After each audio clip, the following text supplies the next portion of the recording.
Yo, yo, yo, yo, yo, yo. Let me go ahead. Let me get a feed up. Hope y'all are doing all right. Please throw me a like if you are rolling in. I would appreciate it. So I made a decision. I am going to be a little bit more political, I think, about the whole situation.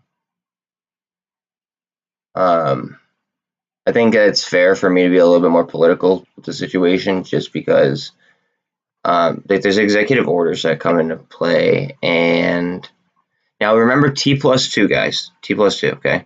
So the government, and basically there's a fund, okay, where it locks your money up, okay? The last date to withdraw or like basically do anything was 2 days ago.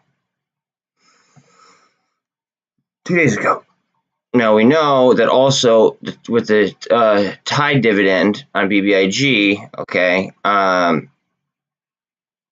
basically you had to have it with T+2 by the same day as that. Now, I don't believe in coincidences. You guys know I don't believe in coincidences, and I am fucking jacked. Okay? So, unless we go from financial treason to straight up treason, okay, then the executive order should stand. Okay, if not, then literally this, like, we would be complicit in what's about to happen to Taiwan. And if you guys don't know what's about to happen to Taiwan, I suggest that you maybe open a web browser and just search China and Taiwan and see what the comes up. I just don't care anymore. I think that we're at that point where I don't think I have to. I don't really like. I'm not still like sweating it. I'm just I'm what I am doing though is I am going to go ahead and I am going to long date my options a little bit longer than what I usually do, just to be safe, just in case they front run. If they front run, I'm going to be a little bit salty because I won't get as much leverage on it. But if they drag it out, I'll be more than happy, of course. You know what I mean? So it's always better to be safe than sorry, in my personal opinion. Not financial advice, as you guys know, I'm not a financial advisor. Blah blah blah. That whole deal. I do not know what is going to happen with the SPY. So what I think I'm going to do is I think I'm going to run a straddle technique. If you don't know what that is, it's basically buying a call and a put at the same exact price for the same exact date, a little bit far off. And I think I'm going to go for maybe if I could afford it, obviously. I'm going to go ahead and I'm going to go for, if not, then I'll do is probably strangle.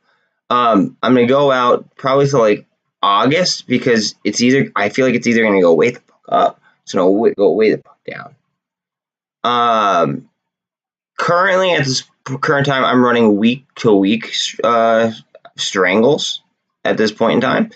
And that's just because I've been picking them up on straight up snipes. I got some for a week out for $4 each. But yesterday, I was live. I told you guys I bought SQQ calls. I bought UVXY calls. Okay. I think that they're going to try to trap us in some way, shape, or form. But they also might front run, and they might try to slap us at first and then bring us back up. We don't know. That's a typical strategy that they run.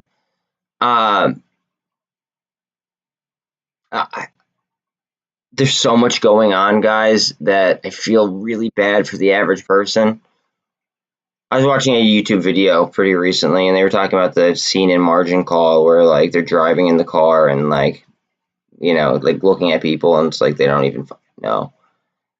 And that's 100 spot on. I feel so bad, and I'm gonna start doing my usual checking of Vortex and all that stuff with you guys in a second. But I just feel so bad for the average person who does not know what the fuck is about to happen. I feel so bad for them.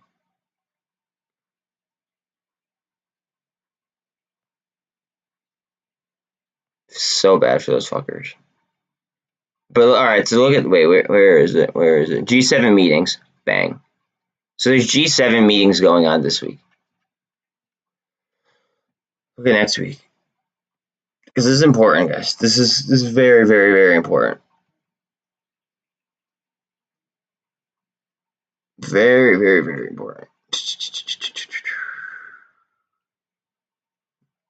See all the red ones? Red ones signal importance. Orange are like semi-important. Yellow are a little bit less important. FOMC meeting minutes on Wednesday, the 25th. When do we get our tide shares? I believe it's the 27th, if I'm not mistaken. Oh, core PCE index? Huh, interesting. Prelim GDP, quarter over quarter, the day before. Interesting. Look at that. Currency report. Guys.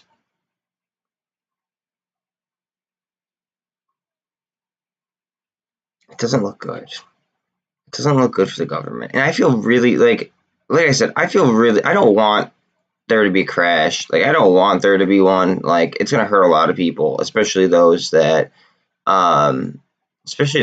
like, never invest in stocks, just have 401ks from working their entire lives, and like how do I say this? Banks are fucking them. Banks are throwing their life savings away, and they don't even know it. But I guess that's what I have to say. This is interesting because it's an emerging market. NASA is in the Bahamas. Okay, Credit Suisse. I mean, we know how much BS they've been in, right? So to find them on the threshold, no wonder nobody's paying. The global, okay, that's actually very interesting. I think that these are on there for different reasons.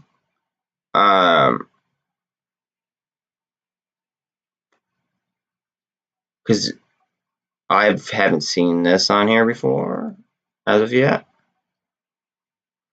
That's interesting. Okay, let's do a quick Ortex on some stuff. Let's get that out of the way. Holy fuck. Look at the cost of our average. 321%. Remember T+2, all that happy stuff. About just under 17 on the float.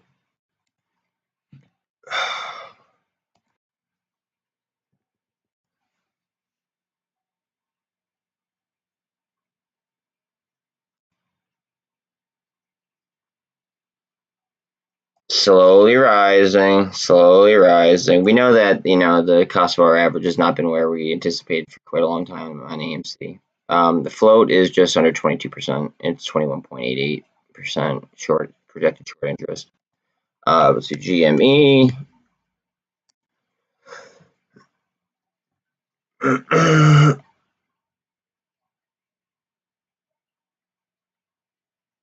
Today, net bar.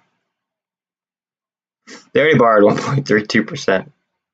11.5 cost to borrow, 24.1% on the float. Yo. Oh gosh, this is good. I'm thoroughly enjoying this. Okay.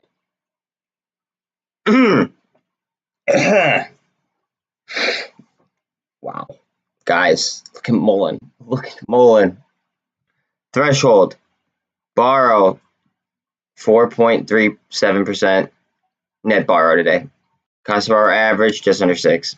Of the float 18.43. Utilization isn't there yet, but we are rising. We are definitely rising. This is getting juicy as fuck. Look at the price. All right, now ATR confirmed naked shorts. Okay, just remember that, confirmed naked shorts. Now, keep in mind that like this was confirmed a little while ago, so things may have been done in order to, kind of facilitate that. But I'm still playing it regardless. 40.36% of the float. Net bar 0.39 on the day. Cost per hour average 158. We've seen this number higher, much higher. Like this might be a fake out in my eyes. This might be a fake out. Look, futures are 1.16% down. NASDAQ, well, okay, the NASDAQ is 2.68 up. The NASDAQ 100, so these are the top 100 companies in the NASDAQ, down 1.58%. Look at that, look at that difference right there. Oil is up on the day, 1.57% as far as futures go.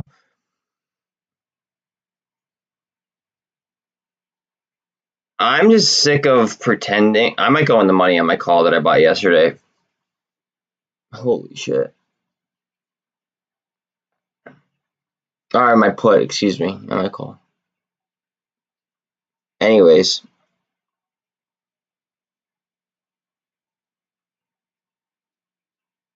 I also bought UVXY calls on stream. I think I told you guys right after I did it, because I don't want to do it like I don't want to coordinate or like it appears if I'm coordinating. So I tell you guys afterwards. That way the Greeks are at least a little bit different. But I'll like at the same time I still want to be transparent, because I feel like the whole market should be transparent. Like I feel like we should have T+0. I mean we don't, but I feel like we should. So for my downside protection, I bought calls on UVXY, SQQ, and I bought a put on SPY. But I didn't buy a put on the SPY for today. I bought it for Friday, and I bought it during the rip of Powell. So then I got it for dirt cheap, because I don't know if you guys are paying attention to SPY. On stream we were, on my stream at least we were. SPY would just go. It became a meme stock for like a very short period of time.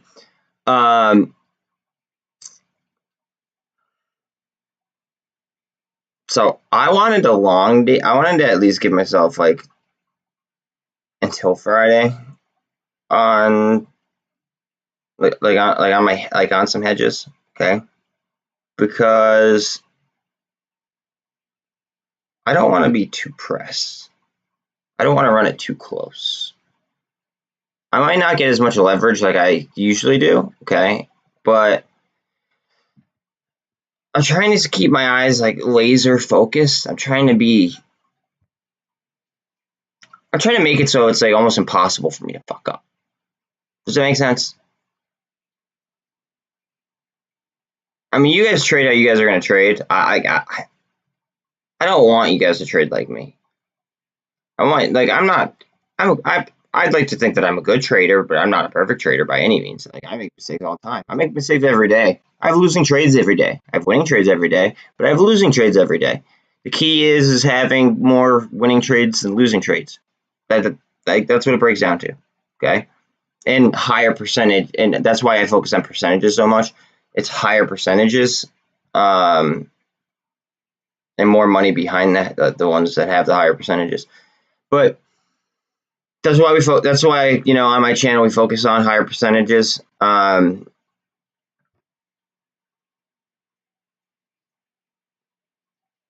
Things are gonna get really, really, really, really, really, really spicy. Really spicy. I actually have a put. I forgot that I even had it. I have a put on the Qs. I have a put on the TQQ. Excuse me. I bought this as a hedge last week. So even if the market goes down, I'm okay. But then if the market shoots up, I'm doing really, really well.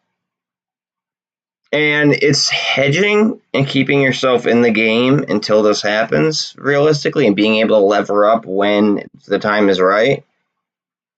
That is, in my opinion, is going to yield the best results. So that's what I'm doing. It is what it is, but that's how I'm playing the market.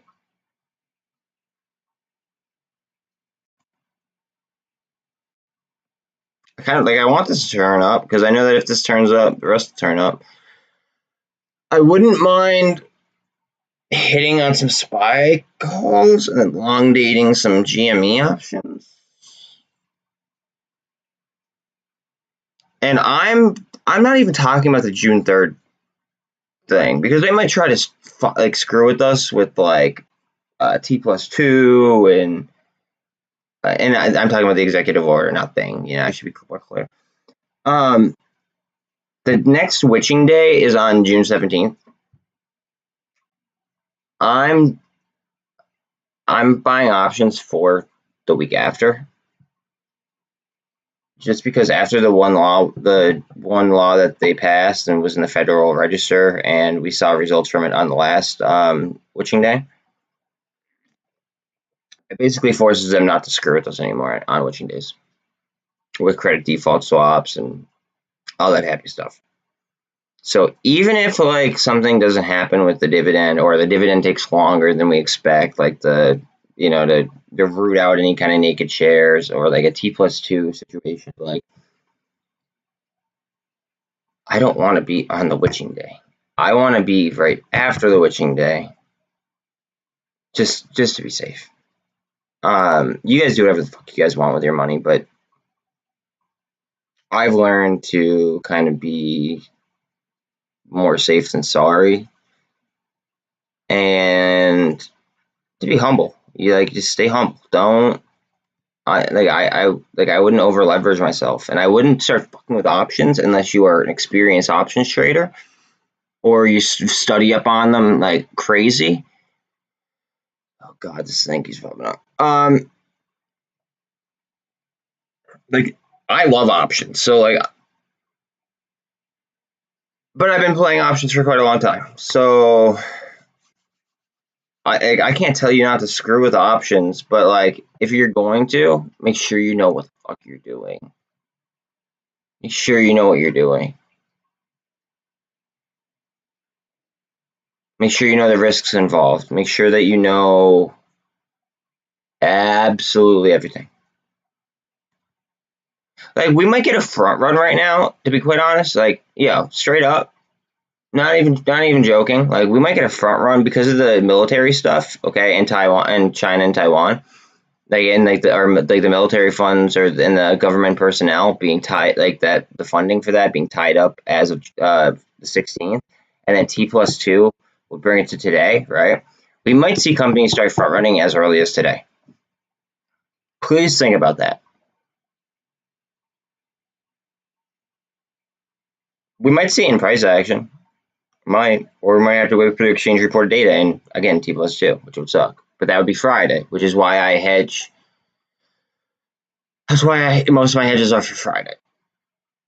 And then I plan to make a move probably today, to maybe tomorrow if I have to, and I'll roll them further. And again, I plan on rolling at least until the June monthlies, and that's not usually how I do my shit. Usually I do it like week to week kind of deal, just because I get to lever up as much as possible. But they could just start rolling this immediately, or they could do it little by little. So I'm gonna keep some money to the side to play like a little like more of a daily type of trade, and then I'm gonna long date some options.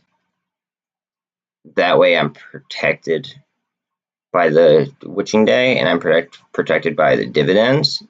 And what I mean by dividends, I mean by dividends on GameStop. For AMC, I'm I'm trying to do after the witching day. AMC, like I'm trying to do after the witching day. I feel like delta hedging alone could cause some sort of a gamma squeeze, okay? But if margin calls go off, I don't know. I don't even, like, we might go orbital before that. And you know what? Honestly, like if one large institution, oh shit, I just brought that up. I don't even know that. Probably at 403. Shit. If one institution goes ahead and front runs, okay, we might see margin calls. I mean, you have to think about it from their point of view. Like, that's the way I think about it, at least. So, like, I mean, like, try to put, like, just for a second, just put yourself in their shoes and think about it like their way, right? And again, not financial advice, blah blah blah. You guys get the picture already. So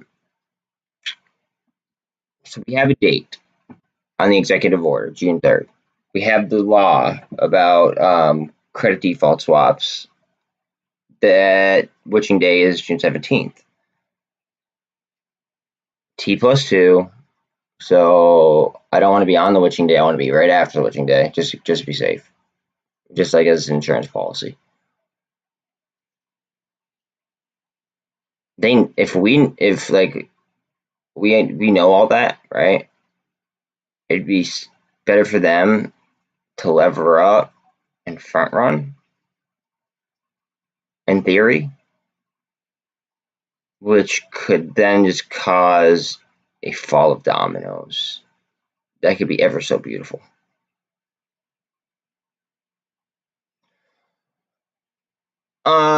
Again, not financial advice, guys. I'm not a financial advisor. I'm not an economist. I'm not anything of the sort. I'm just a guy that paid attention to economics in high school and economics in college a little bit. Like, that's it. I'm a guy that paid attention to policy, and I didn't vote based on tweets. Don't even fucking started with that. But I think that this war in the Ukraine, I think they're being used as like literal fucking pawns in the game of chess.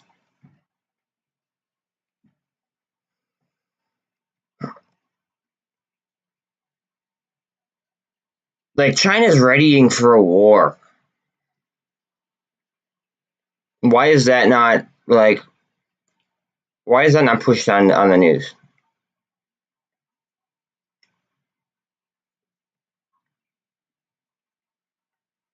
I mean, just the simple fact of me talking it, I might be hiding myself in the algorithm, but like I don't even care.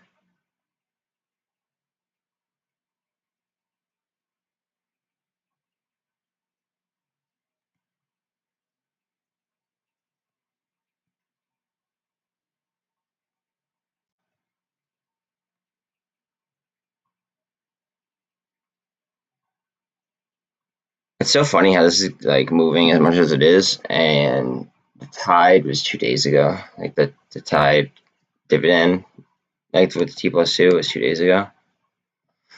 It's funny to see this at $3 now.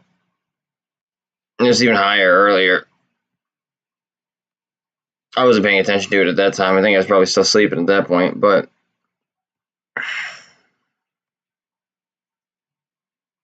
guys, I'm jacked. I'm jacked. Like I said, I might take some money off of. Fuck, I don't even want to do that because these might roll all day. Maybe I might hit. I might queues. Am I in the money on these? Hold on a second.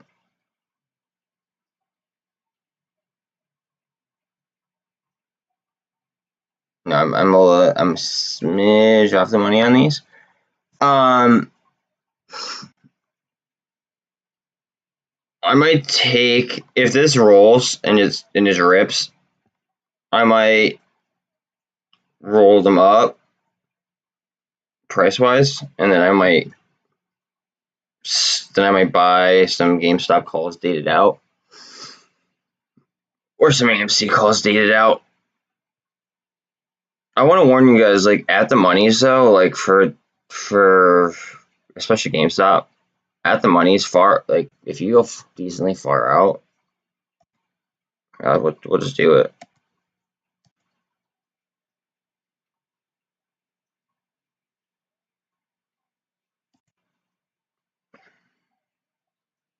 They get pretty expensive.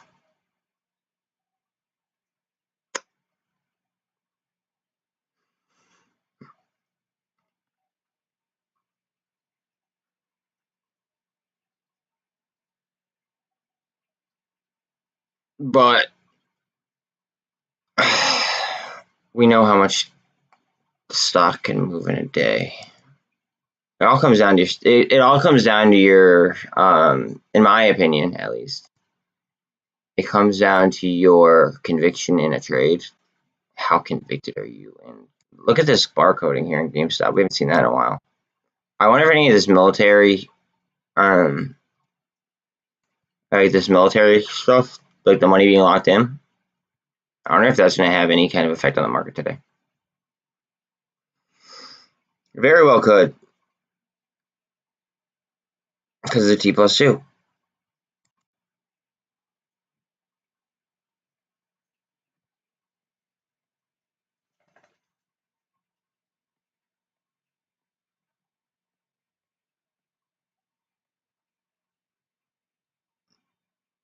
Very, very well, because of T+2. And I might hit on my put that I bought on the SPY. I bought calls and I bought puts yesterday on SPY. And I bought them during like, I sniped calls at the very low before it got too volatile. And then on a rip at the end, I bought puts because it was moving very, very rapidly upwards, and they were just cheap as balls. So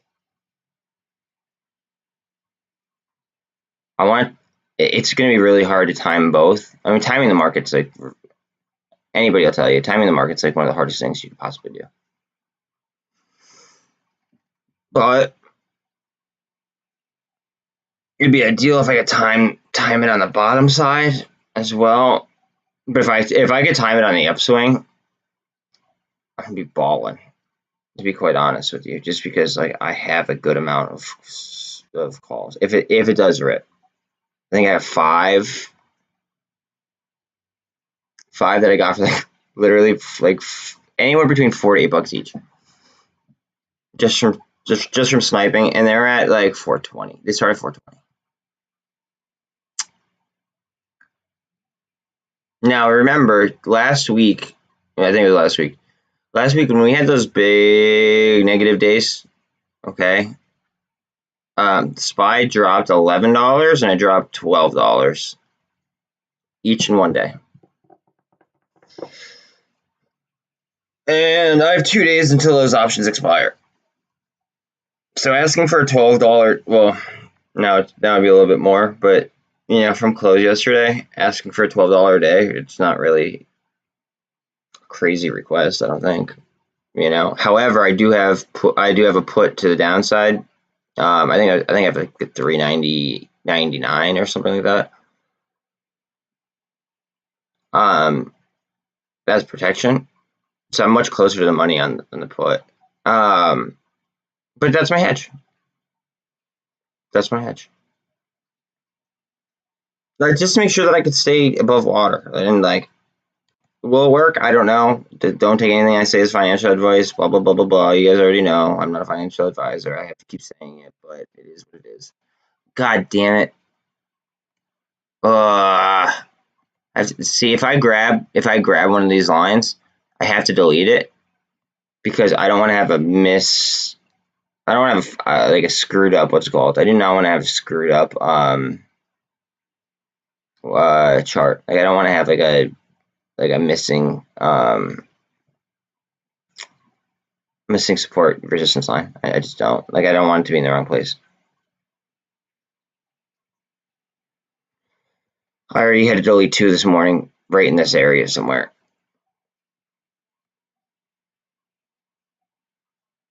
What's up, Belle? My dog's staring at me. She already ate twice this morning. She already went outside a bunch of times. So hopefully she kind of lets me work, right, babe? You want to let me work? You want to let me work? Let me get that out of your eye. Thanks.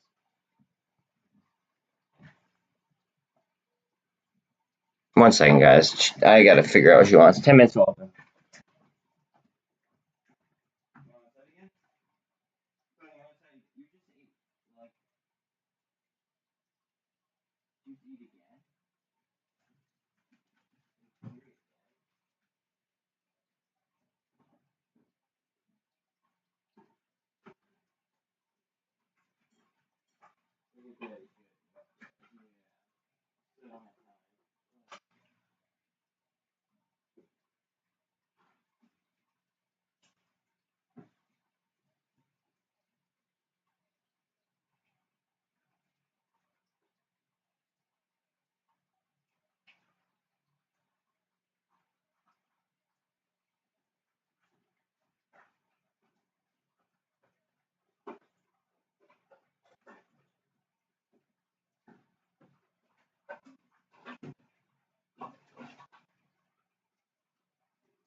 All right. I'm back. I am back in the saddle. Let's go. She's probably going to want to go outside after she eats. Watch. Calling it. I did a little bit of maneuvering as well on my on like a separate. This is like my non. This is on my like. I think I'll be all right if MOASS happens and I'm not paying attention to it. Okay. Basically, I bought more FOA shares.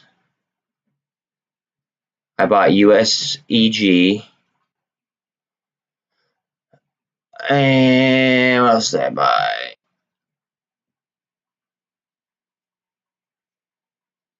I think I bought more IoT.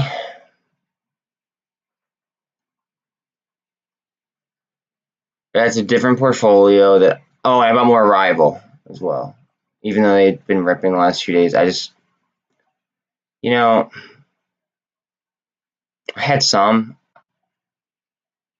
I just, I felt as if buying more wouldn't hurt. So I did that. No big deal.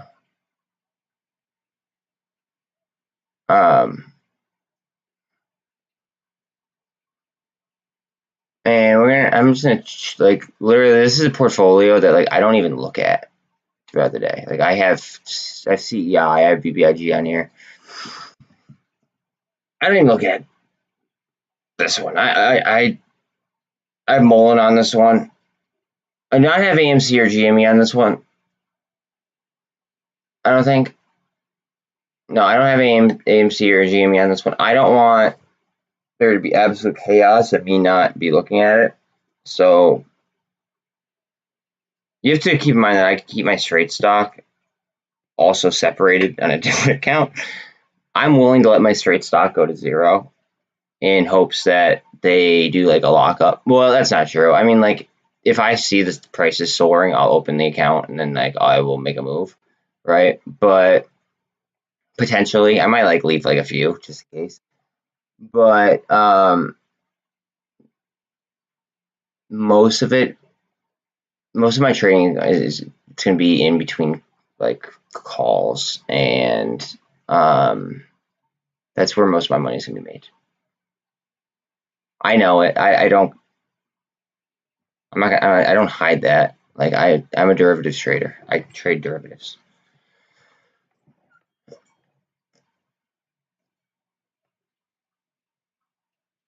Let's see. Let's get chat back up here. Well, Matt. Well, I think it does, bro. I think it does. I damn sure hope it does.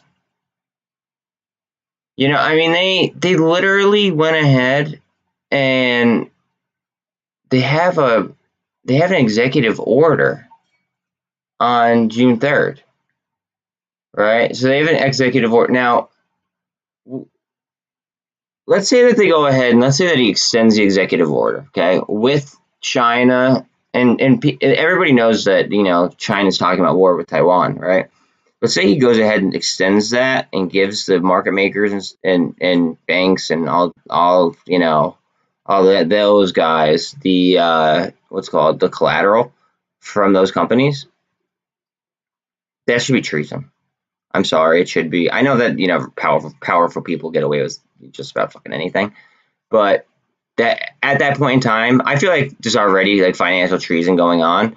But I feel like at that point in time, then it becomes like legit treason because they're facilitating a war. I mean, I could argue right now that they're already facilitating a war, but I don't even want to get deep into that topic. I believe MOASS happens. If you're asking me, do I believe? Yes, I do believe. Can I guarantee? Nobody could guarantee. It's as simple as that. I mean, it is what it is.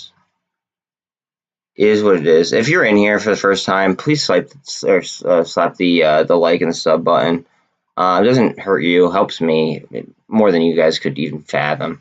These algorithms really, really suck. Look at the volatility picking up. Hold on a second.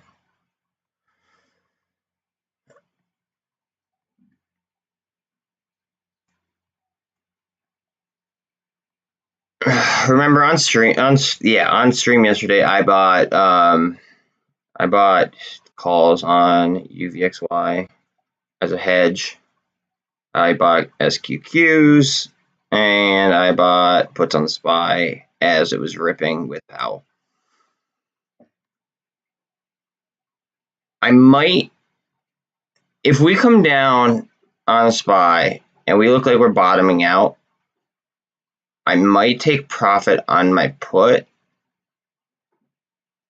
go a little bit further out. Got you in a second, Doug. I might go out on I might go a little bit lower with my strike because I'm damn close to the money as it is on my SPY put. And then I'll keep it for the same date. I'll probably still keep it for Friday at that point. And then my goal here today is to extend my GameStop exposure, I believe. Not financial advice. I want to extend my GameStop exposure because I want to take advantage of the opportunity that's down right this second. Hopefully, well, not really hopefully, but like I can see them trying to push it even further. Okay.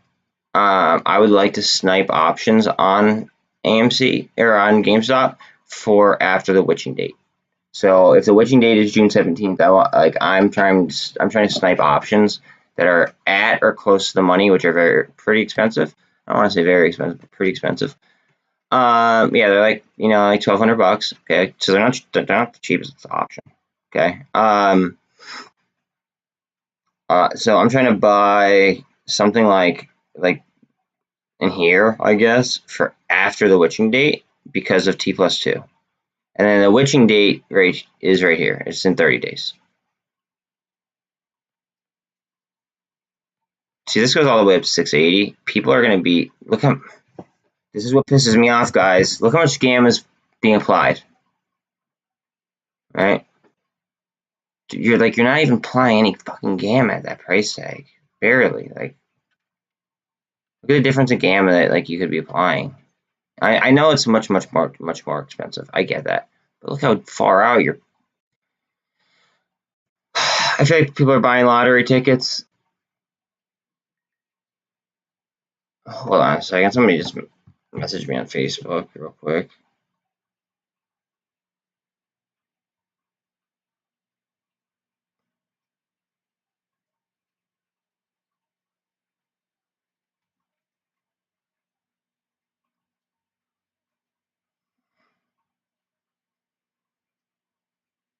I just commented on somebody's chart because it looked really, really busy, and I asked him if he like.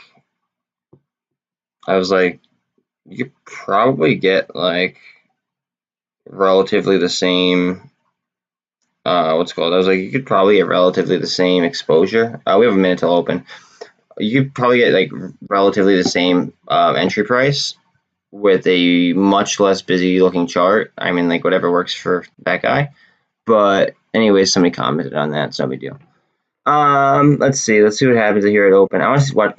I'm sorry, guys. I know you guys probably do not want to watch Spy. Okay, I know, like you guys are probably more maintained on one of these guys down here. Okay, this is going to dictate which way these ones go, in my opinion. It's going to dictate, in my opinion, the overall market. We might get a 1348 cross as well. All right, it's open. Let's see what's up.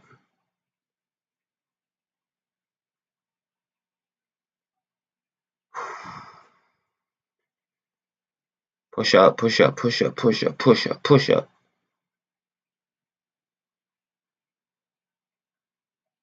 Oh, I'm not angry, bro. I'm amped. I'm in like it's crunch time. It's fucking crunch time.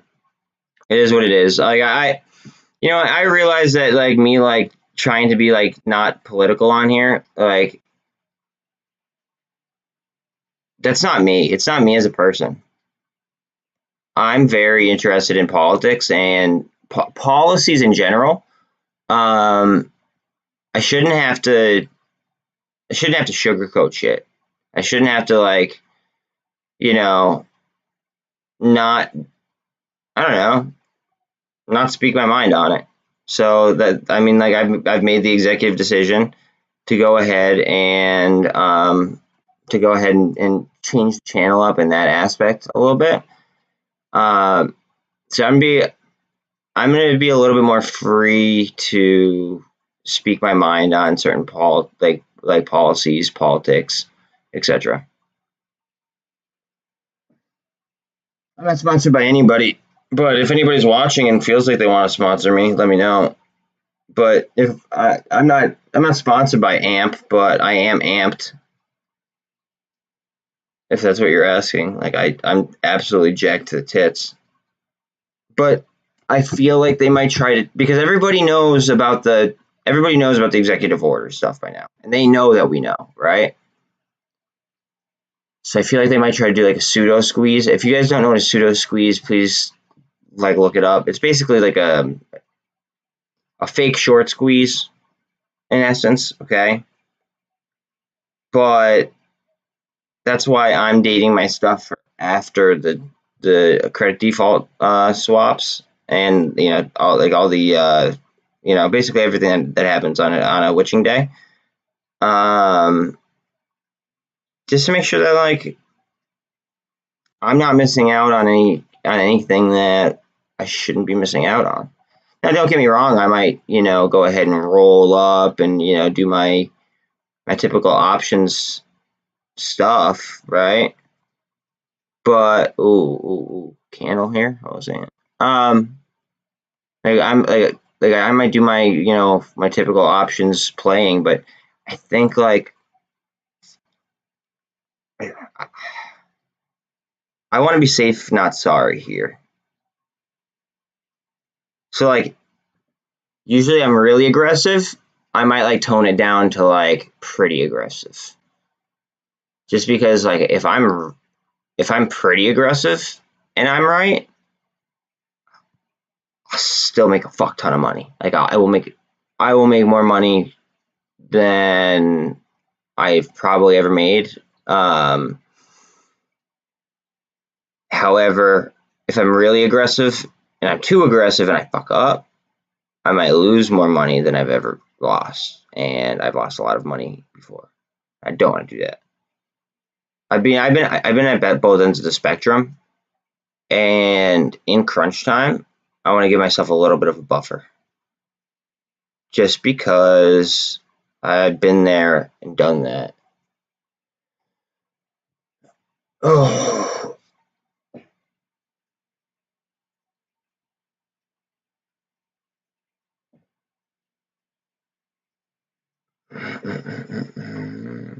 BBIG fighting for $3. MULN fighting for 110. We got a nice candle there. Now we're at the 200. AMC is down 1.5%. GME is at $96. ATR is at $3.50. CEI is up. It's almost 79 cents. SPY is at 403 right now. 402. 402 and change. It's fighting for 403. Again, if you guys are in here, it's your first time, please slap the like and please sub. I'd be more than appreciative of that. Looks like we're getting a little bit of a rise in SPY. We're over 403 and pushing up. Okay.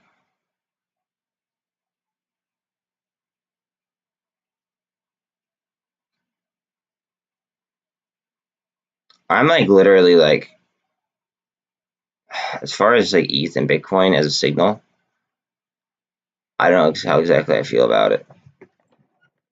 Like I used to literally trade SPY using Bitcoin as a top signal. Like I don't know if that's really the best idea, given the current circumstances. My put is up $108 right now. Do I pull it? Fuck.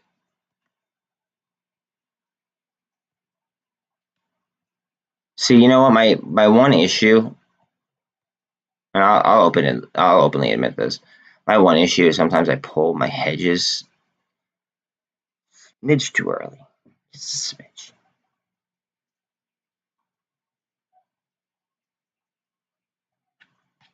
Because I don't want to lose that money, and I'm convinced on a, yeah, see that we got a P-star symbol upwards, but that doesn't really guarantee anything. That's because it's a lagging indicator.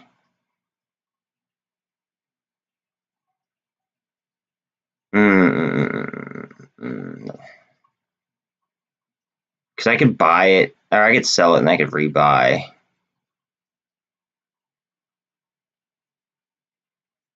Damn.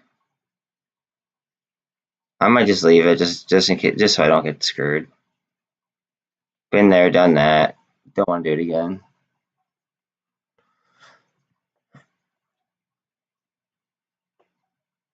UVXY looks like it wants to spin on the MACD. I know a lot of you guys just want MOASS stocks. I know. I'll try to be, I will try to provide the most coverage on MOASS stocks that I possibly can. However, you have to remember that, like, the broader market, right, might be able to show us something that we're not seeing that might happen to our beloved meme stocks. Punch on the day. Okay, we're fighting for green. I like this movement on AMC though.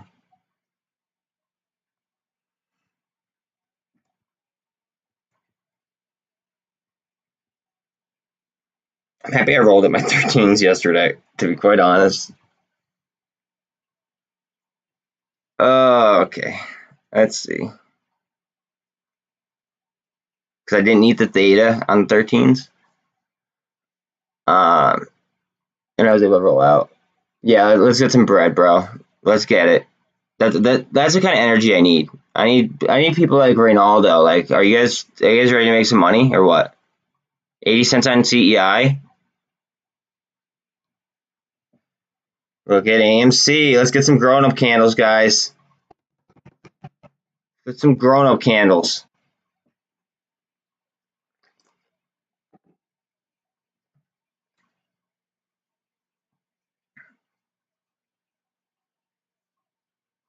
BBIG 30. It's trying to fight for 304, 305. Okay. CI is holding 80 cents. SPY 403, and it looks like we were pumping there for a second. Looked. See how AMC's stalling as SPY's coming down, guys? That's what I'm talking about. Now I know that I know AMC is in the IWM. I know. Okay, don't have to tell me. All right, that's a hammer candle followed by an inverse hammer, which usually shows a push in a certain direction, and it looks like it's down right this second. Hopefully we could break that, and we twist up. Usually I like to see that inverse. I like to see the inverted hammer and then the hammer. So that's showing a push down, but it could be getting support off these EMAs before I move up, or it could be just getting supply at the pivot before I move up. RSI is cooled off on AME though right now. I didn't give advice at all. I don't give advice. I'm not a financial advisor. You get advice from financial advisors, which I am not. I'm not yet, at least. I'm thinking of going for my my series. It's called Series 65. It's very similar to Series 7, but it would, if I do get it, then I wouldn't have to constantly say I'm not a financial advisor, because technically I would be, but I'm not there yet, so none of this is advice. I'm just happy. I'm just saying that I'm happy that I did that, and how could that be advice, by the way? Because I said that I did it yesterday. Unless you like hopped in a time machine and rolled up yesterday.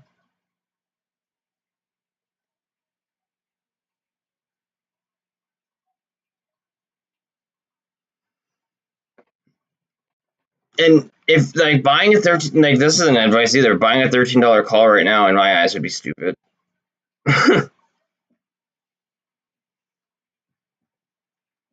Like if I was like, let's say that I was to buy like a couple day call.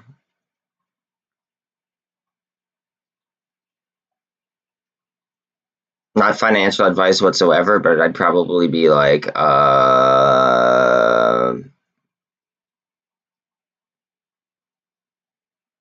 probably at like, this is not financial advice at all, guys. Make sure you know that. Probably be at like 14 levels, and then I'd probably keep rolling up. I have 14s as we speak, so like disclaimer, I'm like I have that position right now. I think I have 14s, 15s, and 16s right this second.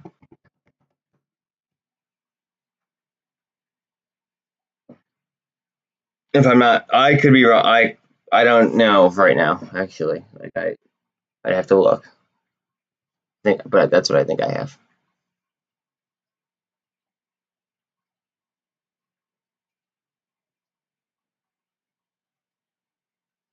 BBIG is in the money. Okay, hold on a second. Hold on a second. I'm in the money on these BBIGs. I didn't serialize. Okay, let's go ahead and sell those because that MACD looks like it wants to twist down. Fuck, come on, sell.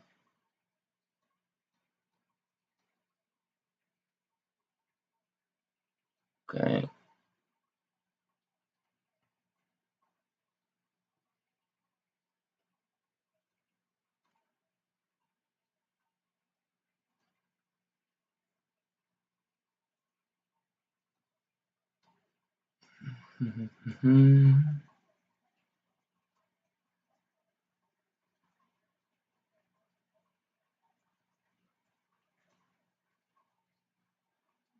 Sorry, guys. I'm trying to snipe an option here.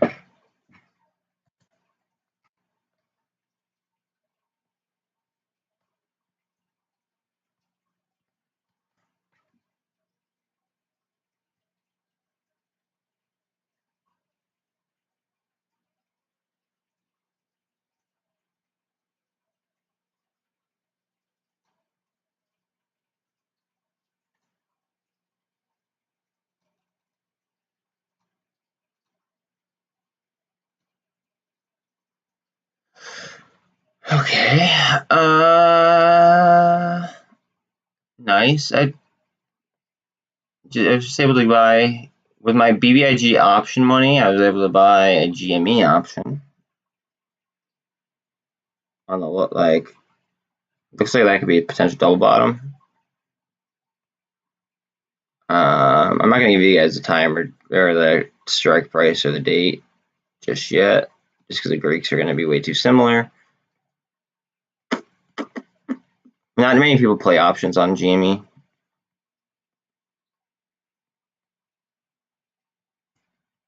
Just because of the price. With spies. Oh gosh, it makes me want to fucking pull my put.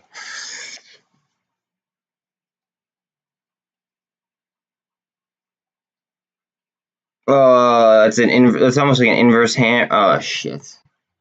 Okay. Hold on a second.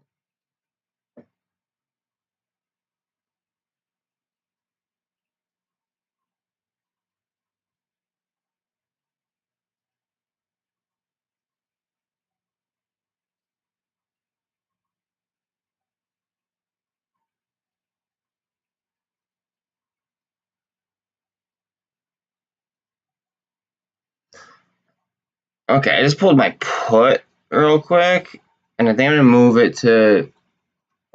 I am gonna put a spy put on, just to save my own bacon, so I don't hate myself. Just in case, I might do it for today though.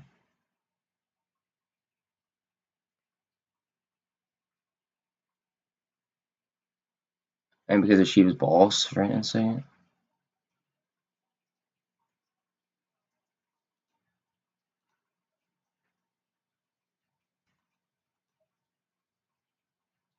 Okay, wait, I'm gonna wait until this starts to go. Because I want to have a put for the downside. Just in case, because you never know. BBIG's at 304 up. 305 up.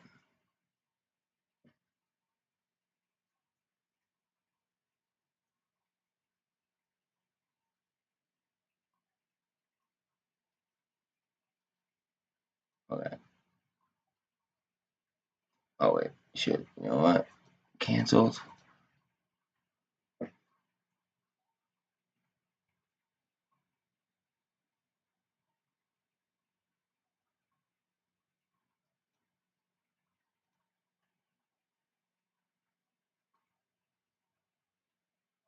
Turn up, turn up, turn up, turn up. Come on.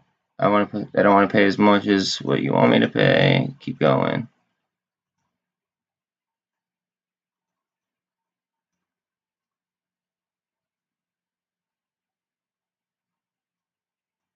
Come on, go ahead. Go ahead. Go up, up, up, up, up.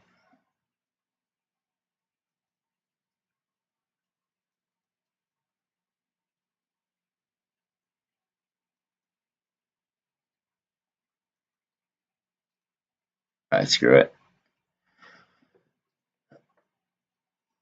Oh, come on.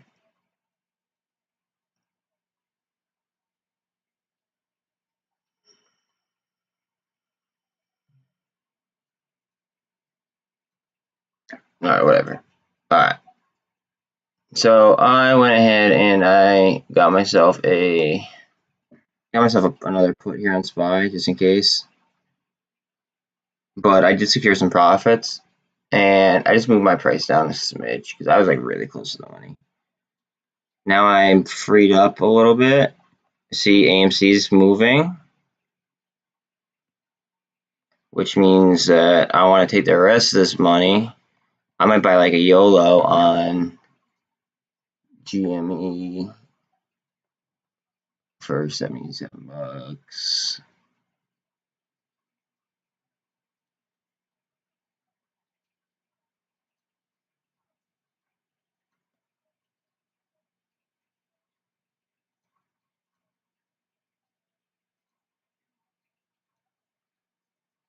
Okay, so I just got a GameStop option just in case.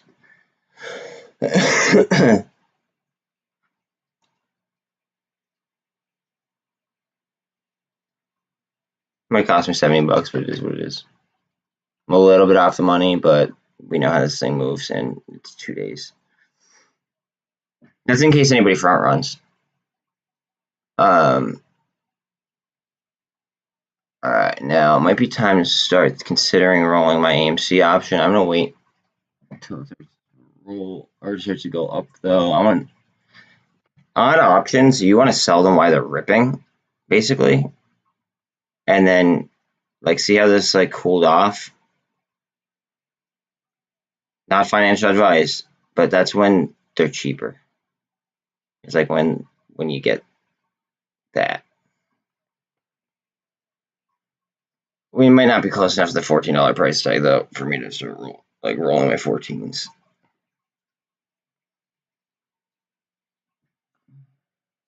Good morning, top 10. Hope you're doing good, buddy.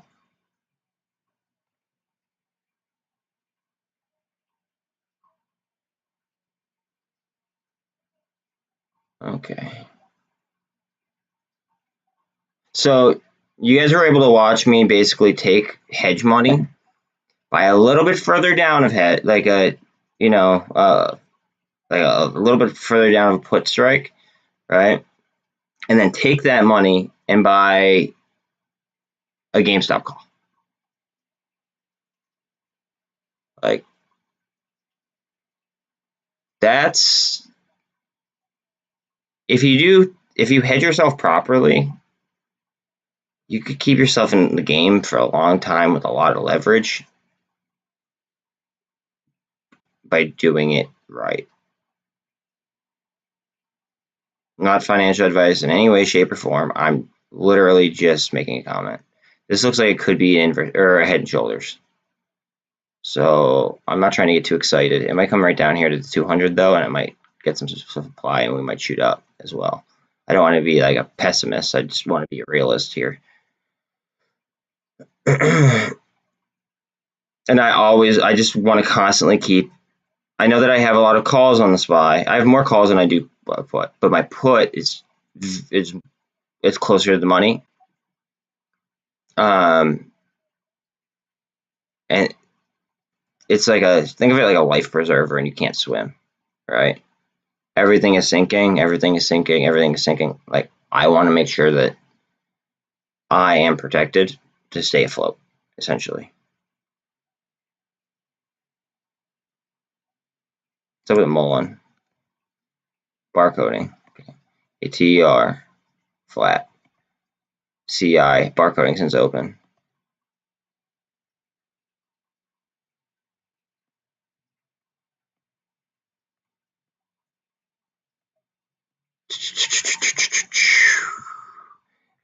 Again, if this is your your first time in here or you haven't yet, please throw me a like and a sub.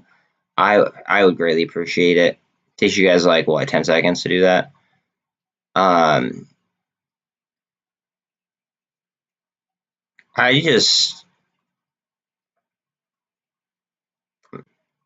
more speculative than a lot of people. You'll find that on my channel if you are new. I'm more speculative. I'm very strongly opinionated. As of today, I've recently made the decision that I don't even care about voicing my opinion on politics. So that should be interesting. That this is not how you draw, by the way. This is not how like a normal person draws. That is what I call a trajectory line or a speculation line, or however you want to phrase it. Okay, it's just to see if it follows that path, and then we could see a clear deviation from that path at some point, and I want to know when that deviation is. Essentially, like it's nothing more, nothing less. I have $7 right now just sitting here. Like, what should I do with it? Because I want to be fully vested in something.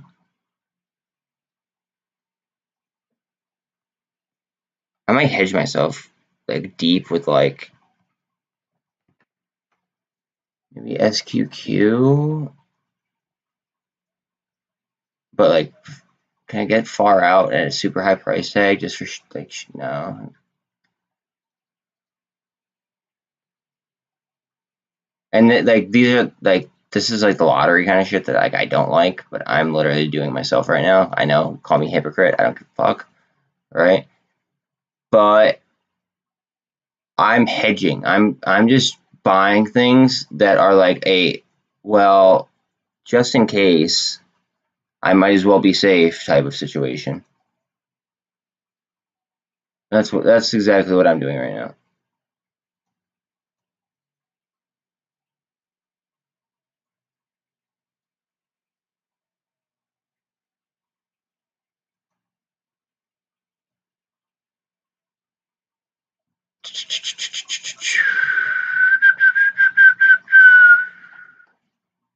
TQQ.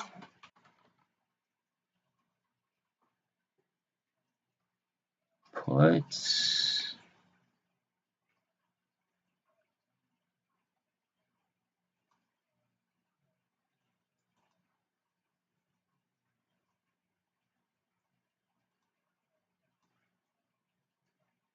About TQQ put, just in case. Same thing. I mean, it's in essence buying a put on a TQQ, not financial advice. In essence, buying a put on a TQQ is just like buying a call on the SQQ. You might just, like, depending on IV and things of that nature, you might pay less.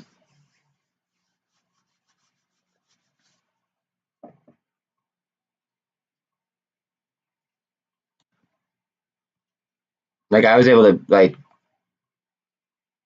a couple strikes, like the same amount of strikes down as I was willing to go up on the SQQ. I paid a lot less for a put on the TQQ, just because of the way that the Greeks were reading.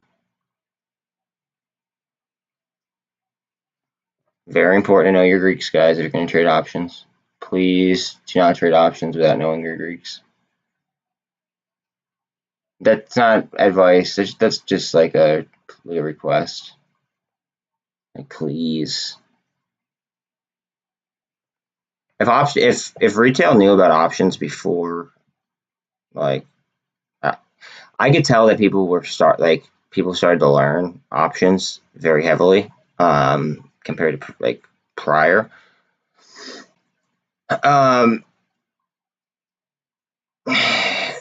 And we got a nice jump from that, in my personal opinion. And then obviously they started using it actually against us, because what they started to do was they started to go into the options chain and drop a ton of money on the highest gamma like puts. Okay, so it gave the most amount of like max pressure downwards, and then retail were just buying calls, but all over the chain. Retail wasn't buying the high gamma, like the high gamma acting options, and it was just counteracting. Like, if you guys remember on MULN, basically, I'll use this as an example. MULN had like 2 days where it was like 17% down, give or take, right? If you rewind to those days, you could actually look it up on my stream, like on my streams. If you go back to those days, I forget exactly which days they were. I'm sure you could easily find them if you were to look at a daily chart. I'm not going to do that right now, but I show on the options chain where it has like a metric fuck ton of puts or open interest compared to calls, or sorry, not lack there of calls, but I guess the call positioning, because the call positioning was all over the board, and we weren't applying nearly as much gamma as what they were applying against us. But now with the executive orders, with Taiwan, with the Taiwan, just like all that stuff going on, I'm forced to play a little bit differently than what I'm used to. I'm going into like as much leverage as I can, while not over leveraging to oblivion, essentially.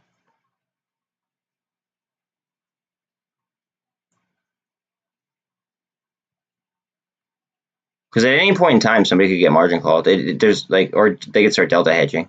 We don't know. It could be today. Could be tomorrow. We have no fucking clue. So with that being said, I just want to be prepared, and I want to be able to have dry pow. So I want to be able to flip flip a hedge, and then use that hedge for something if it seems to be going. If that makes sense. Like I did earlier with SPY on a GME call. GME is not going right now. It's not. It's down 5%, right? But in theory, you buy calls when the stock is down, and you believe that it's going to rip at some point. So I bought a call for GameStop for after the June dividend. And then I was able to still buy another SPY put to protect myself. I had to go down it was actually only like a few strike prices. It was only like $2 or $3 difference on the strike price for the put.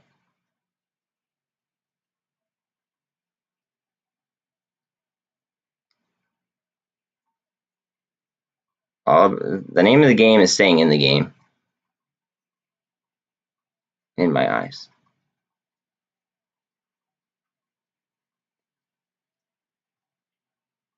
Rip, rip, rip, rip, rip, rip, rip. Come on, BBIG, let's go. Almost up 10%. It's trying. We have a lot of resistance here, though. That's why we have these two, really wide lines here. My wider lines are going to be heavier resistance and support once it's over those.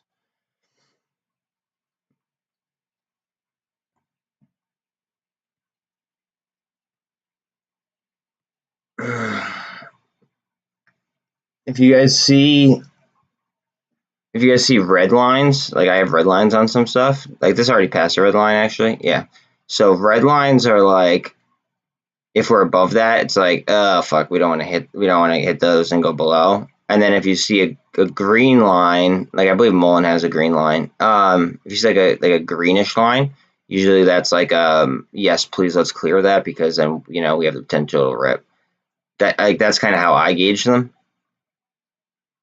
And then depending on how much volume is done within a certain range, sometimes they'll get the dotted lines essentially. It's just how I perceive them. And then also, if you're new to the channel, 1324, that one's my VWAP. I know it looks very similar to 24. 48 is pink, and this brown one right here is the 200. Okay, so those are my EMAs. And then I'm using those in a combination with pivot points, the VWAP, and the RSI MACD. And I run 1 minute. The reason why I run 1 minute, and a lot of people just don't, they're just not fans of 1 minute candles. The reason why I run 1 minute candles are because I want to see stuff like this. See the indecision?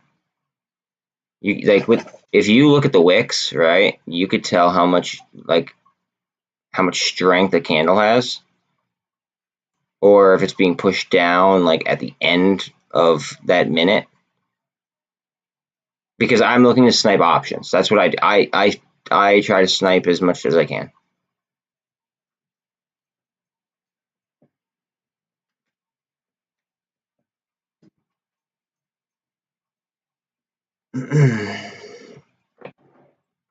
BBIG is moving. It is moving. 321. 322. MULN's about to make the red-green move, it looks like. ATR had made the red-green move, and CEI is already green. SPY's at 40150. AMC's at 1320. I gotta let my dog out. 1 second. I'm gonna leave up this chart of BBIG real quick.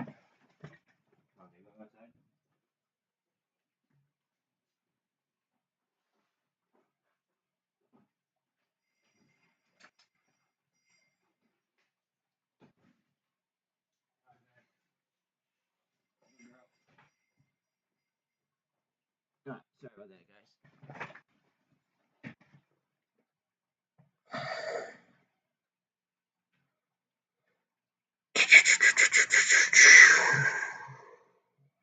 GME is 96.36. 13.20 on AMC. I'm paying close attention to AMC because I do have a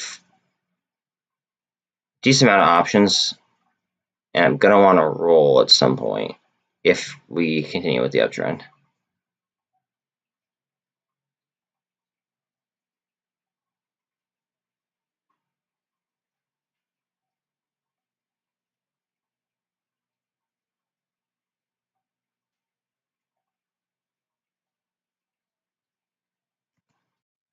What volume are we talking here? 500,000 in volume on GameStop right now, and we are 34 minutes in.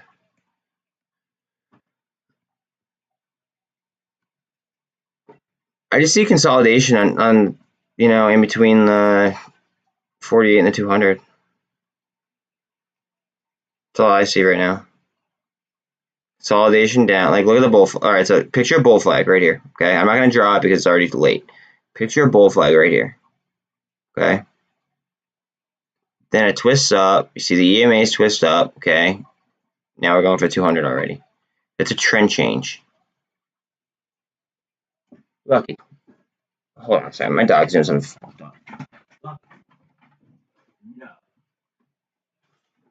Don't do that, bud. Sorry, he's a puppy. My bad. All right. We are trying to go over the MACD right now on a GME. Ours says a 59. 59.9.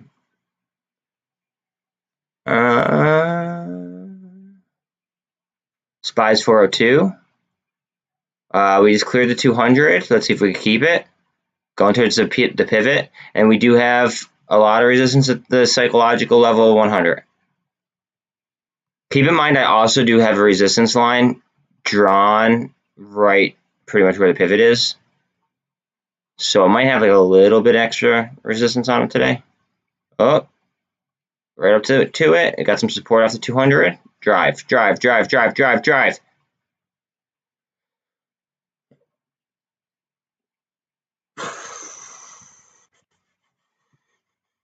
BBIG is up at 322 right now. Up 12.5%.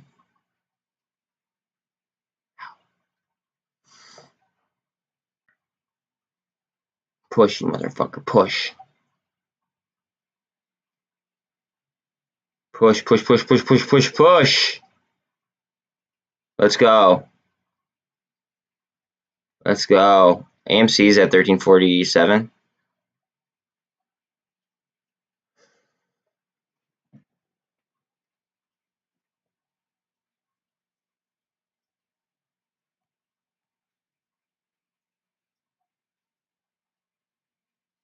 All right, so the pre-market high is 103, I believe. Yeah, 103 is pre-market high. Well, after hours and pre-market high, it's 103. So we want to eclipse 103.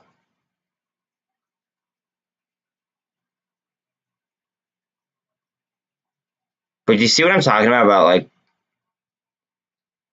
this was down 5%. Okay, it's like down here, right? Is when I bought my option somewhere. Like, you want to buy stuff before it rips. You don't want to get caught holding the bag. Not financial advice. Blah, blah, blah, blah, blah. You guys get the point. Like, you don't want to... You guys don't want to be like the last ones with it. It's like a game of hot potato, essentially. Think about it like that. Like that option that I bought, it's already up, how many percent? It's up 35% already. I can sell right now, but I'm being greedy. I mean, I'll admit it if I'm being greedy. I don't care. Sometimes I'm greedy. It is what it is.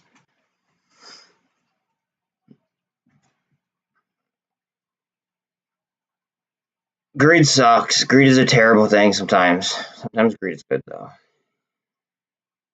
Greed is good until it's not. Think about it, like, that's a saying. I like that. Greed is good until it's not.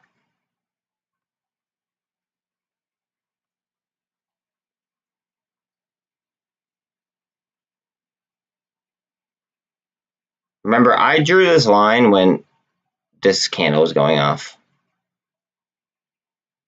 See how like we're still very, very close to it? Let's see if we stick on that upwards trajectory.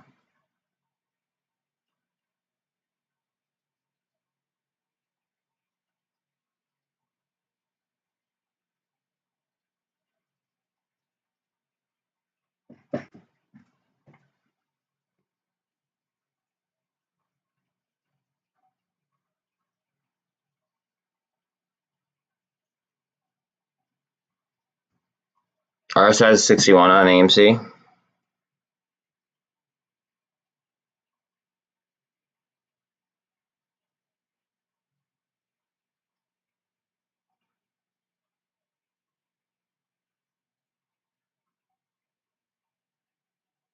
Remember, I have puts on TQQ. I have calls on SQQ as a hedge. I am playing. I do have 2 calls here. To be clear, TECL is a 3 times bull. It's a 3 times bull leveraged ETF for technology. I know you guys are gonna say like, oh well, like those are the ones with the highest multiples. They should sell off the most. I know. This is a game of fucking hedging.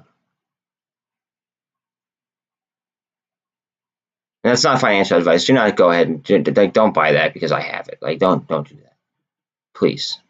Like I'm not like telling you not to do it, but have your own reason for doing it. Essentially, don't just hop into a trade because I'm in a trade.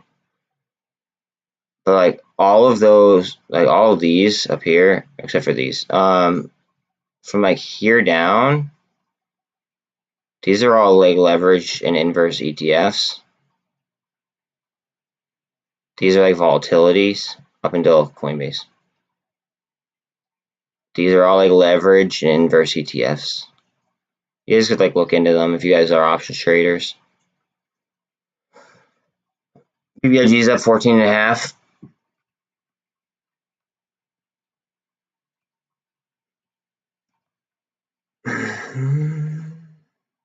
$329, $330. We are approaching 10 million in volume.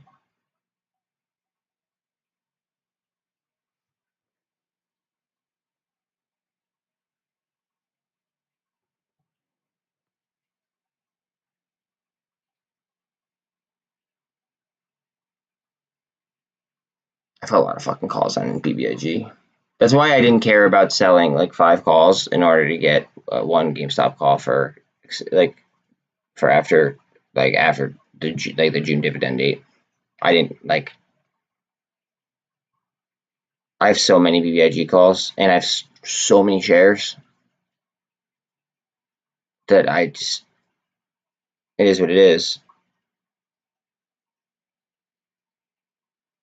It's all about like to me it's all about balance. I don't want to be like, I know that it's ripping right now, so in retrospect it's like, yeah, oh yeah, I should have rolled up and then I could have taken it out. Like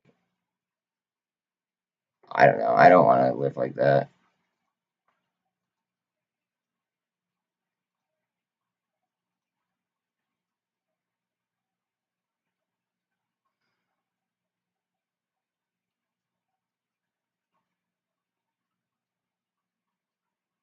Okay, I gotta look at Arrival real quick because I have a call that just went into the money and I didn't even notice it was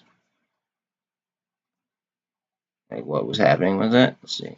I bought more Arrival shares today, by the way. I bought them in pre-market though. Let's see.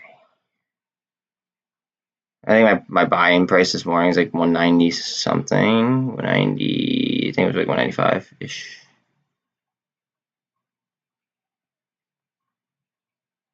That was for my I don't give a rat's ass account. Like I guess that's what I'm gonna call it. I don't like the I don't care account. But because like I literally just let it sit there and I feel confident with the positions that I'm in with it. whether we have a market crash or whether we don't.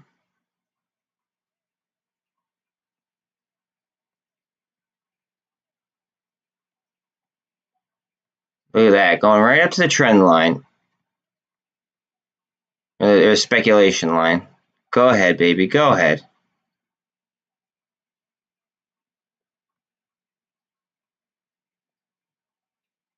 It's so funny how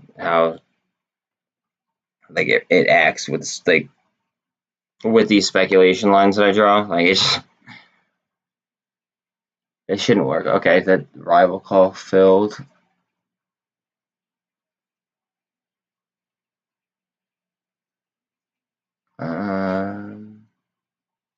Now, Arrival a few days ago had the most short volume in one day compared to its peers.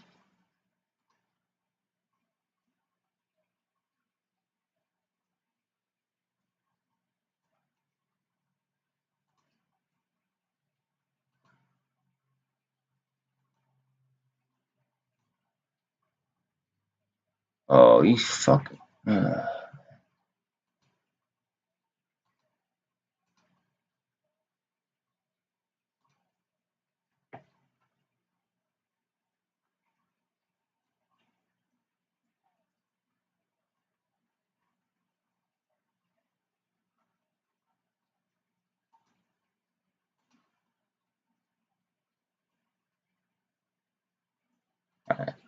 AMC. Okay, so you know what? I just won't buy an Arrival call. I'll just buy like, I want to buy an AMC because it's ripping. MULN looks like it's about to make a red green move. Maybe I will buy an AMC. I don't know. Fuck. What's ATR at? ATR is not up that much.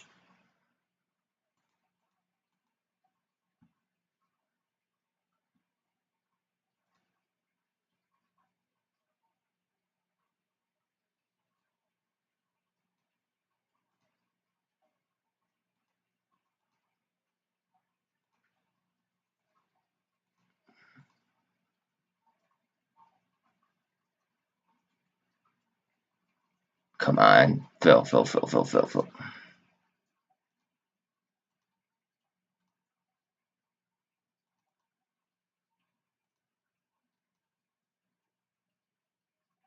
I bought an ATR call for the witching day.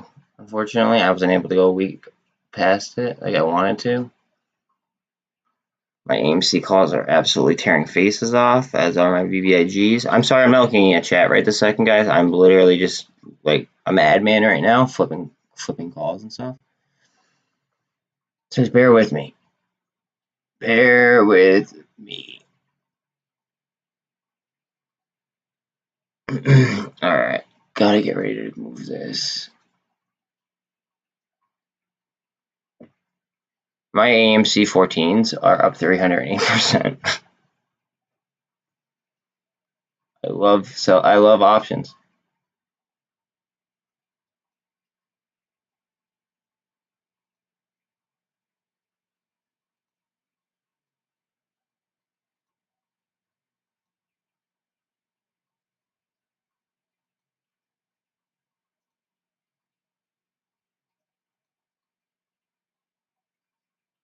Okay. AMC. So I was just able to flip one AMC. Ah, it started to run without me. Shit. I wanted to get in on the weakness, but I wasn't able to. So I'm just gonna reapply that money on it. I'm gonna give myself like a go up a smidge, go out a smidge.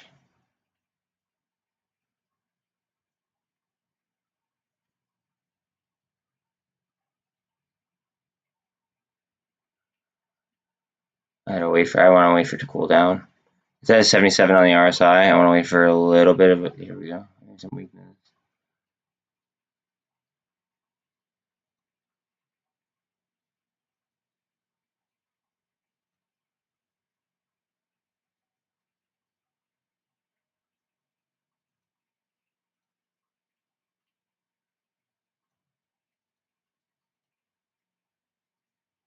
Phil, you bitch. Phil. Son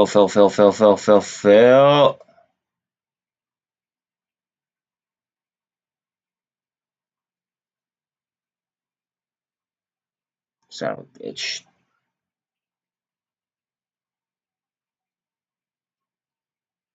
Phil. Fuck.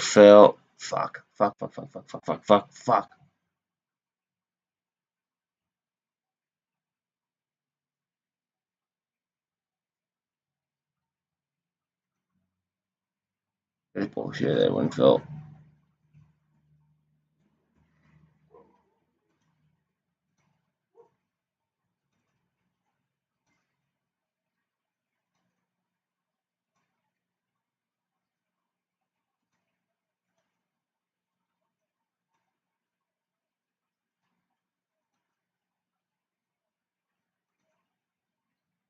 Okay, so I went a little bit out and up on that previous one.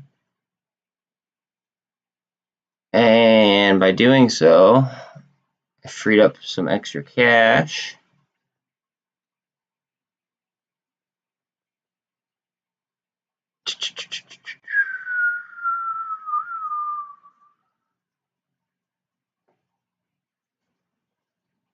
Oh man, these AMCs. Oh shit. Okay, never mind.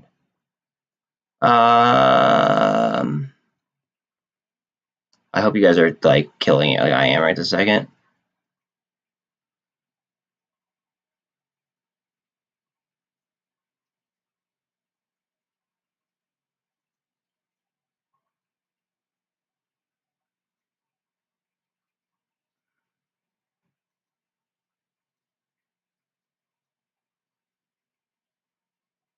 Okay, it's about 2 for this week as well. Just because why not? Just because I had extra money and look at it, rip. I love that. Let's go. So now I have more exposure and I have some that are further dated. So I'm giving myself that type of protection. Yes, please like and sub if you guys already or not. I'd greatly appreciate it. My talk's at the door, but AMC's ripping. I'm gonna have to roll calls here in a second. Shit. BBIG is at 16.5 or 16.8 up. Let's see. ATR is 2.3 up. They might start delta hedging if they're not already.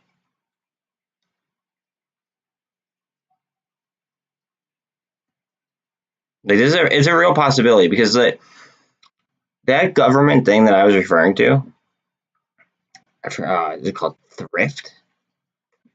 What the fuck is it? I think it's thrift. It like the last day to pull your money, I guess, was the 16th. So you have to put T plus 2 on top of that, which would equal today, T 518. So if any money of that is being utilized, like think about like T plus 2 from that settlement cycle.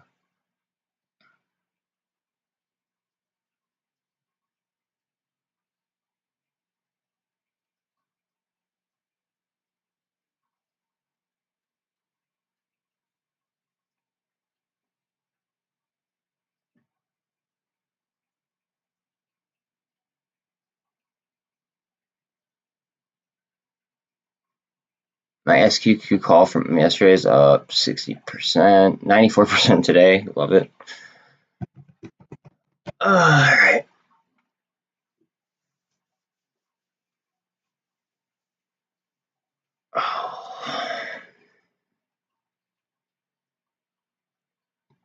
Just under $100 on GME.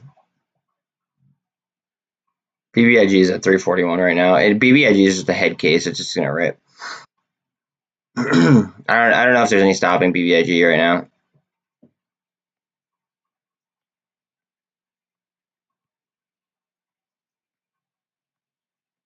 So many options coming up here. Holy shit.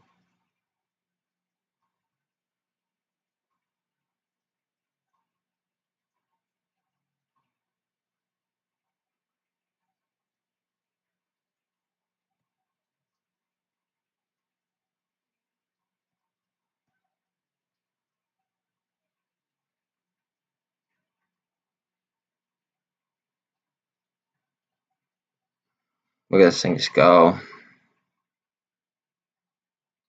Get out of here. Get out of here.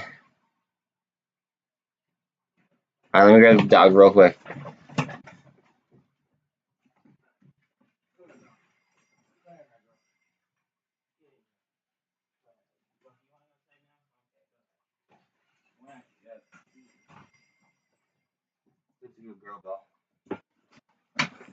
Sorry about that.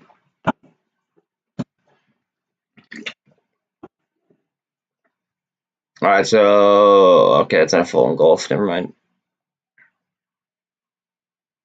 67 on the RSI right now for BBIG.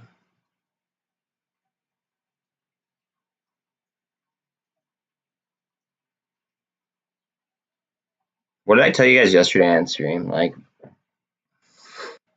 people are probably really, really confused about the dividend, and they probably think that they have to get in on the 18th. But really, with T plus 2 to get tied, it was, including T plus 2, it would have been the 16th. If I understand that correctly. So today what I'm doing is I'm flipping options. And I'm dropping options on people's, like, heavy.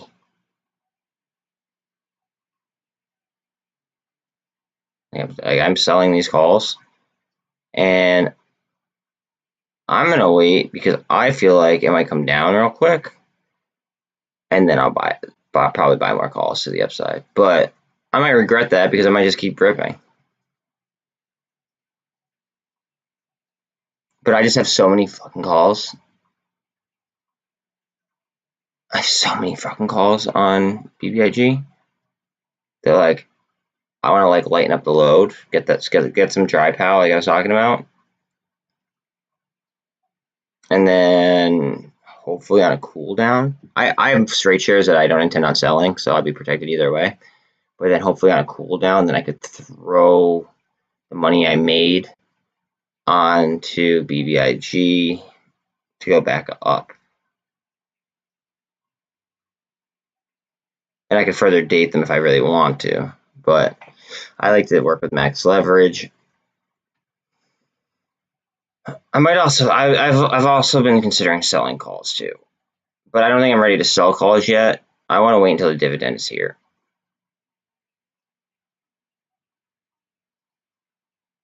And I want to like kind of see how it's trading after the dividend is paid out before I start selling calls. Because I have enough BBIG where I'd be able to sell a decent amount of calls.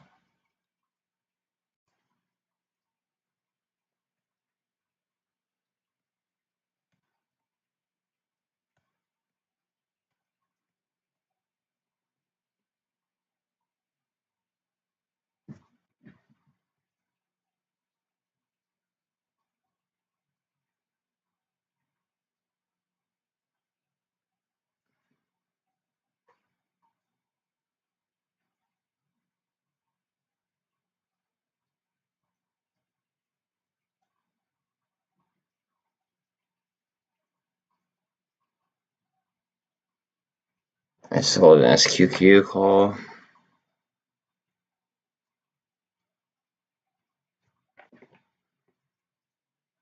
I'm gonna keep my TQ because they're so cheap, the TQQ puts. I'm just gonna keep those on, which are in essence the same thing. In essence, like a TQQ put is pretty much doing the same thing as an SQQ call. It's the inverse of the Qs times 3 essentially. I'm just gonna leave those on as hedges, but I did pull my SQQ calls, which I don't know how I feel about it.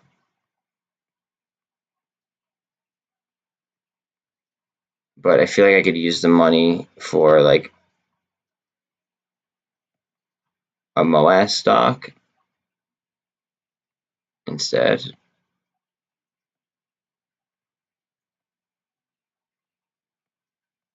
Maybe not this one, but I don't know which one. Let's see. Definitely not that one today. Maybe I'll buy a GME YOLO.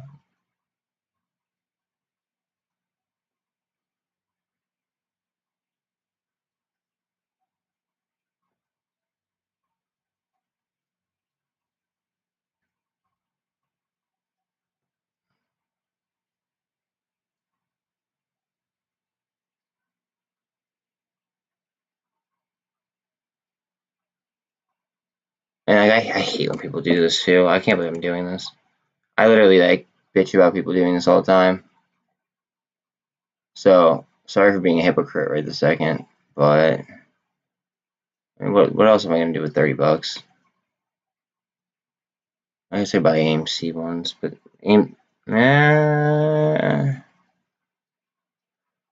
no. See, AMC's up a decent amount right now, so the premium, like the IVs on them, are probably gonna be pretty jacked.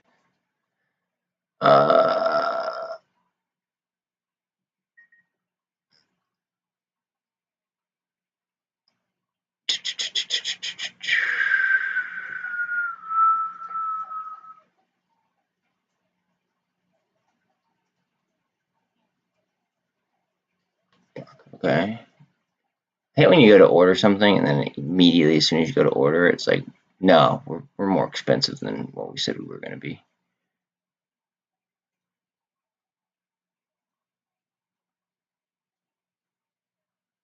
Okay. I just got a GME YOLO. Another GME YOLO.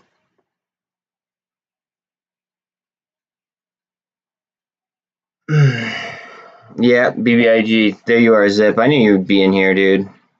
BBIG is tearing it. Tearing it. It does have sharp come down here on MACD, so watch that.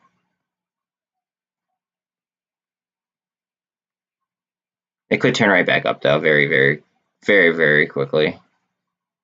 It could literally just be getting support underneath this 13.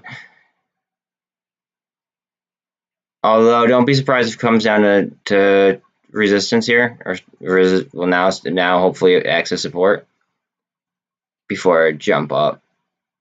We might very well see that. With the way it's moving though, I doubt it. I think it gets the twist.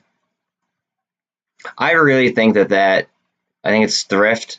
I think that thrift government fund lining up with the BBIG, like the T+2 like dividend date. I don't believe in coincidences. I just don't. I don't care. It is what it is. Yeah. Fuck work. Hopefully you're about to be a millionaire, bro. I really think that we might witness like the greatest like transfer of wealth in human history. Call me conspiracy theorist, but like most of my thoughts have come true. Might have come through different like avenues, or they might have been not as precise as as I pictured, which is why I want to be, which is why I want to hedge, and I don't want to be like I don't want to over leverage, but like in general, like my thoughts have been accurate. Um, Again, they might not be perfectly accurate, but in general, they have been.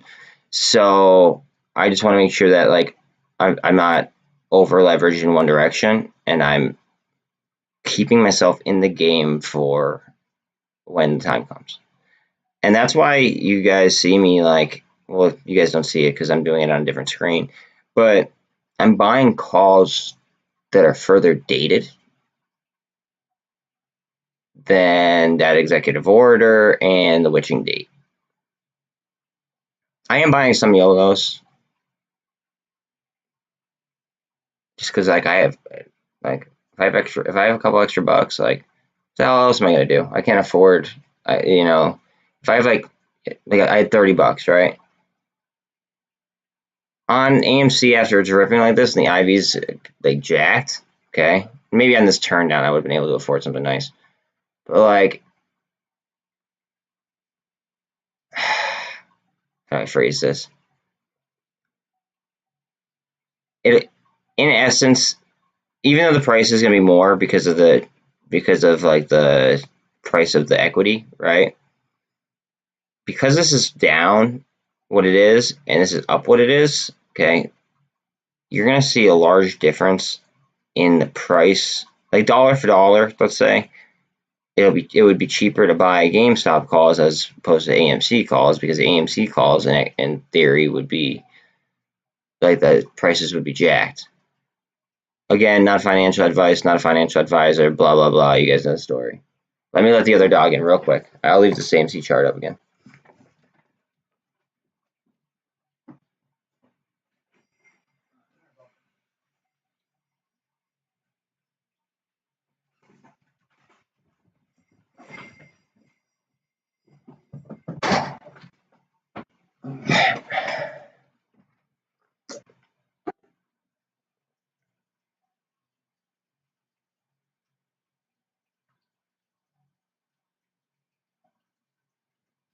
Remember, I have a hedge on for SPY, so I'm chilling.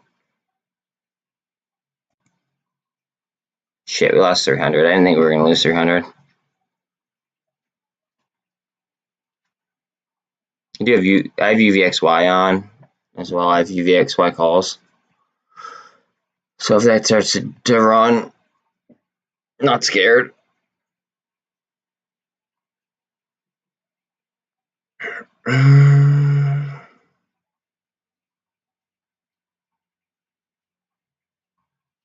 MULN, let's see what MULN's doing. MULN's at a 40 on the RSI, 12 million in volume. It's getting a nice push down now after consolidating above the 200.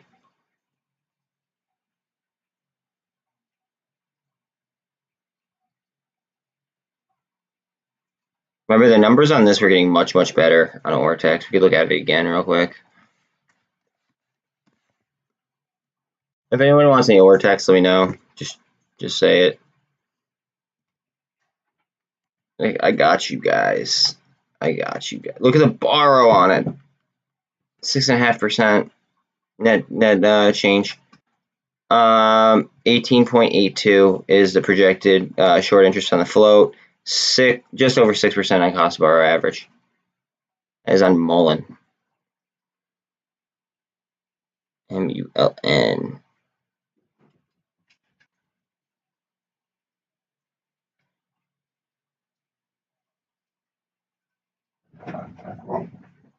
I have a very small position in this.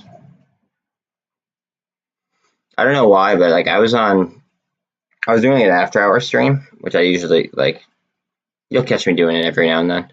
I was doing an after hour stream, and somebody was like asking me like, "Oh, well, how do you identify which is a good like pre-target spec?" Like, and I was trying to like explain why, and then I found that one. Okay, that's the old Prague, and it's up 10% right now. Anyways, I found that one, and I don't even remember. I don't know if it was a volume that I liked on it.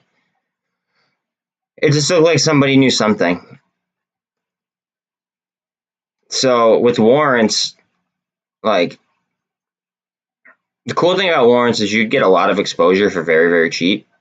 Like for instance, okay, when I bought it, it was 12 cents. Okay, it was 11.99, whatever, right? When this hits 11.50, okay, these would be kind of in like the exercise. Well, not kind of. They would be in like the exercisable zone, but you have to wait till the end of the expiration date. But they're dated to like 2026 or 2027, I believe, if I'm not mistaken.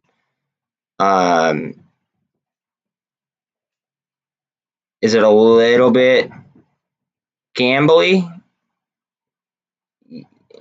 I have a high like risk reward tolerance. Like I bet big to win big, and sometimes that makes me lose. Genius, got you, dog. I didn't even see that. I'm sorry.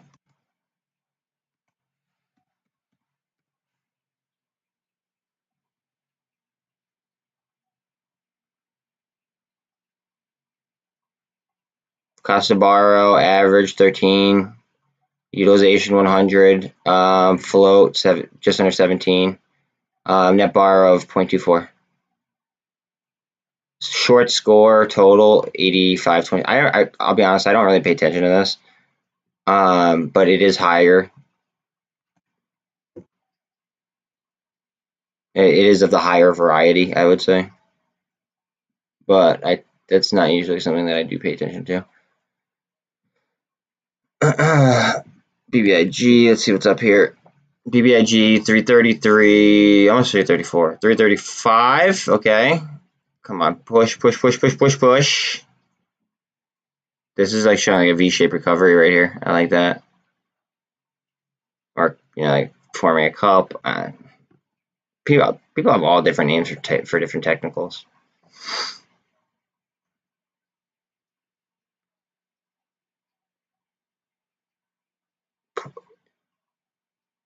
Push.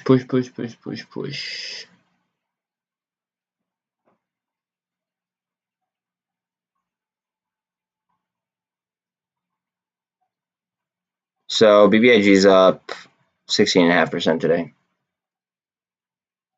Nice.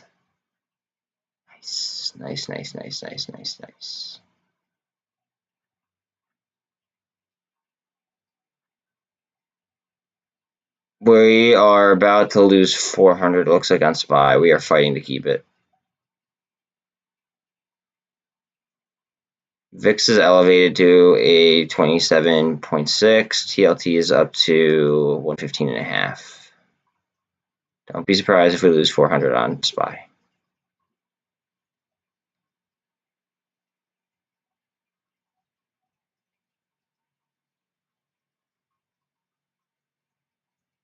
Nice.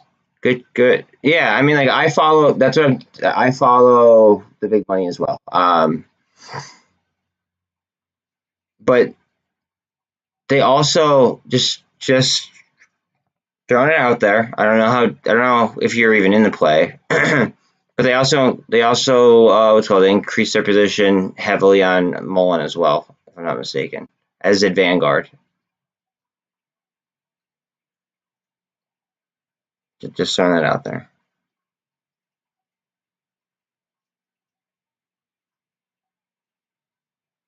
And then you know how like the Ukraine is like a huge wheat exporter, right? So then that dips into farming, and we're talking about like there have been talks about a food shortage and shit like that, right? There's this company right here called IDEX. IDEX actually just bought out not only a like a electric bicycle company, right? But they bought out like an electric tractor company. So EV tractors.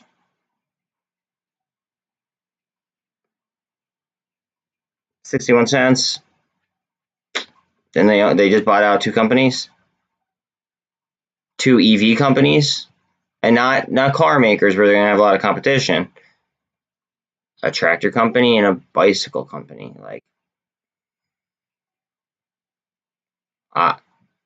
I don't know. I find that very interesting. No, I feel it, dude. I don't blame you. It is what it is. I lost money in Genius Brands. Well, I made money and then I lost money. I mean, we do that all the time, though, in various different stocks. But I feel like right now is crunch time because of the executive order, because of the witching day upcoming here within like literally under a month. So I just want like my main portfolio, not my like crash or like no crash portfolio, or my other ones that hold AMC and GME. Like I want my main portfolio that I actually like do like swing trades and day trades and stuff like that. I want that more focused on like MOASS stuff, and I want it on like leverage ETFs that help sustain me doing what I'm doing regardless of market conditions. Yeah. Yeah, dude, IDEX, I really like it. I really like it.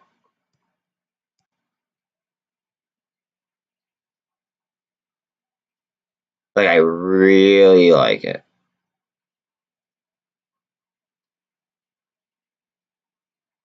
Like, the thing about what Bill Gates right now is buying farming land. Okay, you know how like BlackRock and Blackstone are buying houses, right? Bill Gates is buying farming land. What is Bill Gates going to want to do? Probably going to want to run EV tractors and EV equipment and all that happy shit, right? IDEX just bought the IV or the electric.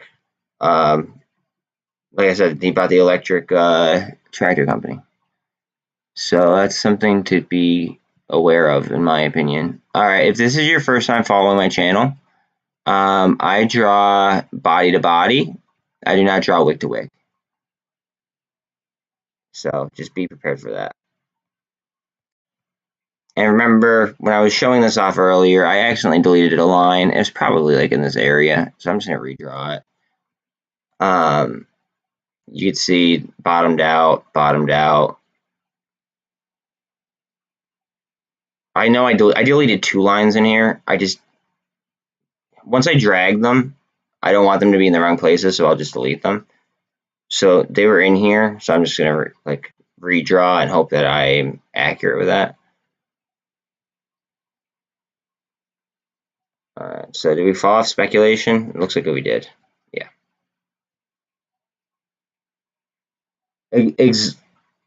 Exactly, right? But he wants to look like the good guy while he's doing it, right? So if he controls the food, he's going to need equipment to do that. I agree with you 100%. I think he's an evil man too. Like I said that I'd get into politics more than I do. So like here goes nothing. And if you don't like it, I'm sorry. Okay. So Bill Gates, he's the owner of, is it the Who? Like, not, and I don't mean the band, obviously, but the World Health Organization or whatever, right? Forcing people to go ahead and get these vaccines. Okay, I'm sorry, like and I don't need any sympathy for what I'm about to say. Okay, I'm just saying it to prove a point. Okay, my great grandmother died yesterday, or no, 2 days ago when I was on. Today's Wednesday, right? She died 2 days ago when I was on stream. Okay. And I told you, I actually said, like, my dad just messaged me some really fucked up news. I believe I said. So she died. She had like other things going on with her. She was 97. Okay. She had other things going on with her, but she has COVID. Okay. That's a part of her death. It's COVID. Okay. She's 97 years old. Okay. Now also, one of my cousins is a funeral director. Okay, he says that a lot of deaths are ruled COVID, even like if somebody has symptoms and they have a heart attack or a stroke.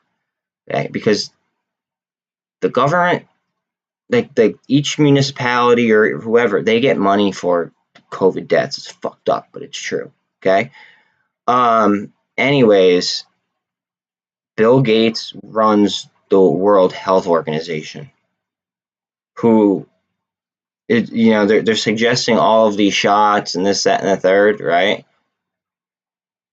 Has anyone checked Bill Gates's can we check his holdings at all? Like, do we know if he has Moderna, Pfizer, AstraZeneca, BioNTech? Like, do we know like how much money he made off of pharma companies? Like, is there I don't know. I haven't been keeping track of that. I don't know if anybody else has. If you have, please speak up.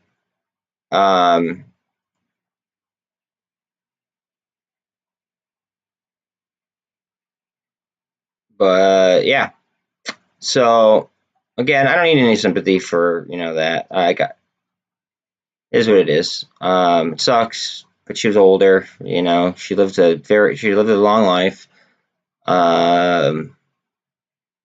but they put COVID on her thing. Like, she didn't even have COVID before, like, when she went to the hospital.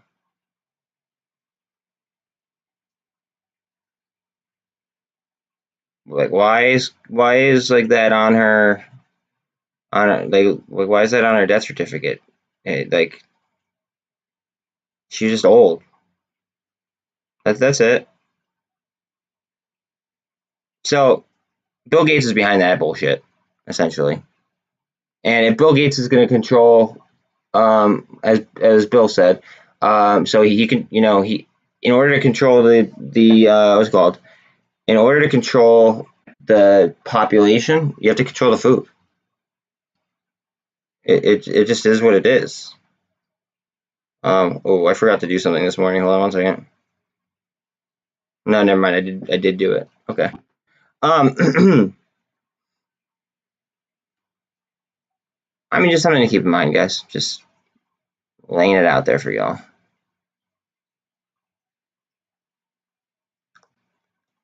I have $40 strike for tomorrow. I had 2 of them, but I actually sold one for profit yesterday. Today's probably like the one that I left. It's probably more towards where I bought it at. But I did sell one of them yesterday. That's why I like scaling,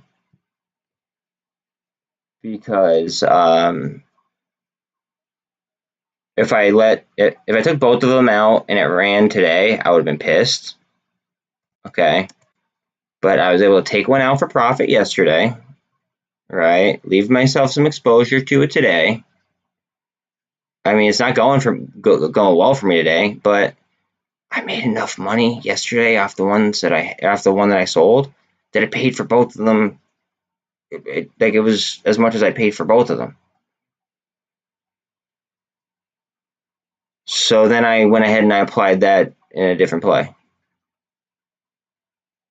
But that's why I like scaling. That's why I'm going to be scaling in and out of all, if not all, most of my MOASS plays as well.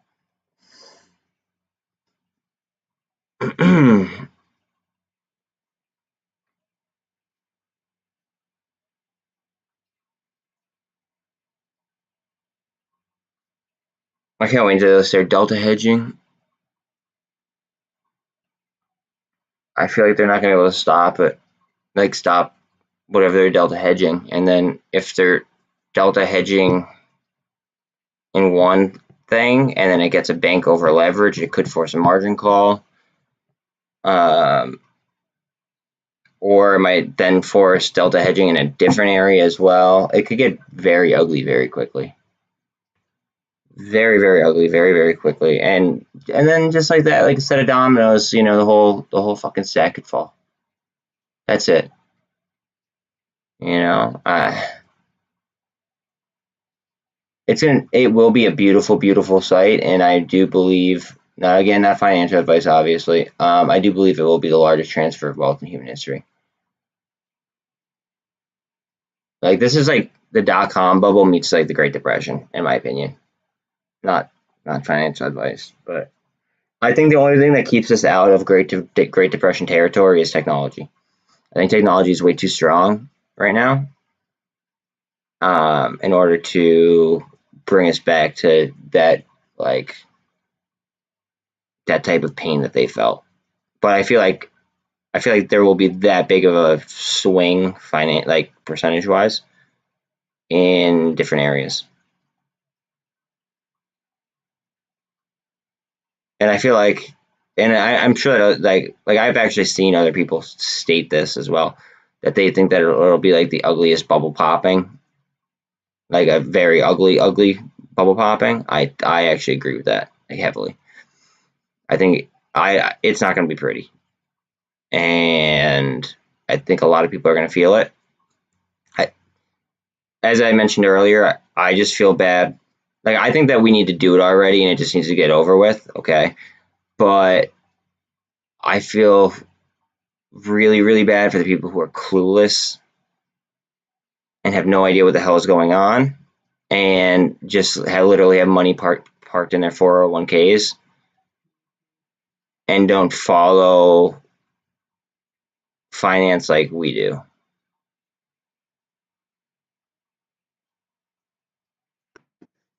Good info, Bill. That's what I'm saying. All right. Bill just hooked us up with some great info. Okay. That's the info that I like to see. I like to know about that. Okay. So he's saying that there's 46,500 calls in the money currently on AMC, which would be positive pressure upwards, right? And then another 12,000, so that would stand for that'd be 1.2 million shares at 14 for AMC.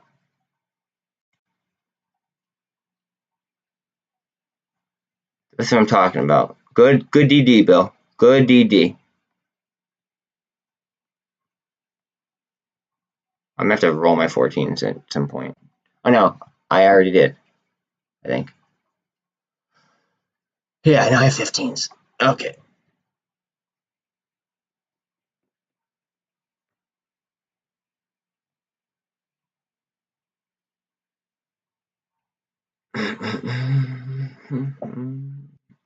We want to take out this intraday high of 1420. First way to clear this though. This little junk. But no, like what he posted, like that's the kind of shit that I want to see you guys like focused on. I want like not financial advice, but like that's the shit that matters. Is like the option Greeks. No, I believe you, dude. I trust your DD. Like if it was somebody else that I don't talk to on a daily basis, I would definitely double check the source. But you and I share DD very frequently, and it always checks out. So I trust your DD. As far as a trust me bro type moment, I'm actually cool with it this time.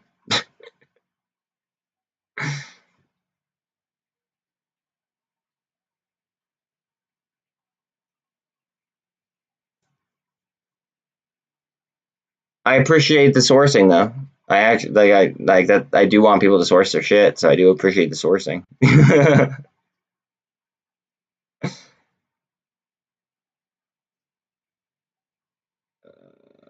SPY did hold 400. I'm totally okay because all right. I read online. I did not source this. Okay. I read online last night. I was like half asleep. Okay. I did not source this. If somebody wants to double check, please be my guest. And I wish that you would. I saw that Tether, there was a withdrawal of $7 billion of Tether. If you guys watched my video from 2 days ago about stable coins, or three, maybe it was on Friday, no, it was last Friday. Dude, no, exactly. That's what I'm saying. I'm sharing this info without double checking. I'll be honest, right? However, I do. It is very believable. This might get some resistance right here. Thank you, Greg, about liking, subscribing. Please do that. But I believe Tether had $7 billion taken out from the exchange. If you watch my video from Friday, I explain how the U.S. is complicit in allowing Tether to go ahead and inflate the U.S. dollar. And then also I tie that into the XRP lawsuit, if you guys follow XRP. MULN is down a penny. GameStop's up to $96. We are 14.10 on AMC.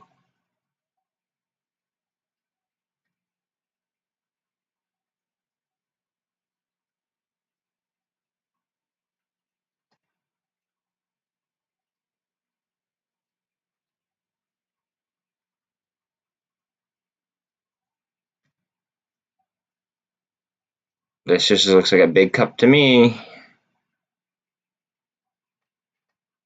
Now where's my handle at, though? Where the handle at, though? Yeah, watch it handle, and watch it go back up to what I call the speculation line. I will think that is hilarious. My dog's crying. Hold on 1 second. What's up, baby? What can I get for you? Going outside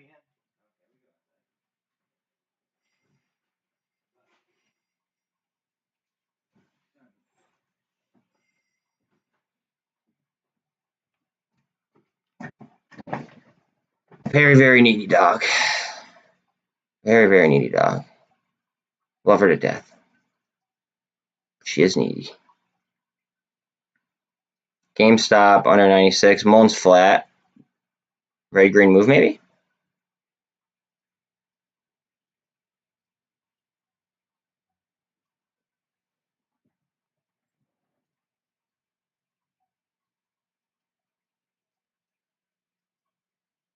Remember, half hour till Europe closes.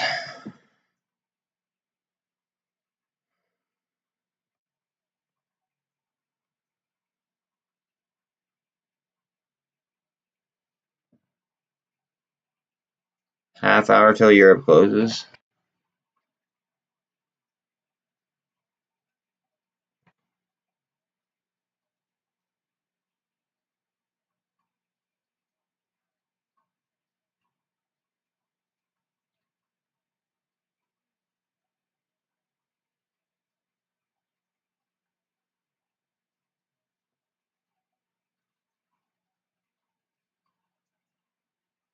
Move, baby, move. I want to see some velocity on this bitch. Come on. Let's see a handle. Come on, baby. Give it to us. Okay, BBIG. 337. I love it. 38. Good info on the chat, Bill.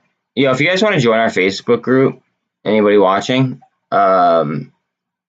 I know one of my mods here, either Bill or Greg, can go ahead and share the link to it. But if you just search Wall Street Investors, it's basically a picture of it's like a Robinhood chart actually, and it's just like a green line and with a black background. Feel free to join that. We vet everybody, kind of like make sure that they're not bots, and then if you want to be in the chat, just let somebody know. But everybody gets vetted that way. Like, we kind of keep like people who are not in it for the right reasons. We keep them out, and then we don't get spam that way. We get legit information.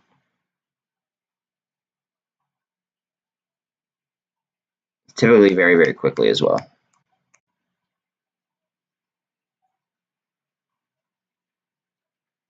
Love C3AI. Love backed. Rivals down, but I still love it. EVGO down, still love it. FOA, I do really like FOA. I did buy some USEG today.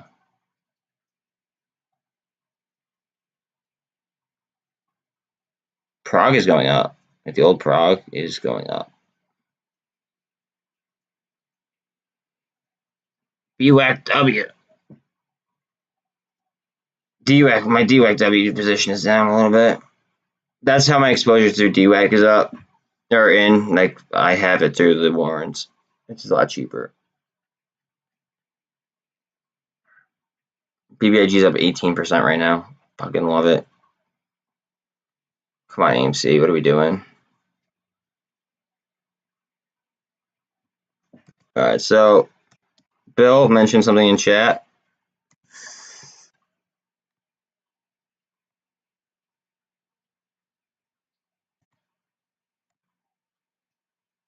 It's only 366 in volume, but it is up to 15, so that's pretty sweet. It's a halt.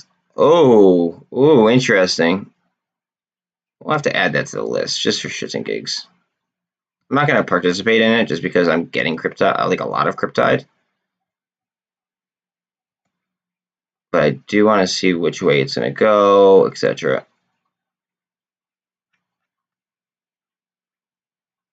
Yeah, thank you, Bill.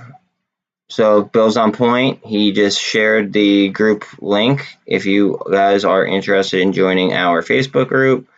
I might be the one, streaming, but it's definitely like a group. It's definitely a group effort as far as sharing information goes.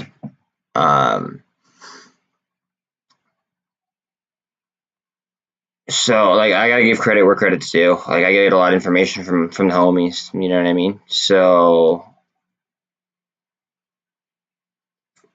feel free to join. Feel free to ask to be in the group chat.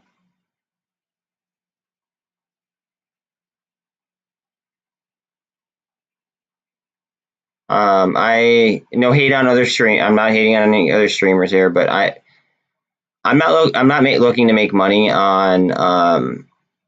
I'm not looking to make any kind of money on what's it called, on like a Discord or like anything like that.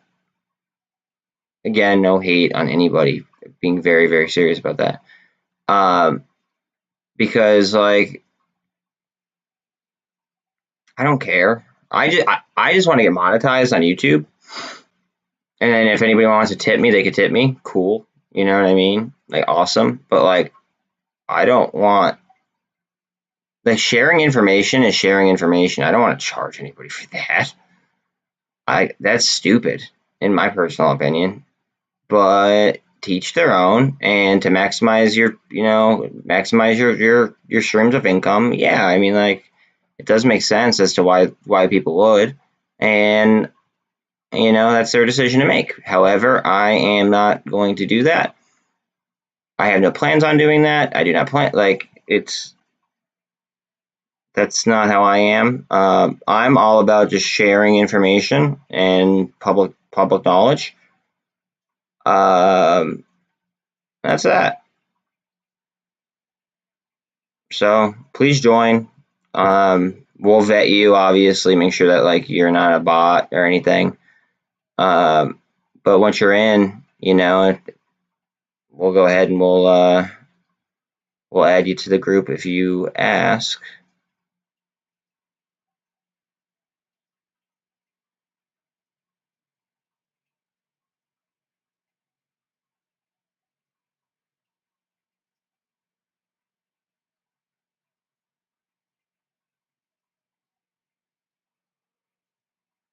Yeah, it's hot, dude. There's gonna be so much fucking volume on it.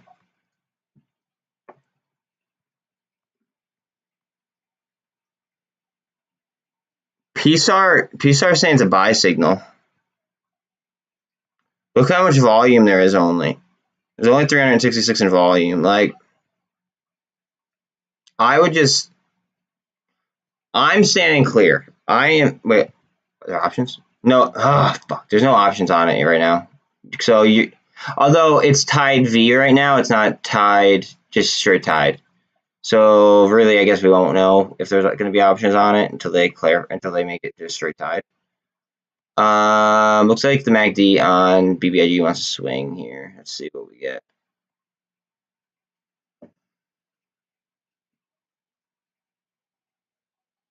I just feel like buying Tide right now could be very dangerous. It could be very, very fruitful, but it could be very, very dangerous as well. Because most of the Tide shares are going to be distributed on the 27th. Therefore, natural price discovery. Like, yeah, there will already be a market for it, and there will already be demand, which I do like about them having like a Tide ticker right now. But most of the price discovery, in my opinion, will be on like when we get the distributions. Again, that's my own opinion. I mean, I could be completely fucking wrong, and there could be a lot of money to be made on Tide V today and up until it is distributed. But I just think it's a dangerous game to play, and right now with everything shaping up the way that it is, I want to be in like my MOASS positions, my favorite MOASS positions, and not an unproven one just yet. If that makes any sense. Like, I don't even know if there's any options on non-tied yet. And like that plays a great deal because then that determines whether I like could buy calls, whether I could sell calls.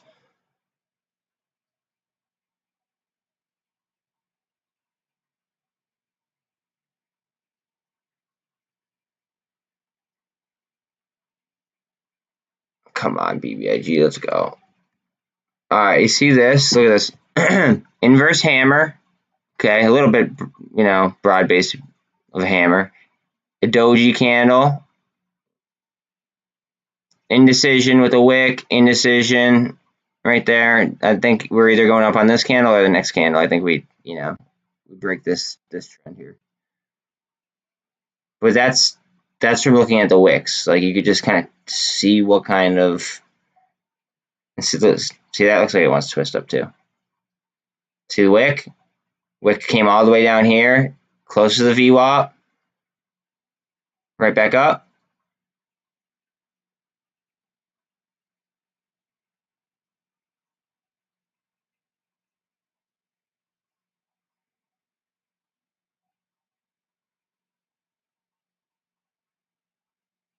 $398 in change on SPY.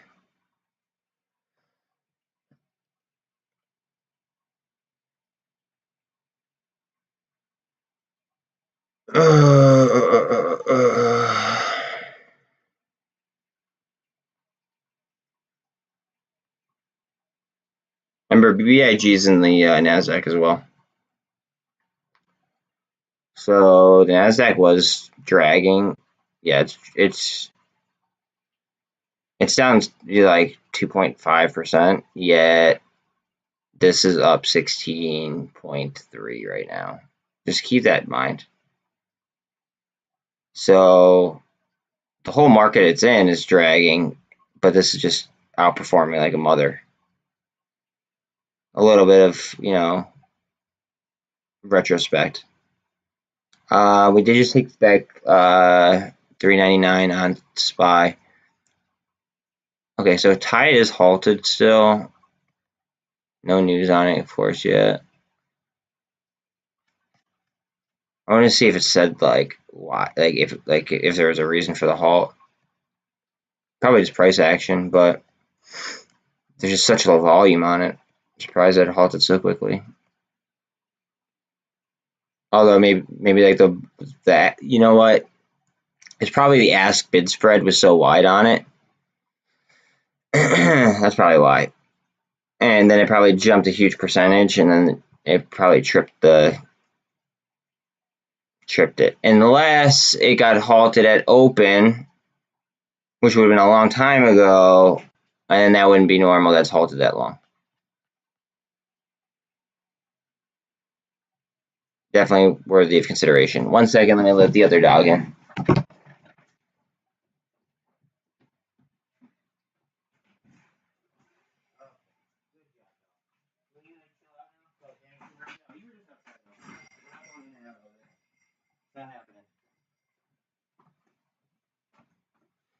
Oh, man.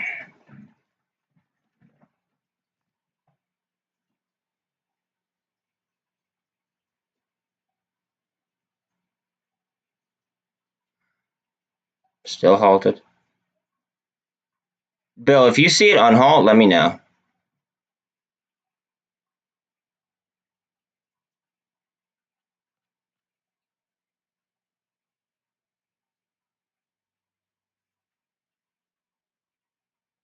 Remember, Europe closes in, 17 minutes? They close at 11:30. It is, it is 11:13 right now, and they close in 17 minutes. So things might pick up, or they might drop off.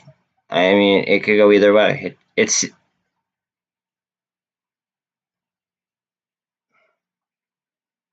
Let me show you something actually, real quick.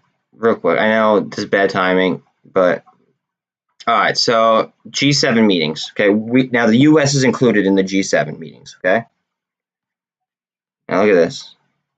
All right, so we're G7 meetings, blah blah blah blah blah blah blah blah. Next week, right after the G7 meetings, okay, Monday, Canada has a bank holiday, okay? We know what happens after bank holidays, typically, okay? Where the hell did I see it? There's a Eurogroup meeting somewhere. The fuck is it? Oh, in the meeting minutes. Okay, so the FOMC meeting minutes are next week on the 25th. But there was a Eurogroup. I looked at it this morning. Oh yeah, okay, all day Eurogroup meeting. I know it's in yellow, right? But that's actually important. Okay. And that's right after the G7 meeting. And right before our policy, like our FOMC meeting minutes come out. So just keep that in mind.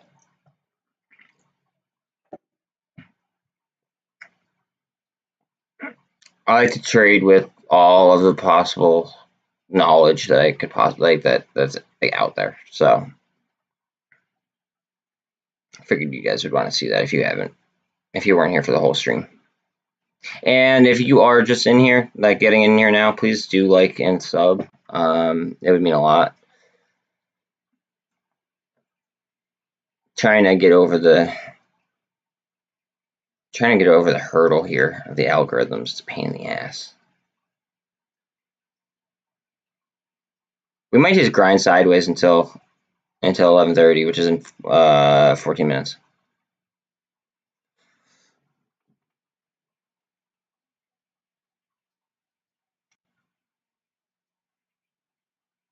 Watch them halt tide until Europe closes.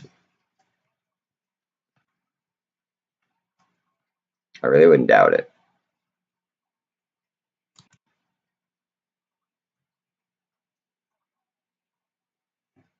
Look how AMC's oversold right now, 28 on the RSI. Getting support off to 200. Oh, do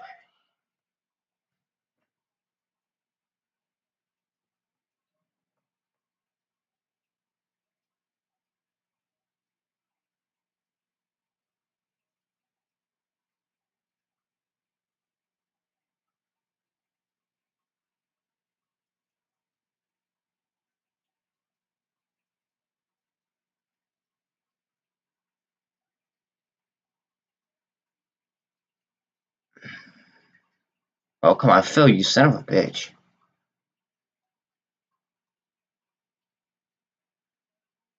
Alright. AMC.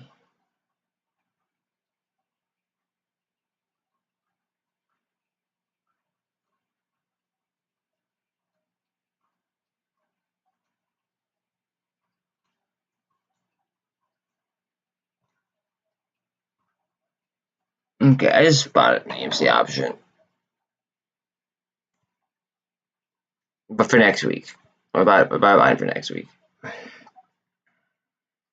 might dip below 200 slightly. I'm hoping it doesn't, but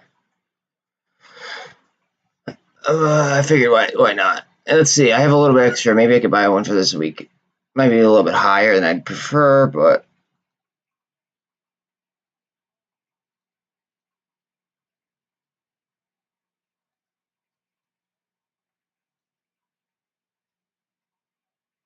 okay. And I was able to buy another AMC option for this week. A little bit off the money, but not too far. Still providing a decent amount of gamma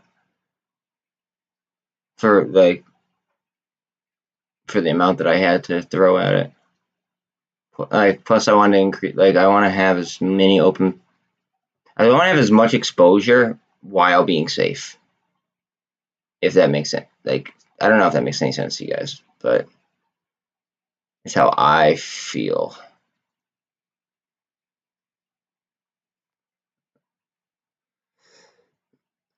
All right, we are at 23 on the RSI right now of AMC, and it's underneath 200.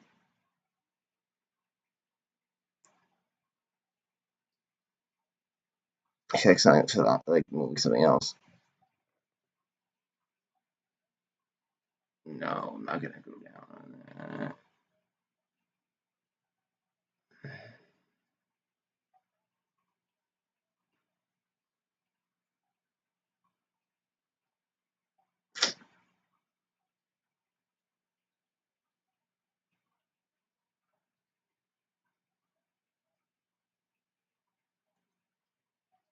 I'll close this. Hold on a second.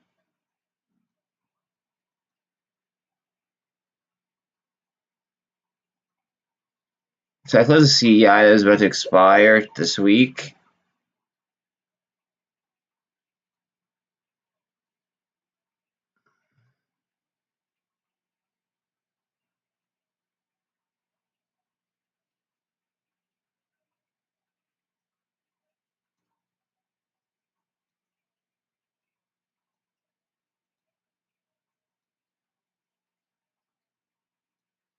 Okay, and I bought another AMC option with that money.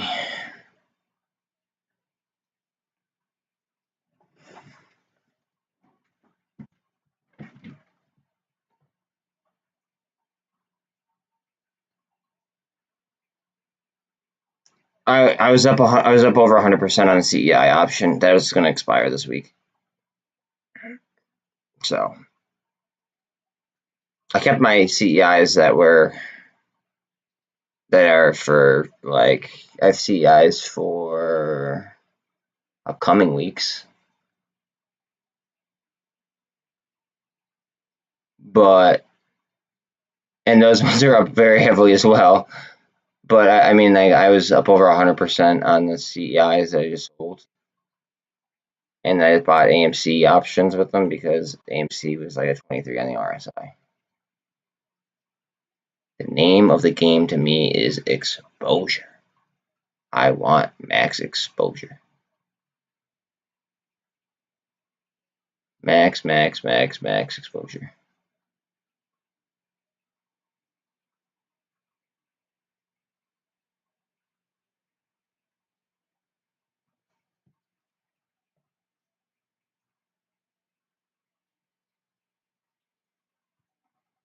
I think AMC has too much momentum here. I mean, I don't think that's double top because, well, I just don't think that that's a double top. I think this is a bull trap.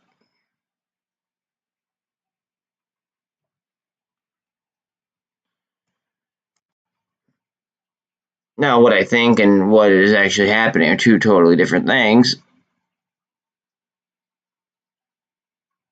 It's my opinion, and everyone's entitled to their own.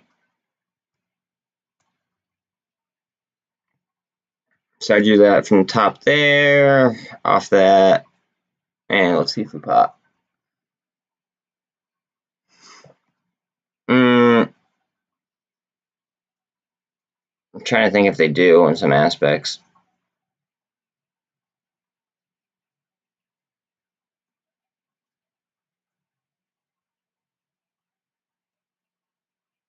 I mean, they literally tax everything they possibly can. I'm surprised that this administration, and again, I'm down to be. I realize that, you know what, screw it, I'm just gonna be myself, and I'll bitch about politics all I want. I kind of came to that realization, like, you know what, like, why should I hold back?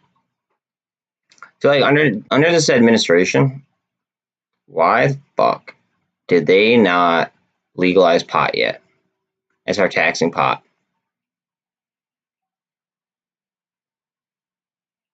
Like,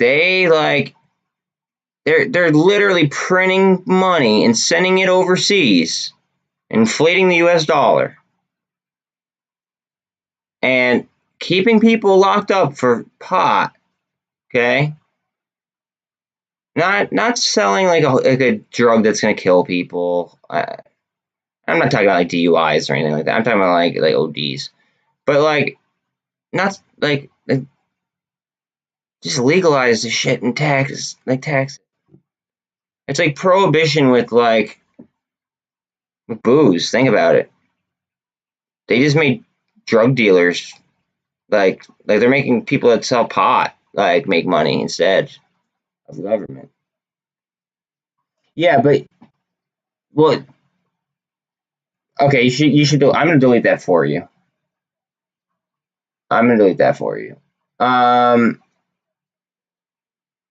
Yeah, don't. Let's not say anything like that. Let's not say because that could be conceived as something that you shouldn't be doing.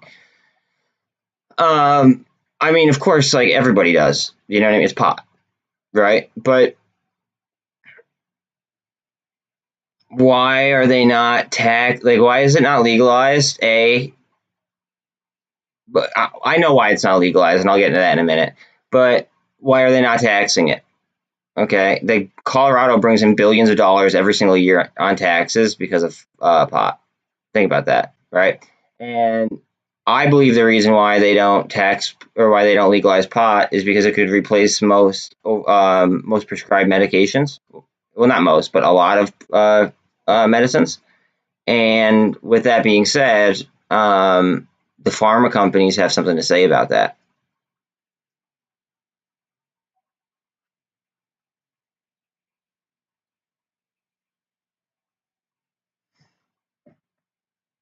I mean, that's just my opinion. Everybody's entitled to their own, so you know.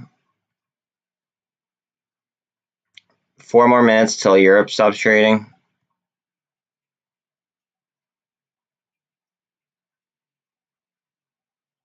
Hopefully we get a reversal because we saw some initial strength, right? And now we're getting beat down a little bit, right?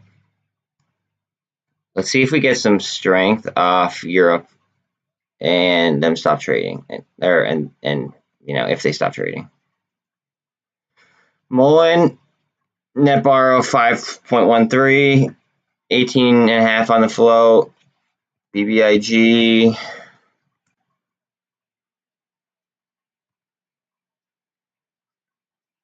net. Oh my God! Look at the averages. Cost to borrow average is 340 almost. 339.5. Max is 432. And they still have a net borrow on the day. 17% on the float. Hold on. I'll read yours in a second, bro. Give me 1 second. Let me just knock this out real quick because I want to pull my chart back up. AMC, net return of 0.29, 21.81% on the float. Let's look at GME.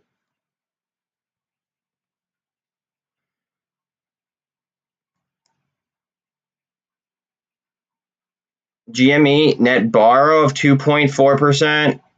24.37% on the float. Cost to borrow average has gone up since I last looked. It is now at 11.32.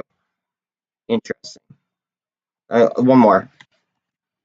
Why I'm here. ATER. ATR. Cost to borrow average is just under 150. 150%. 0.31% net change, net borrow, and then 40.3% on the float.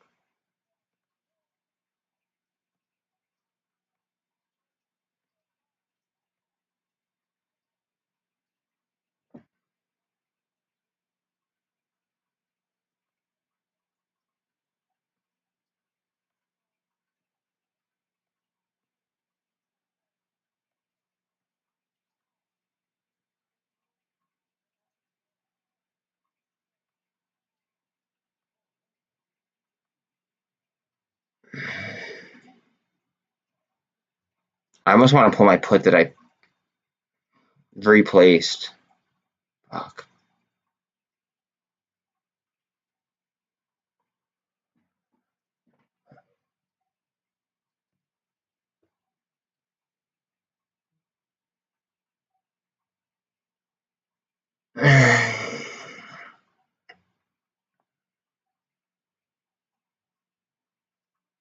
Well,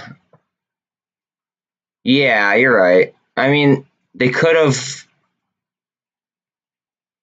They may have thought that there was a way out, which is why they didn't. Like they may have thought that there was a way out, and then the way that it unfolded, I guess, Like now it's just like, oh shit, if that makes sense. Or they want to be responsible for making like for the greatest transfer of wealth in human history. That way they get seats come election time. Good info, Bill. Thank you. I know Untitled Tracker is it just I believe it's interactive brokers only though. So everybody keep that in mind. But thank you very much for that info.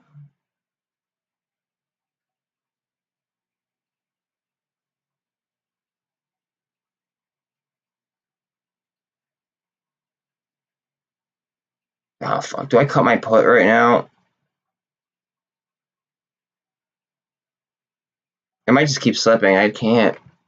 That's why I buy it. I buy it as a hedge, and I'm almost in the money on it.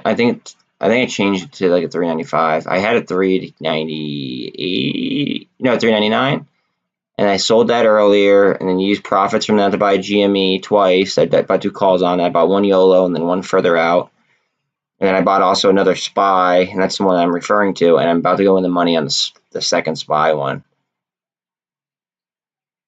I have a 395. I don't know if I should sell it or if I should keep it. I'm thinking I should keep it just in case.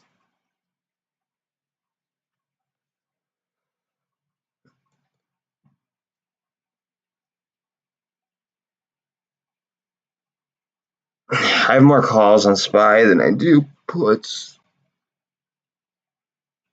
Like I wanted to start ripping. Okay, they just stopped Okay, they just stopped trading. So let's see if we get a huge trend change. Yeah, we are. I think. All right, guys, watch out to the upside. We might see some strength here because they just closed at 11:30, and look at that candle, bang.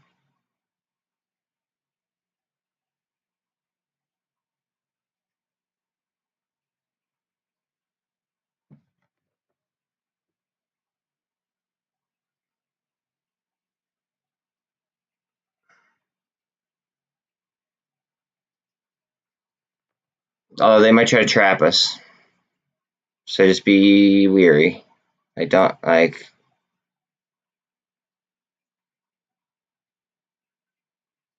Watch for shifts in crypto as well, because now they might be focused on trading crypto.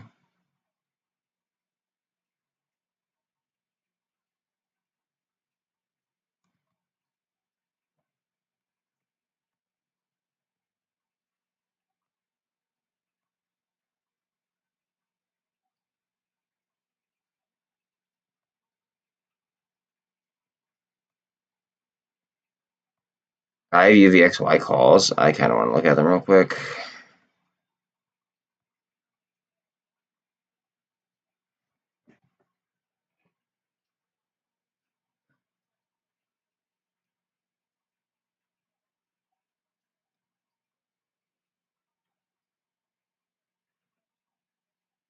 No, not yet. Could, but not yet.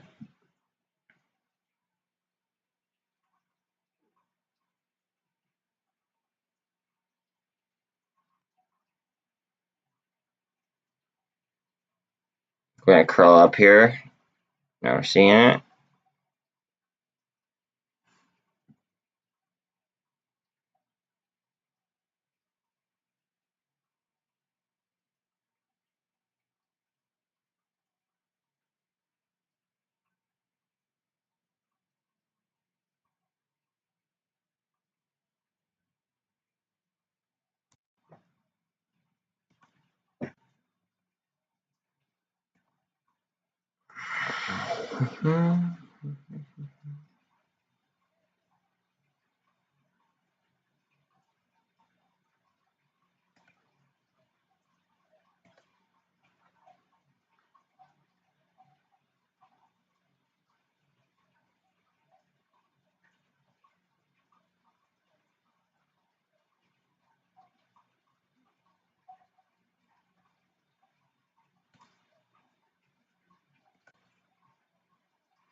Look at that sniping opportunity they just passed.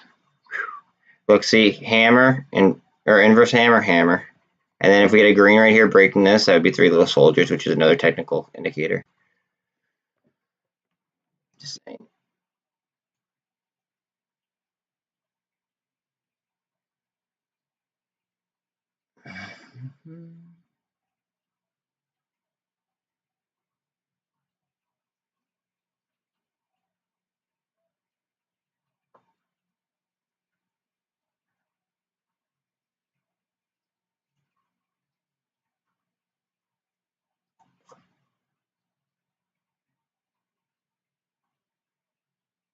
Oh, I want to sell right now. I want to sell something expensive.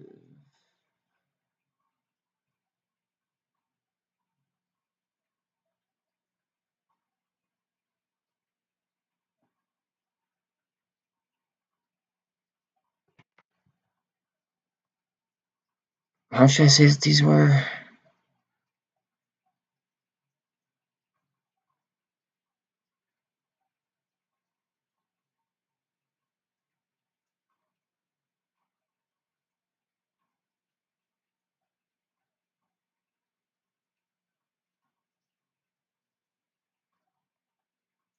Oh, fuck me.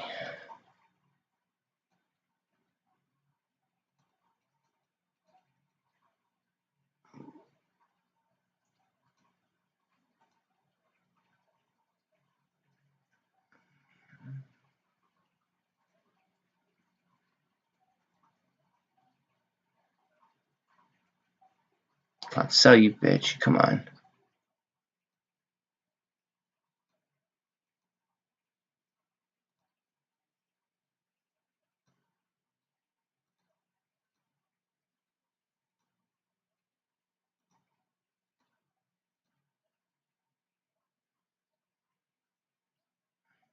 I'm trying to sell a really high-end GameStop option, and then I'm trying to bring it in a little bit closer, so then I can get 2 of them. You know what? Cancel order. Fuck it. They want to underpay me. Screw them. I'll leave it out. I'm like pretty much at the money on it. I was gonna go up a little bit, and I was gonna go a little bit closer, so then I could get 2. But if they want to be like that, fuck them.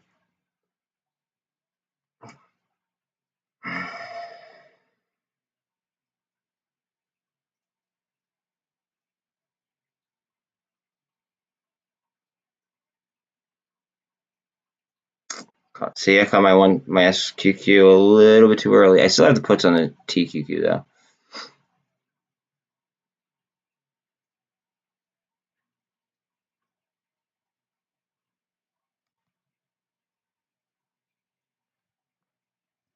Pull up chat again. My bad. Okay.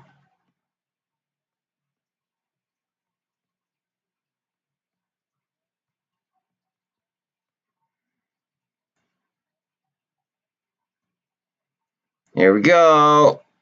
Let's do this shit.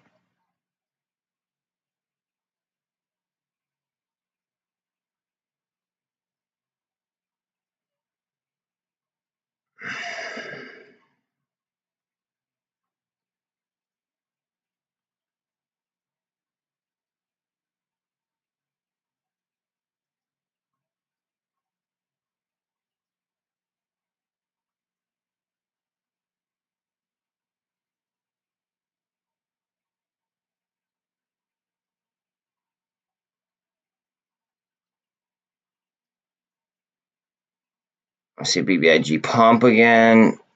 What's volume at? Volume's at 28.59 right now on BBIG, and it's oversold right now. BBIG is at a 20. Fuck, I did it again. It's at 25 oversold. 23 oversold. Underneath the 200. And it's about to spin back, it looks like.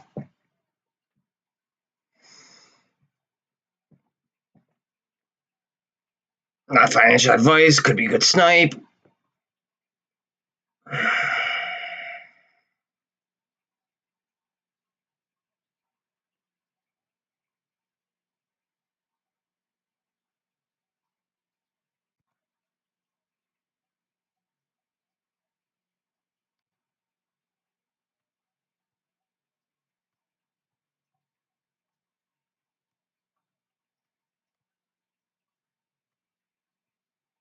Like that was an excellent sniping opportunity on AMC. Congratulations if you got it. If we get some fallout through here, congrats if you sniped that.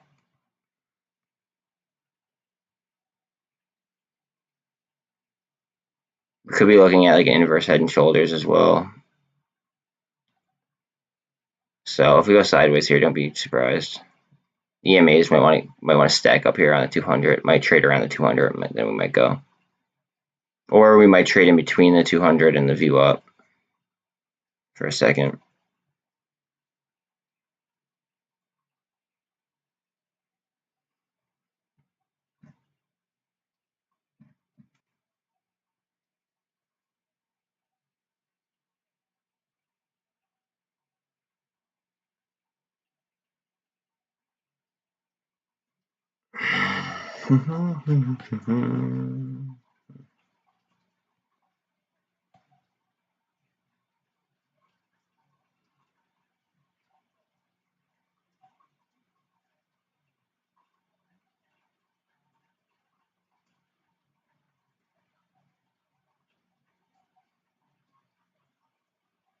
Inverted hammer, hammer. More strength to the upside. Go ahead. Run it. It's in between the. It's sitting on the 200 is what it is. That's what AMC is doing. It's chilling there. GameStop's at 93.37 right now.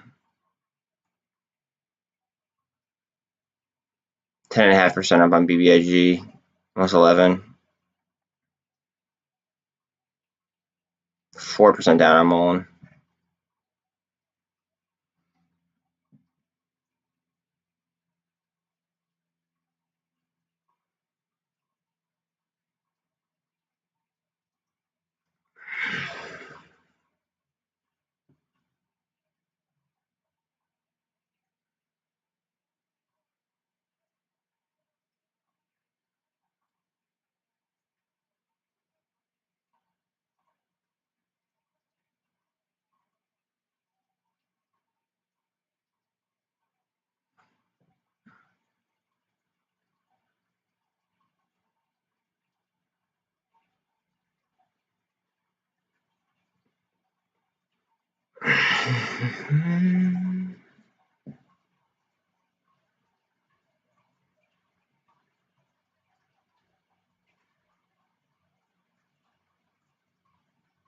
Bitcoin just took 29,000.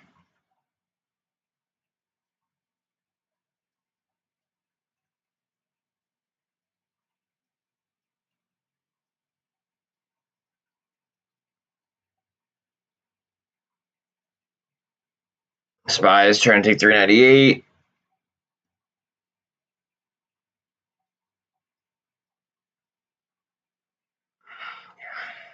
See how we're trading sideways here at the 200. Watch, we might jump up.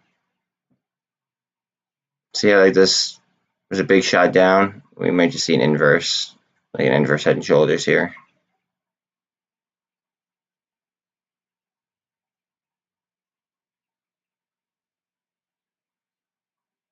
BBIG was just at 11% up. Now we're down a little bit. Just a smidge.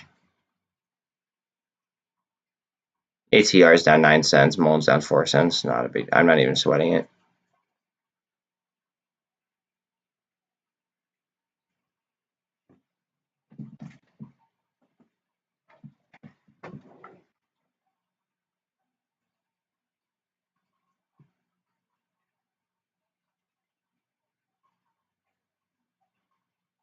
We're tied. Whew.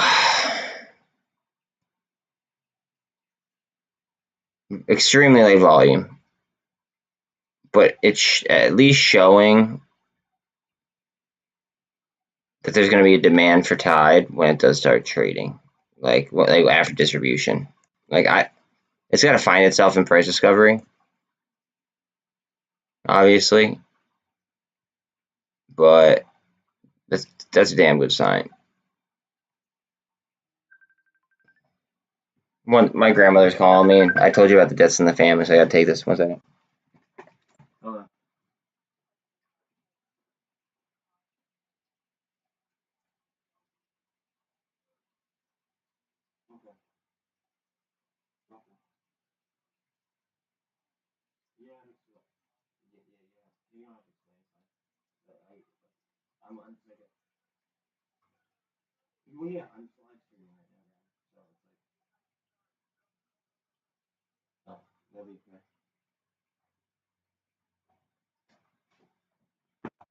Sorry about that.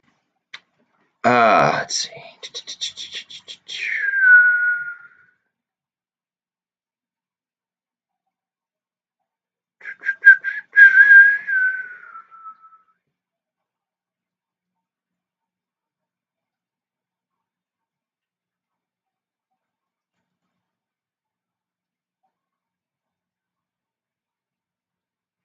I might sell my calls and buy more like puts. Buy.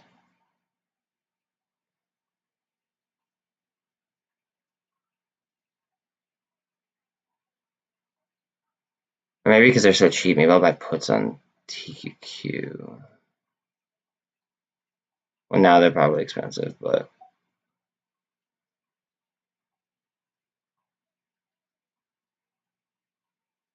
see, I make most of my money going against the grain. Like when things are being like, that's why I said like down here would probably be a good snipe price, because the IV would probably be low. The like if you're bullish on it, you know what I mean, and you think it's gonna go up, you know, buying at 314, you know, instead you bought at 350s, I mean, you're probably up already. It's a very volatile way of trading. It's an extremely volatile way, but volatile, whatever. But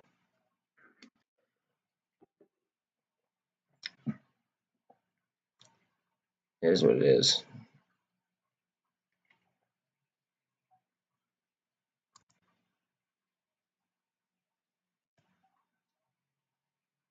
Why? Okay.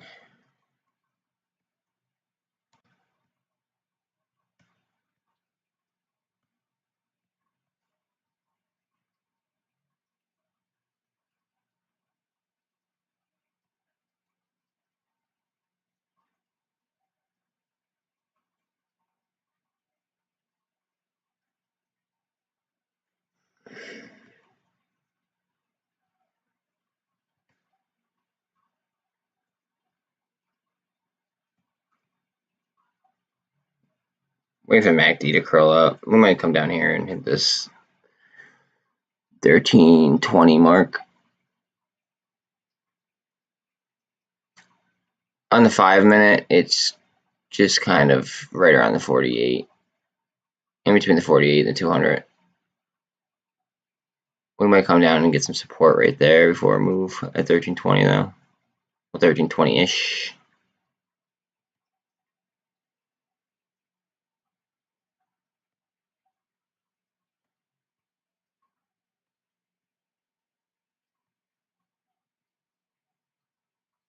Maybe not. Maybe it goes from here. Hopefully.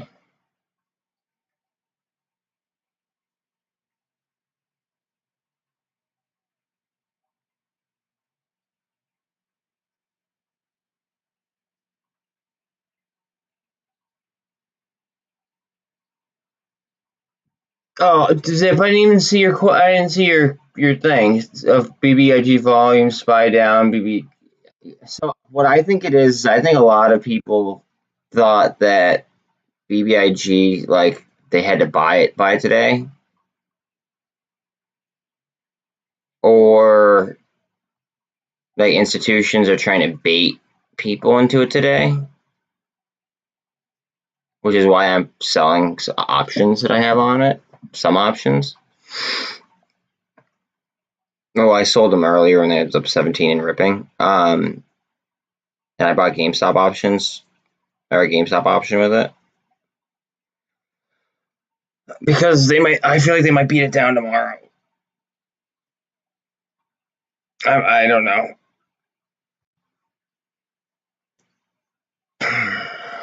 But I'm just, doing the whole buy low, sell high kind of. strategy.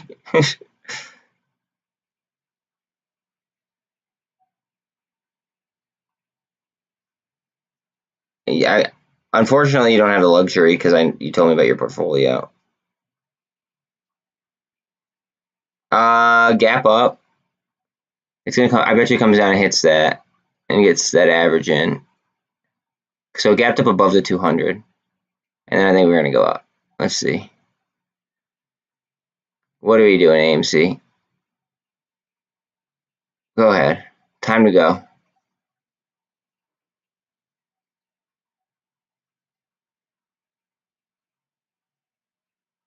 Make like a tree and leave.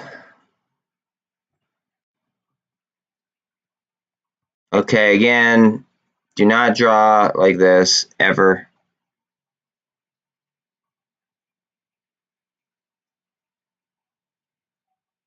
Do not draw like this ever.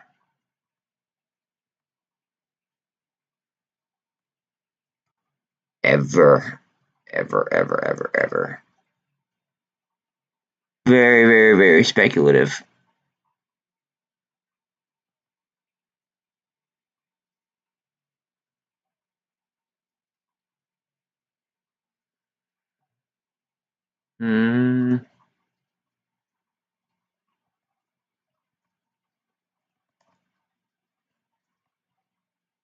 Never draw like that.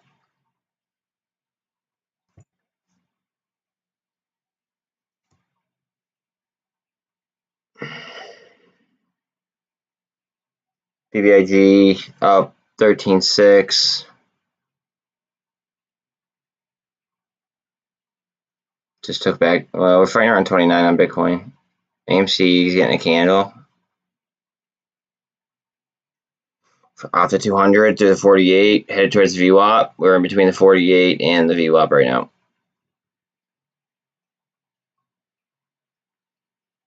Congratulations if you sniped down in here so far.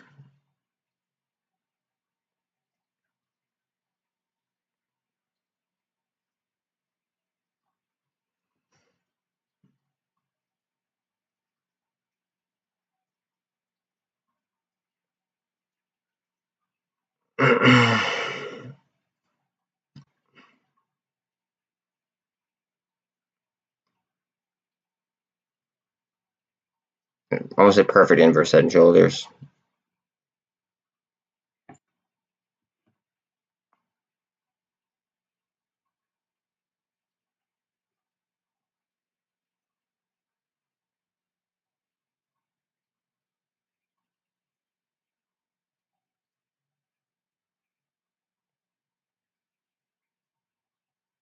Wow, Bill, very good DD. Very good. Okay. So in our chat, Adam Aaron apparently tweeted, some of you have noticed that AMC now owns about 6 million shares in National Cinemedia, the theatrical advertising company. What you may have missed is that we got those shares for free. They came to AMC because we grew our circuit by adding theaters in 2021. Playing on offense. I like that.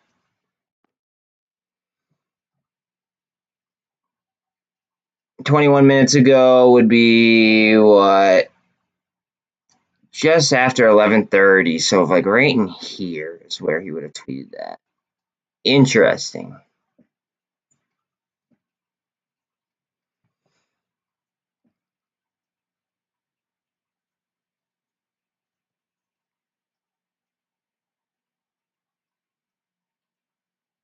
Adam Aaron at it again.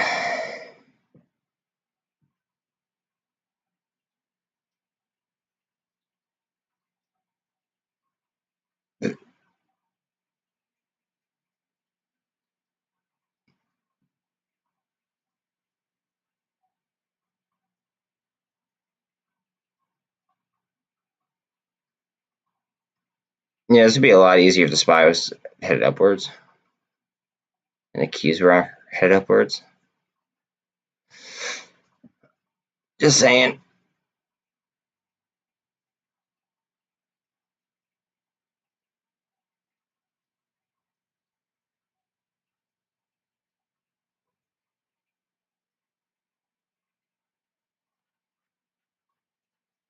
There's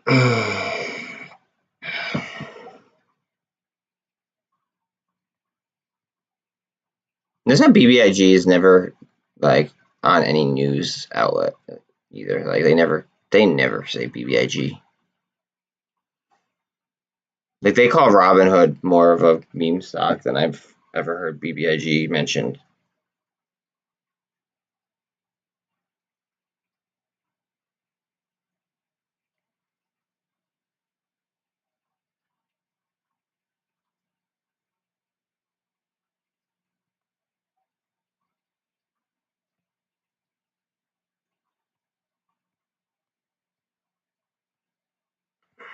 We're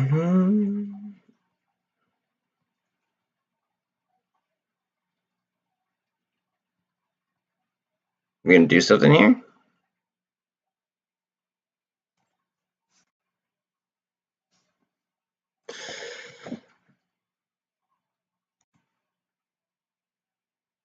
$13.38 on AMC, crossing the MACD as we speak. Oops. Spread this puppy out. What's up?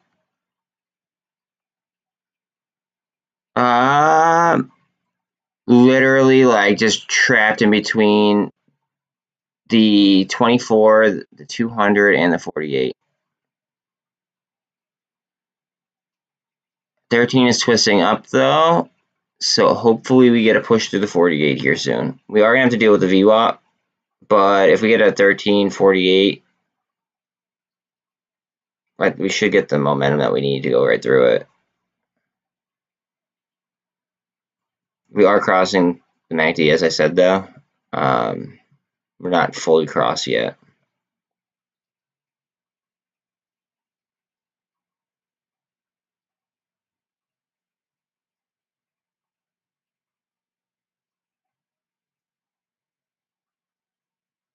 Fuck, do I want to sell that?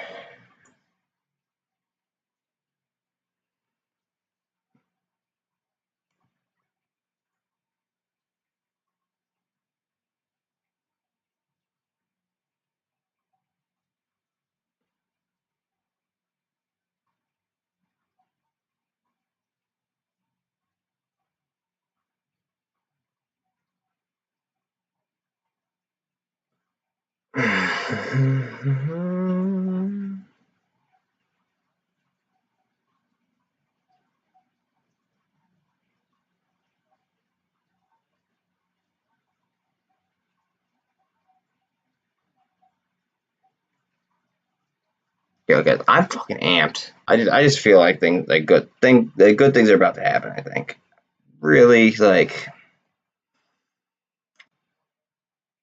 I'm really convinced by it. What are the options looking like?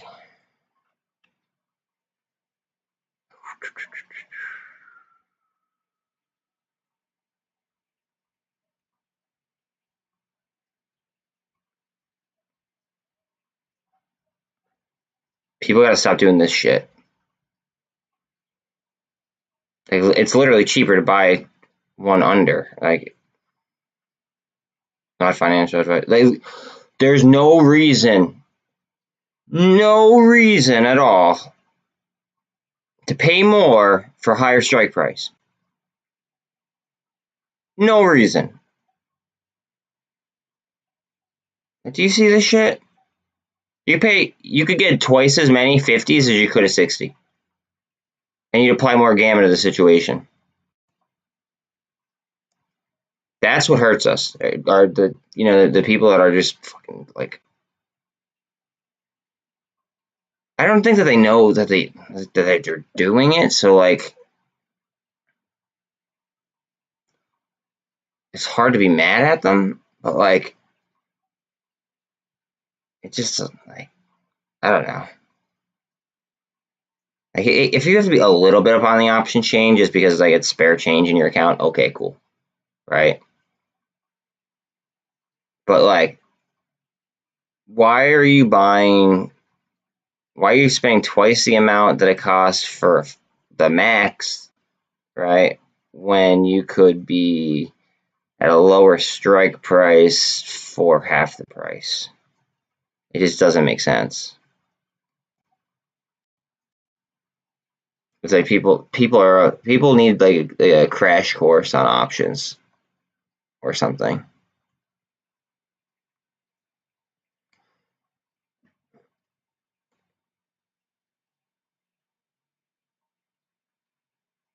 This looks like it's like ready to go too.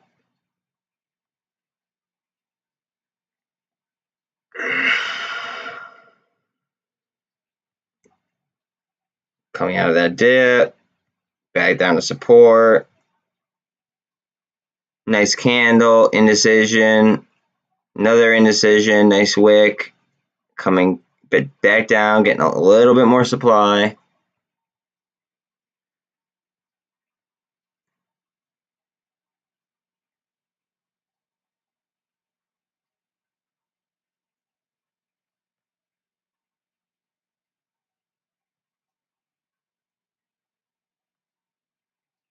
I kind of want to do something silly here. Hold on a second. What am I going to do?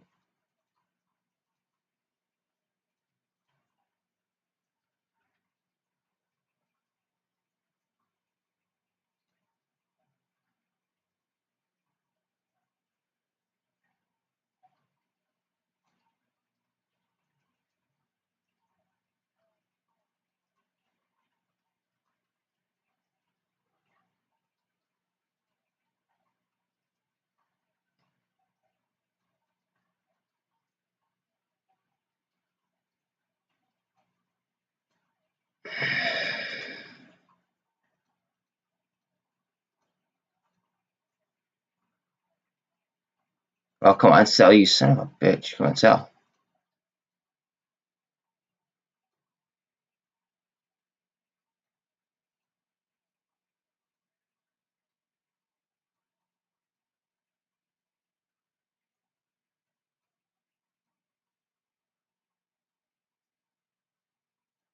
$202. GME.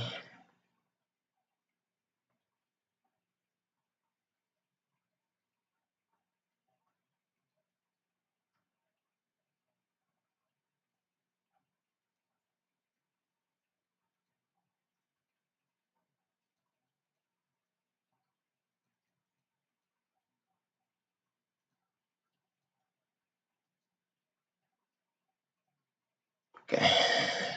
I'm put in a GameStop option for after dividend. Just because of the price. Like, it's getting knocked heavy. I believe that the price will go up. Tell me I bottom take that, because that would be awesome.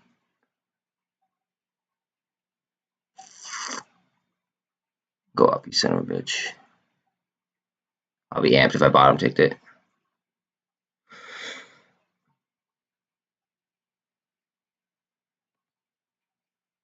$320 here on BBIG.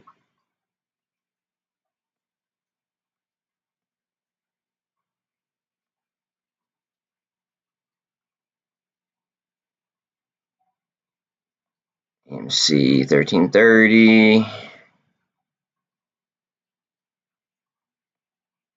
Looks like it's gonna curl up here. You know what? I have $1 I could spend. Let's see. What's the cheapest dollar contract right now?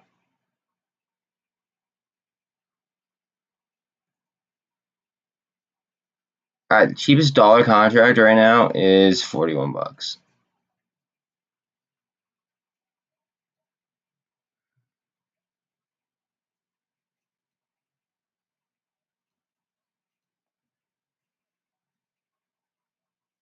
I'm not even gonna do it. Fuck it. Can I get a dollar contract for next week? I doubt it, but nope.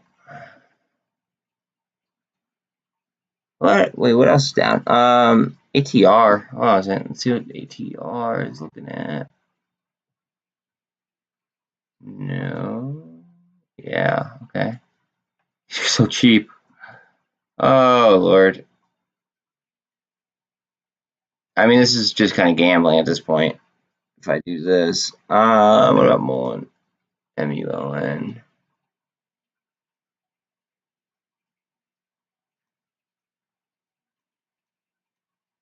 Literally dollar contract. Let's see. No, won't even let me do it.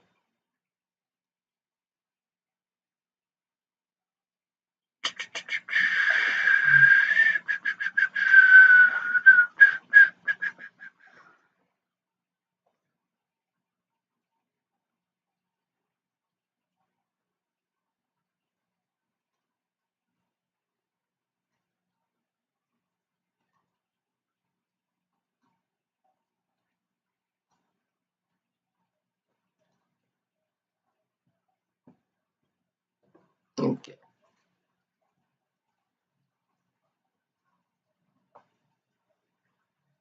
Alright, sorry, I was ignoring chat there. Okay, nobody's even talking, so we're good. We're gonna come down and double bottom off this.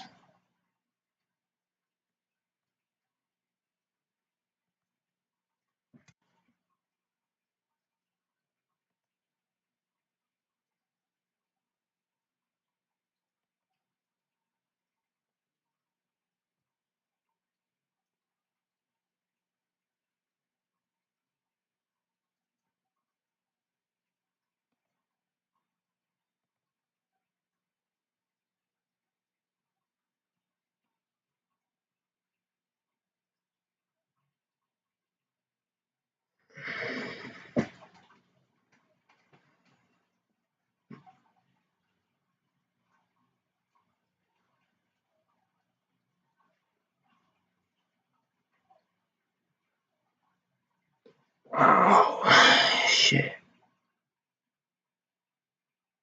Okay, we just lost 396 on SPY. Heads up on that.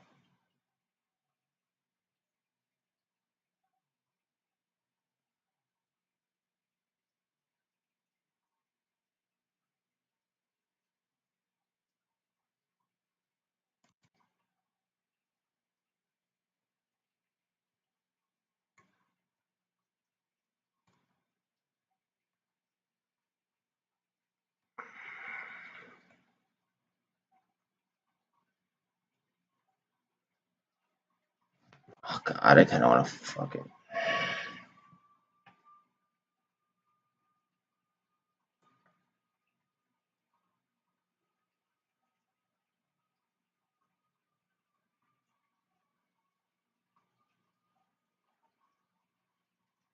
Are you gonna sink more? Come on. What are you doing?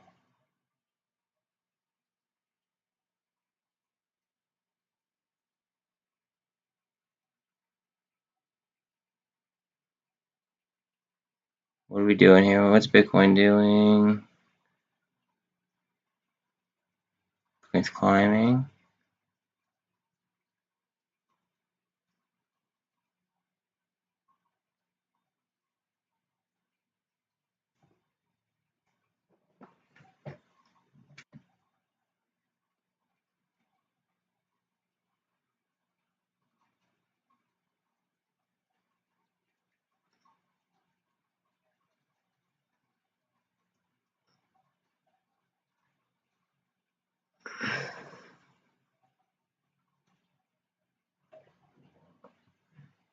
Okay.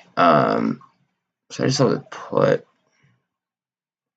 I sold that put on SPY. I made like 400 bucks on it. So, no, I mean, sorry, I made like 100 or 350 or something like that on it.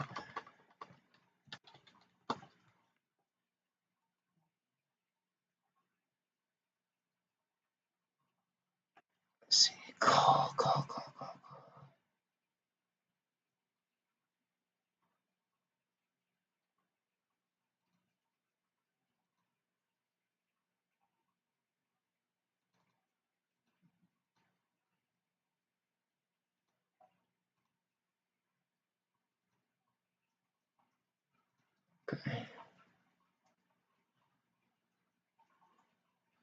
And I got a closer to the money call for Friday, and let's do some put. And I got it for dirt cheap. And then let's do a nice put just in case.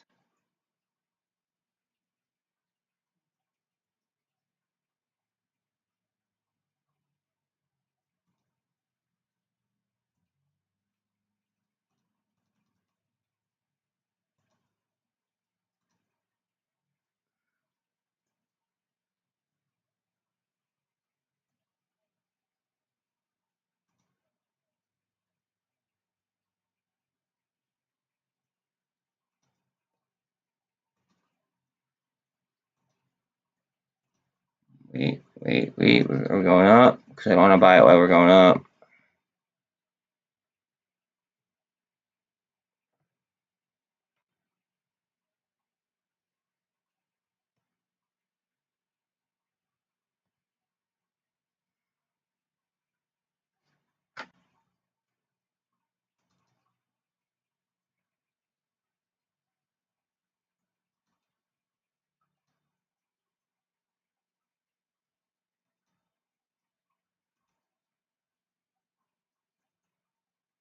Okay. I bought some a little bit off the money puts on it, as we were showing some strength. I bought a few of them though.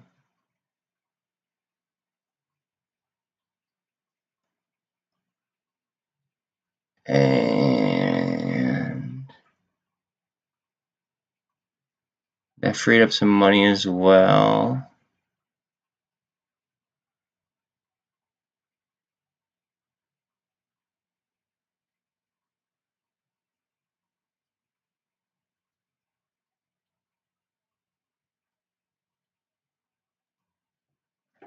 What are we doing on SQQ?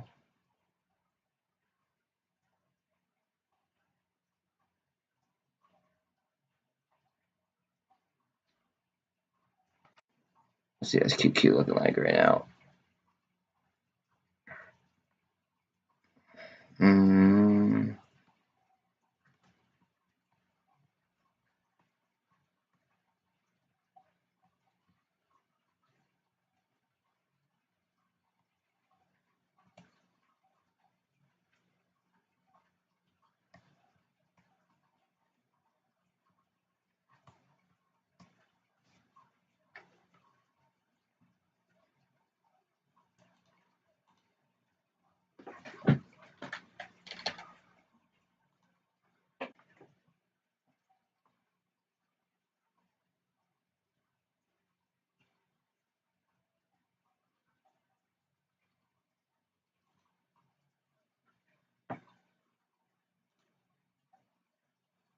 One, two, three.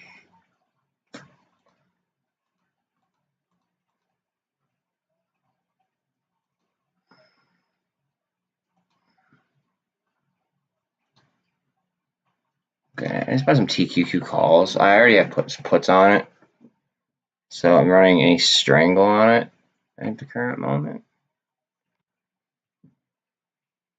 It just looks like it's at a point that it could curl, or it could just keep selling off. So it could reverse course, or it could just drop. And I want to be, if it does shoot, then I just made a great snipe. If it falls off, then I can take profit on my put and roll with it.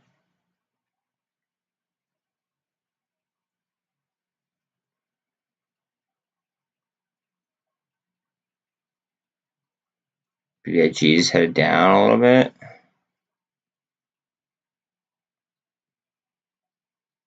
Headed down and then it hit a nice candle there.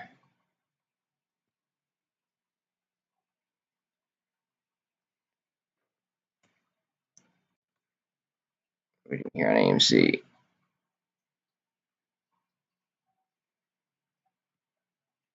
33 on the RSI.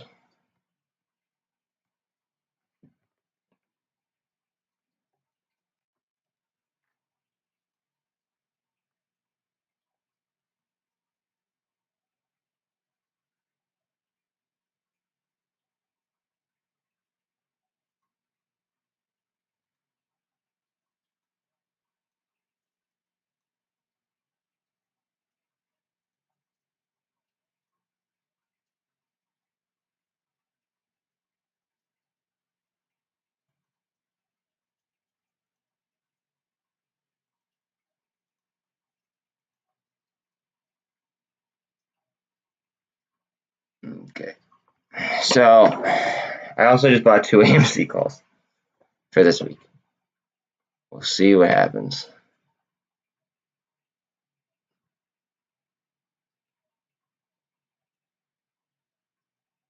Buy them while they're beating up. That's my motto. I buy them while they're beating up.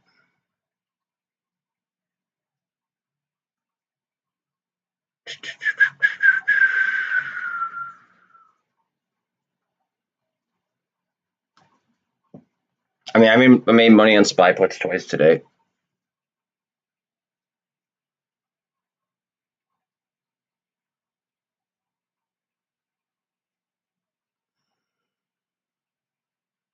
So I just bought. It was like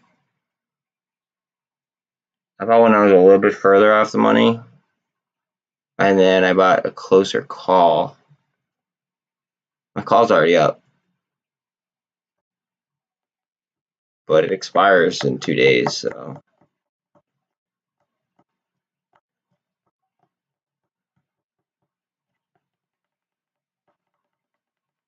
I bought four that were off the money in case SPY just like comes down like heavy, hot and heavy.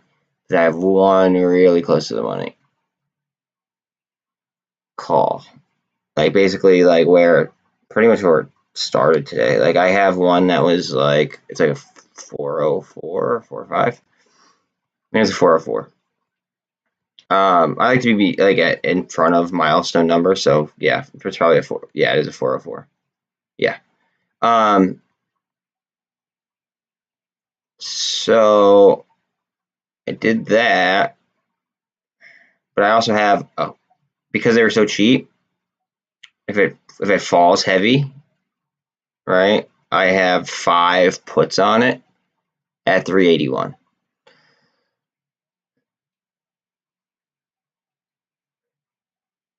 So it is what it is. I will see.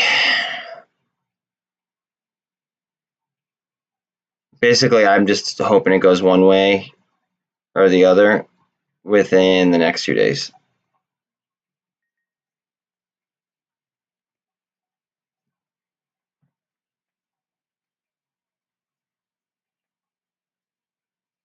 So my worst enemy would be like a literal like just theta burn twice straight, pretty much.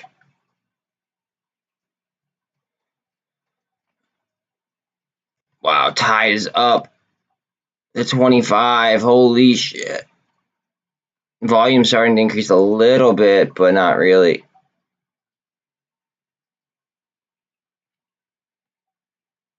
I hope that they keep running it.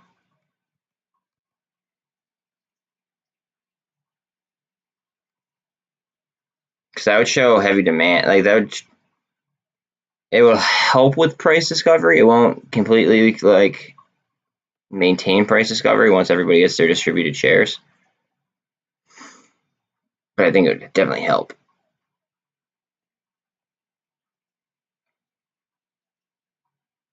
Look at that double bottom. Bang.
Hopefully we get it to a stop here. We don't want us to keep seeing the downward pressure.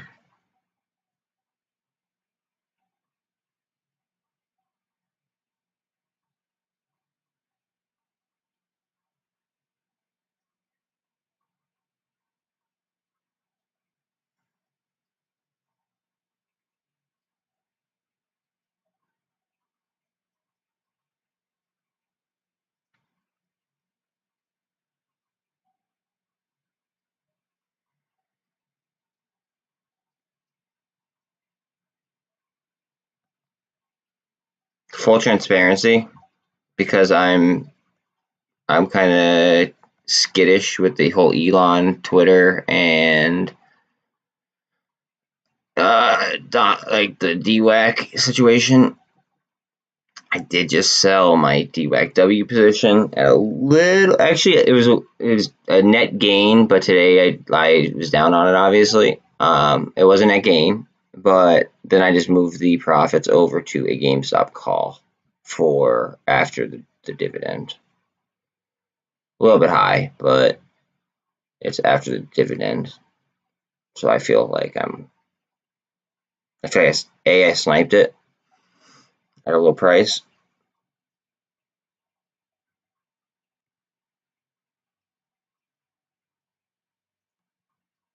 I just got it not too long ago. Let's see.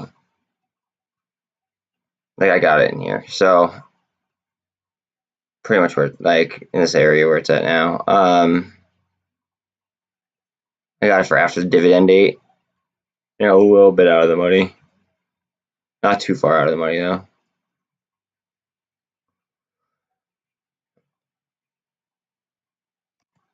So with MULN is at 21.27 in volume and a million. Excuse me, I should have rephrased. Look at it. It's like double bottoming up. It's open. It's interesting.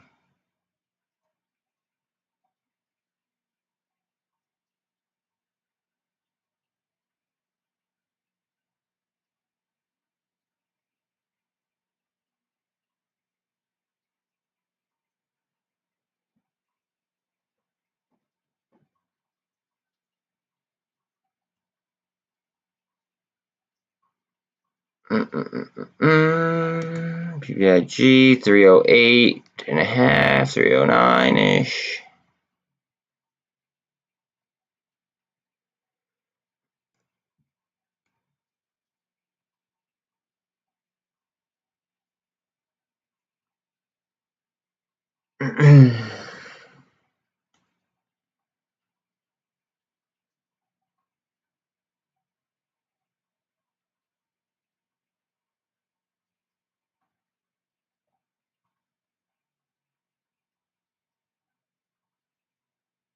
Be nice to see some life pop back here.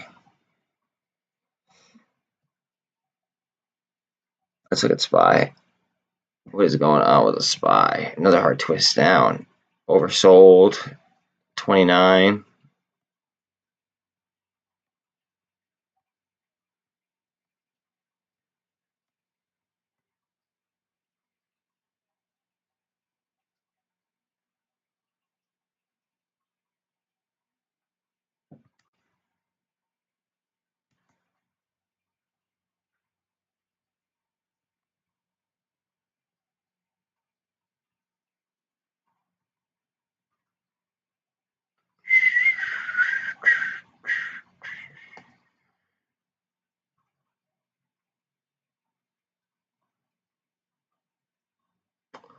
What are futures doing? S&P down 3%. Okay, that makes a little bit more sense. Nasdaq down 3.6. Nasdaq 100 down almost 4%. Wow. Oil down. Bitcoin down.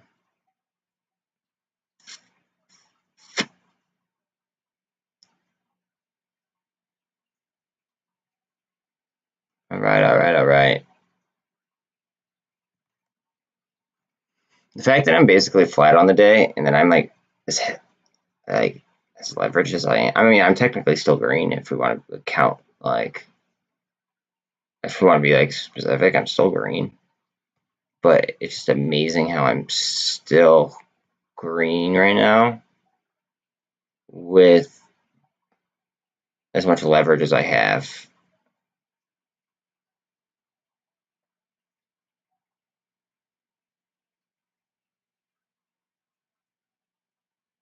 That's because I hedged. I'm not up much, but I should be down a lot with how much leverage I have.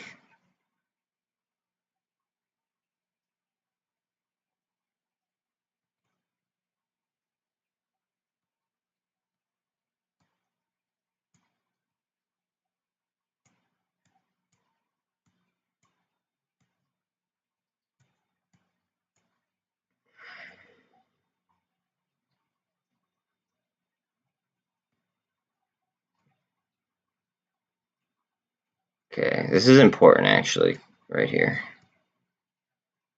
If we drop,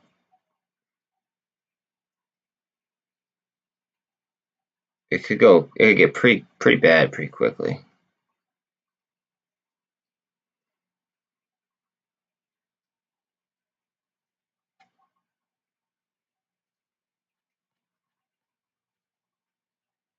My UVXYs would be worth like a fortune.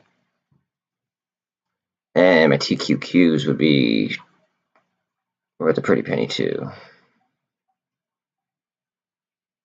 What are we gonna do here? Come on. Remember, BBIG is in the NASDAQ, so that could count for some selly, some of the selly pressure. Selly vibe. I don't know what you want.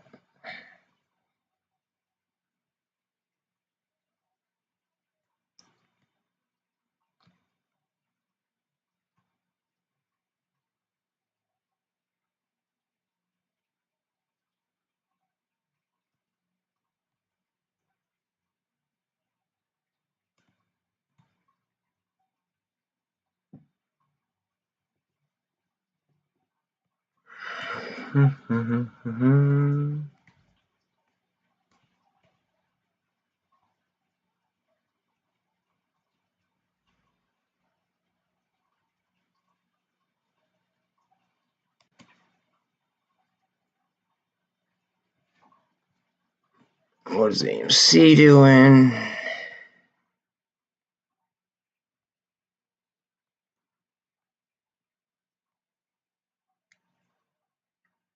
There's so many good sniping opportunities out there, guys. Not financial advice, but a lot of people make. Not, I'm just gonna make a generalization, just to clarify that's not financial advice. A lot of people hold on to their losers and are afraid to let them go. But if something is consistently losing you money, and you are passing up consistently sniping opportunities, then you might want to reevaluate what you're doing.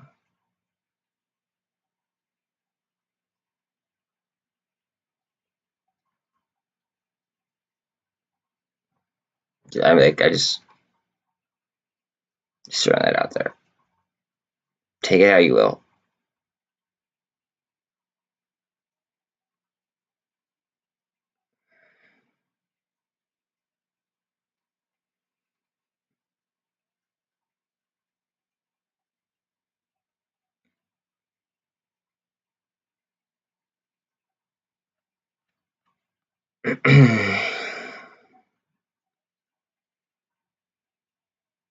SPY's coming back a little bit. I think we're about to take back 29,000.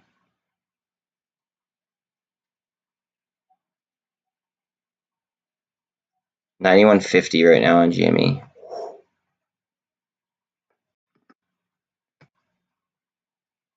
$91.33.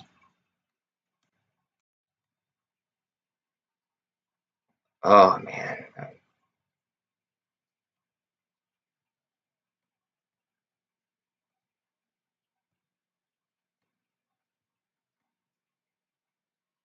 Could be double bottoming off of that.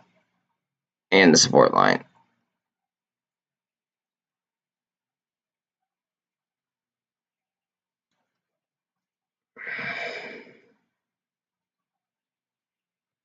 Let's look at SPY.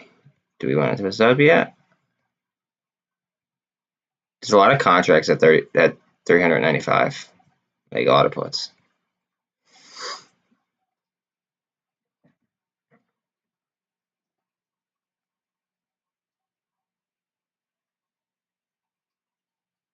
I want to know if it's going to get sucked down. Because that is a decent possibility.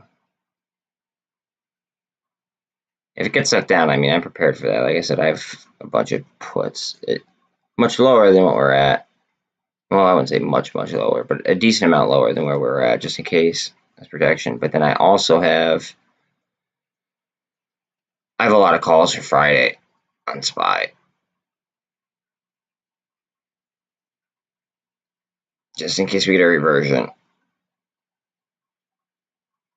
One very close to the money, and the other ones were kind of like I just use house money to buy them, so it is what it is. If I lose them, I don't care.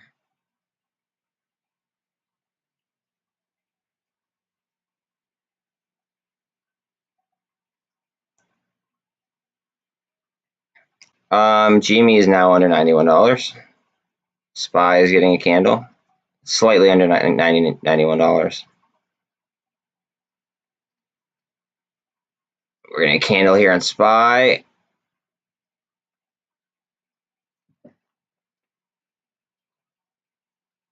Come on, push, baby. Drive it.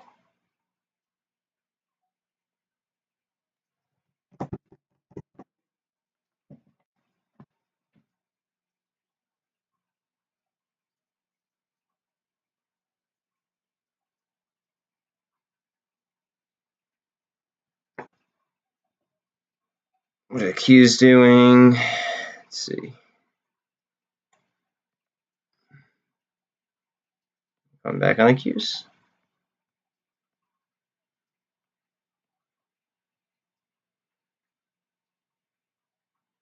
To me, it looks like they're trying to break the downtrend.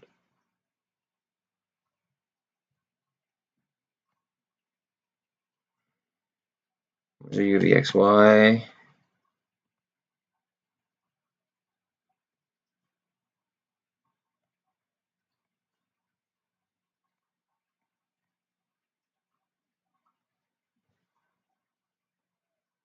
Bye.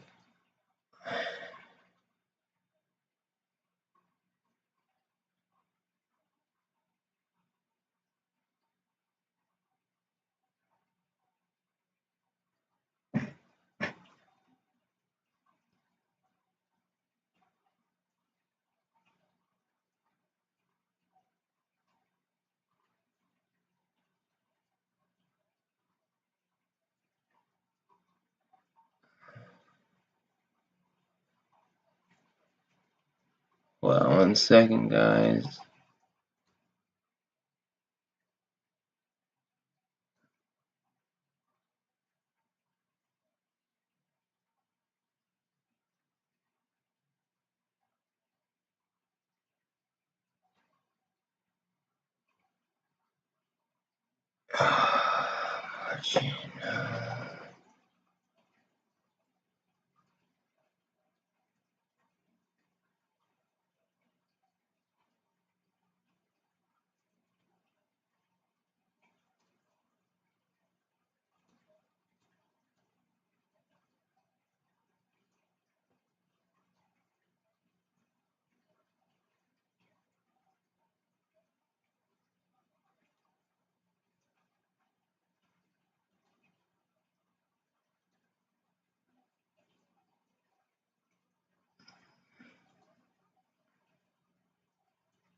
Sorry, I'm not paying attention, guys. Let me see.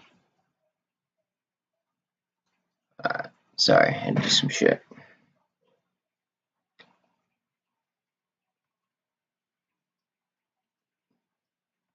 Okay, we're looking at 312 on BBIG.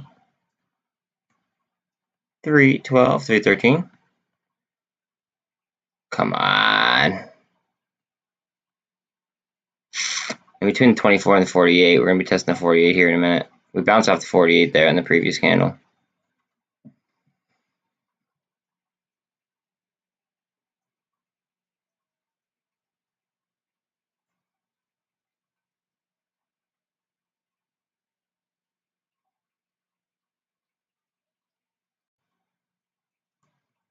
Let's buy curling. Let's see.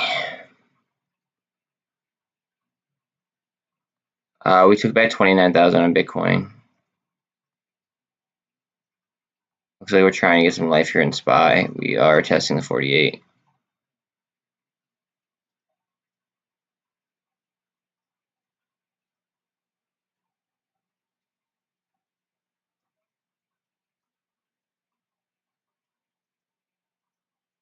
Push, push, push, push, push, push, push, push. You guys might not like watching SPY, but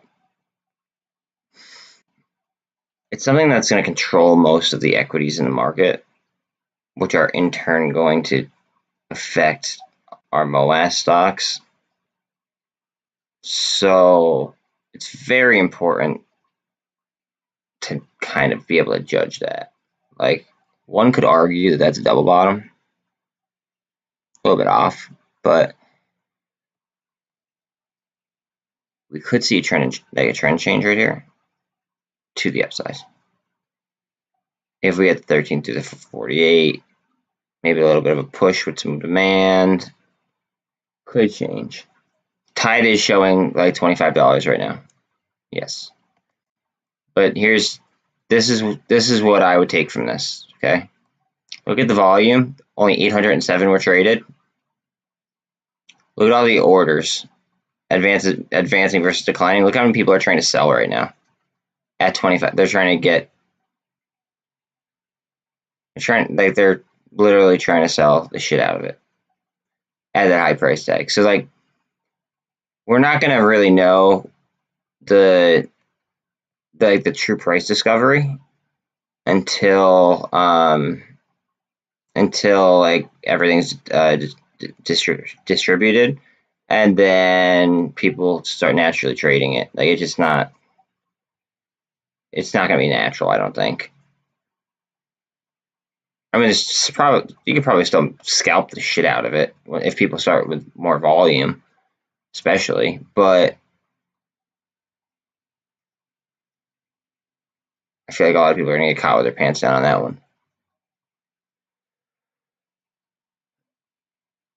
I don't know. If you're buying it, you should be able to sell it, in theory.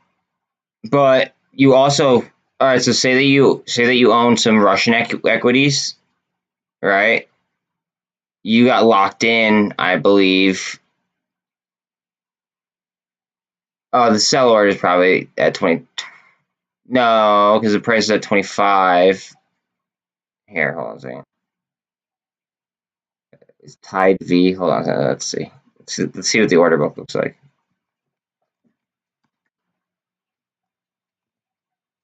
No, it won't even show up here. I don't have level. I don't even have a bank account hooked to my webull. And I can't pull it up on here. But if you have level 2 on this, it'll tell you the exact price. It's just not popping up yet because I don't know why it's not popping up yet on Ortex, but it's not, so I can't see what the order book is. But I mean, there's only been 800 traded. Keep that in mind. There's only been 800. Like, I don't know how many are left out of the float. Do you?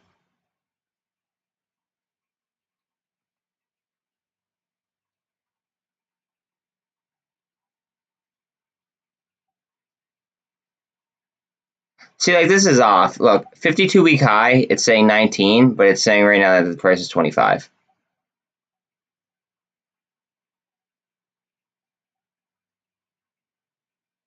Like that just doesn't make sense to me. Yeah, I think a lot of people are gonna lose a lot of money on that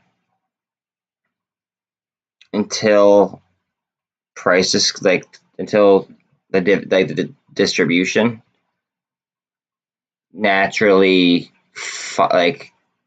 has price discovery.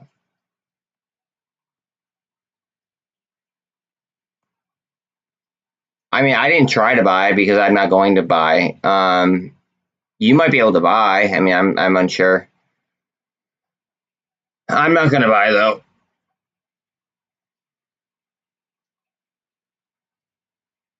I'm not even going to try to buy.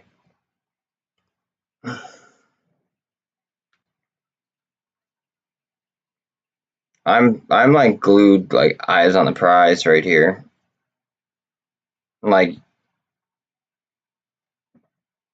they're theta banging AMC right here, right?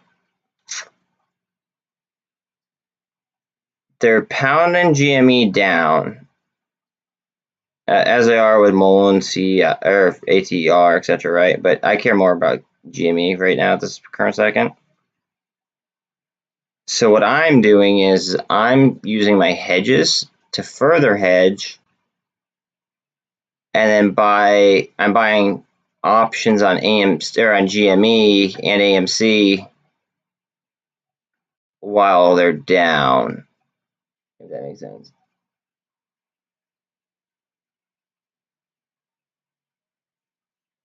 I don't get what you mean by that, Matt.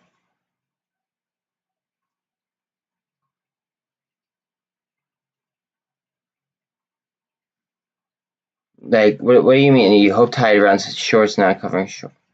That wouldn't affect anything to do with BBIG. It's gonna be a totally separate equity when it starts trading on its own. Like after it's distributed from BBIG, right? BBIG shorts will not have any effect whatsoever on tide that I am aware of. I could be wrong. Hell, I'm not a financial advisor. However, that doesn't make any sense at all, because what it's doing, it's going to be its own separate entity. Yeah, but so tide running right now has no bearing on the shorts covering BBIG or not covering BBIG.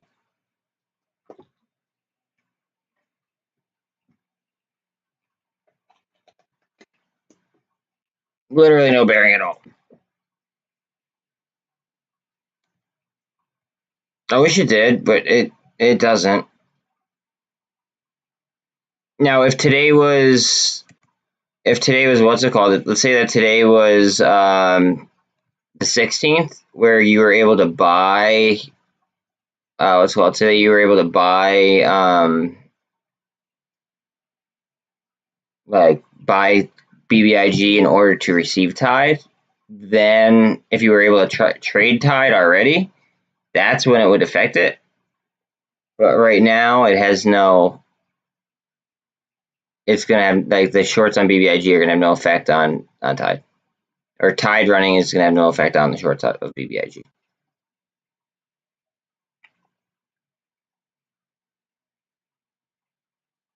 Now, synthetics by the end of the day might have to get covered if there's any synthetics,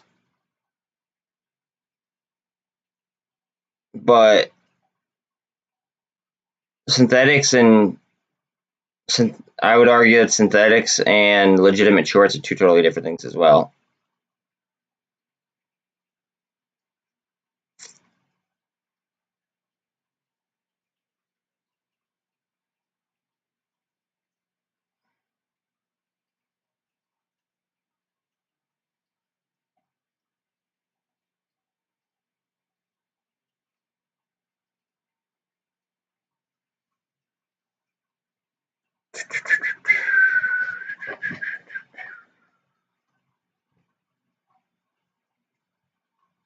If you are not subbed, or you have not liked the video yet, yeah, it would be a huge favor if you guys could. I'd appreciate that.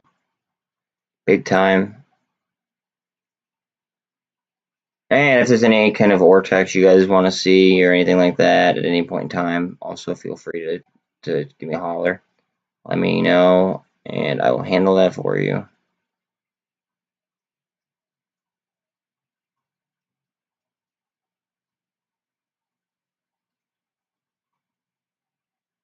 that lost some steam. That was up a little bit earlier.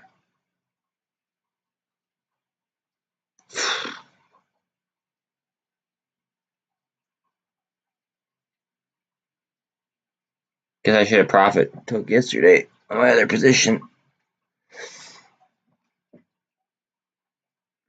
Oh, I don't think BBIG sucks at all. I think that it's just getting beat down.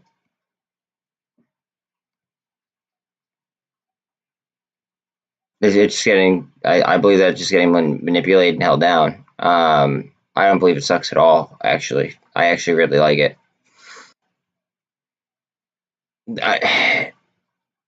And this goes back to the TikTok, like their ownership of of a portion of TikTok, and then ownership of TikTok's largest competitor. They are a disruptor in the social media space, and they may take up, all that money that Facebook lost due to advertising. He blamed it on TikTok. Okay, so if they own a piece of TikTok, Zash is the underlying. Okay, so if Zash owns a portion of TikTok and TikTok's largest competitor, right, then I feel like they should reap some of the reward from what Facebook lost due to TikTok. Okay, now it's not. It might be. I think it's 15%. I could be wrong. It might be 10. But they own a piece of it. And then also, if TikTok does, like, say, like because the right wanted to go ahead and basically, like, I guess, stop social media from spreading disinformation, and the left didn't care, like they didn't want that bill to pass until all of a sudden Elon wanted to buy Twitter. Then all of a sudden it became, like, headline news again. Anyways, let's say that they do away with, like, like having Chinese servers operate in the U.S., right? Then Lemotive, which is TikTok's largest competitor and owned by Zash, they could literally go ahead and use TikTok's algorithm. And they might need some fancying up. They might need to, tighten down their software a little bit, right? But they could use TikTok's algorithms on this new platform and have it based in the US. That's why I'm not going to get rid of my BBIG.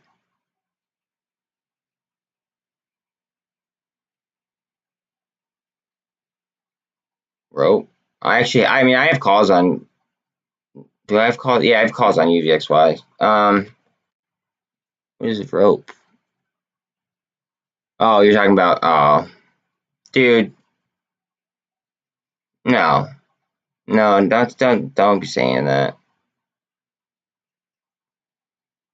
Just because you're down doesn't mean you're out. You know what I mean?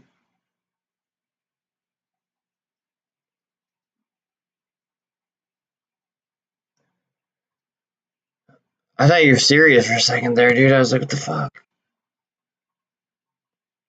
Like, I have call. See, I'm using UVXY as a hedge. To be quite honest, I'm using it as a hedge right now.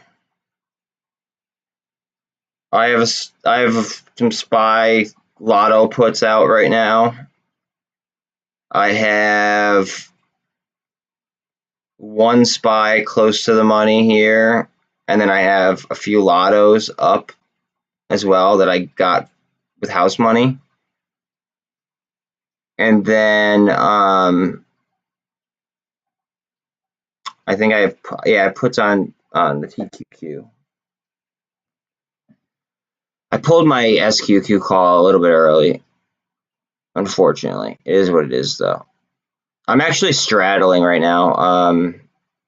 Yeah, no, I'm doing a strangle. Excuse me, I'm not doing a straddle. I'm doing a strangle. Excuse me, on the TQQ right now.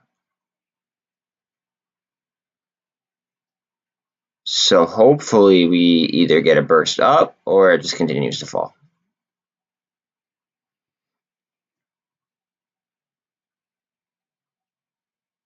I'm not getting involved in that Luna mess. Not getting involved in that. I'd rather buy XRP.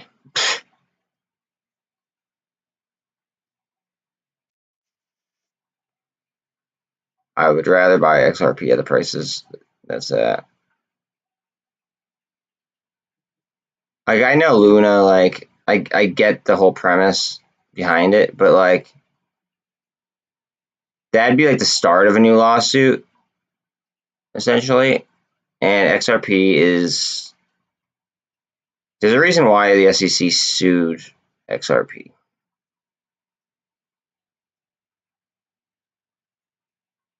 And you're not FDIC insured with crypto, to my knowledge.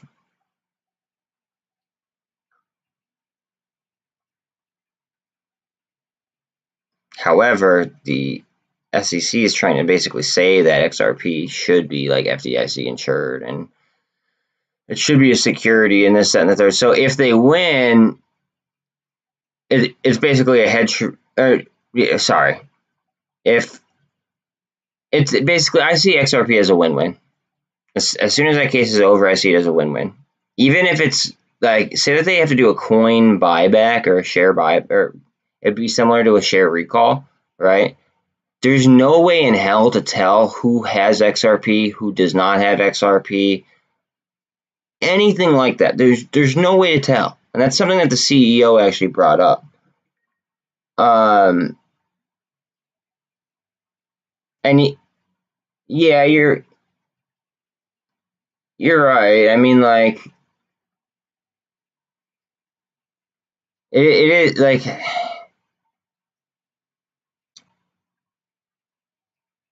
I've done a lot of research on I've done a lot of research on XRP and the whole ISO compliance like system and setup, and I feel like that's more of something that I'm investing in and not gambling on, because I feel like Luna is more of a gamble, whereas like XRP is more of like XRP is more of an investment. I mean, again, not financial advice, not a financial advisor, but I just feel like Luna's gambling.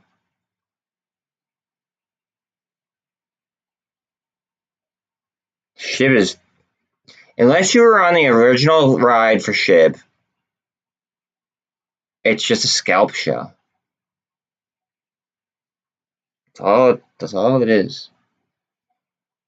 If you guys want to look into, and this is again not financial advice, if you guys want to look into what's called a solid community bigger than Shiba by a lot, with a big ecosystem like that's upcoming, and I believe it's government backed if you do enough research. Look into SafeMoon. Seriously, I know everyone might say, oh, it might be a rug pull, blah blah blah blah blah. No,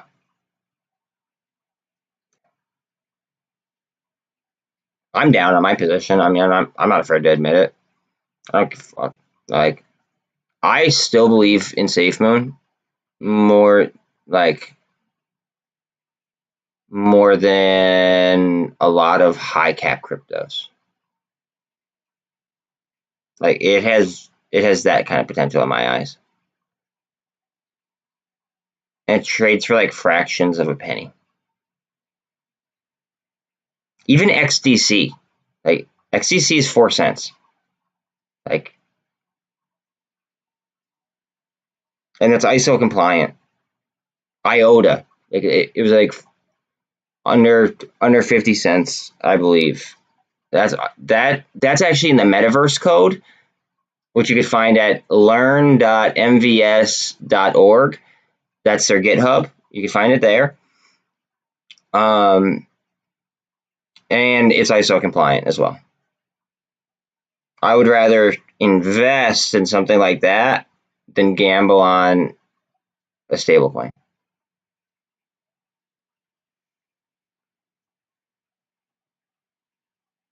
I mean, I made out really good on SHIB too. I'm not gonna lie. Like, I turned a lot into like a decent figure, right? But I pretty much top ticked it, and I split it in between, and I am still down on the positions. Okay, I bought in a little bit higher than than obviously I would have if I pulled it out and held it and then waited for crypto to drop. But I pulled it out and then I split it in between basically Cardano, Polygon, and ETH at the time. And then I just added to my XRP position as well.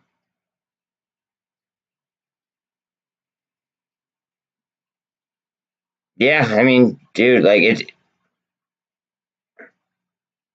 See, I just see that as like, damn, I could have bought 100 XRP.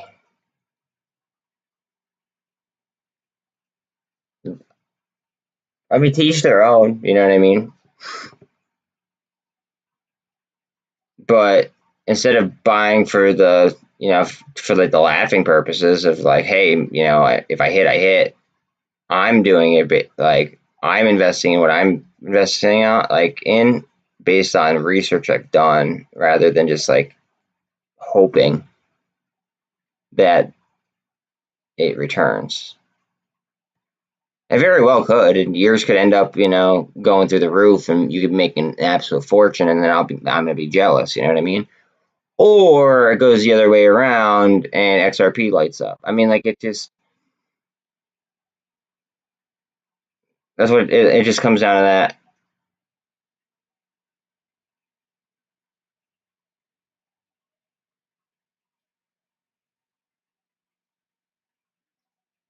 You're gonna buy Shiba for a 10-year hold.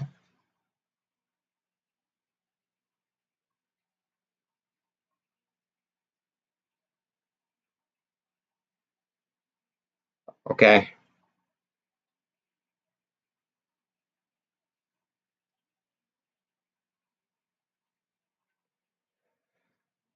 I can't give financial advice at all. I could just name like a lot of other different cryptocurrencies that I would rather hold, especially ones that like would actually give you APR as well, or APY for holding, because you got to take that into consideration as well as likelihood.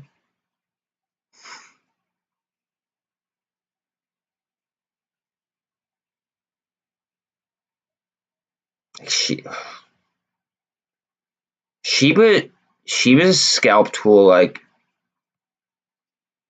Bitcoin or uh, Doge, whereas like a Polygon, XRP, even Shiba is actually deflationary. It's just like I don't see Shiba deflating at the rate that XRP would or Polygon would. Because remember, Polygon is going to be in the ETH. It's ETH's layer. It's part of ETH's layer too.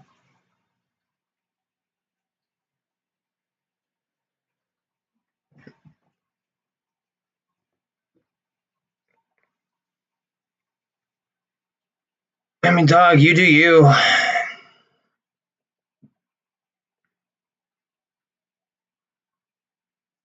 How much is it? How much is like 100 million SHIB right now?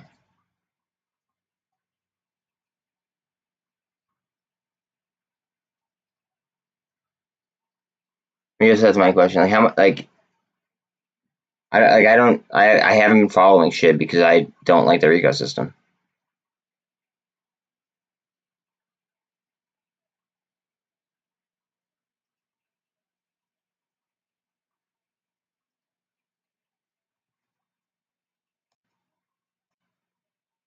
Like you don't even have to give me an exact. Like just like approximately. Like how much do you think it is?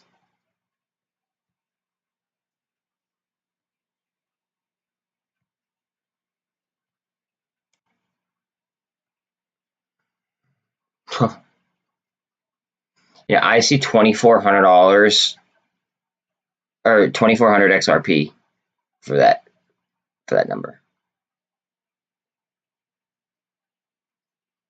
Yeah, but so what? But what if you miss? What if it doesn't add another zero? It's a deflationary asset.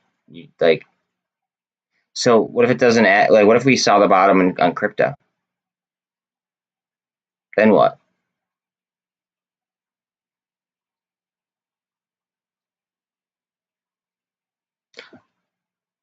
I just wouldn't spend that kind of money on a scalp. That's like a meme. Crypto, at least. Stocks are totally different because stocks are like they are they're supposed to be regulated, and that's kind of like the fight that we're fighting. But like crypto's still the wild wild west, pretty much. And yeah, I mean, as you saw with Luna, you know what I mean. So that's why I would rather invest in a higher cap thing. I mean, yes, they do have a decent community, but even if you wanted to go like if you wanted to go with like a long shot home run altcoin type deal, right? Like no joke, and again, not financial advice, but SafeMoon has like 3 times the amount of holders that Shiba does, and we're about to launch our own exchange, and we act as a bridge between BNB, ETH, and I mean Cardano. I mean just about everything. We act as a bridge for, and we have tokenomics.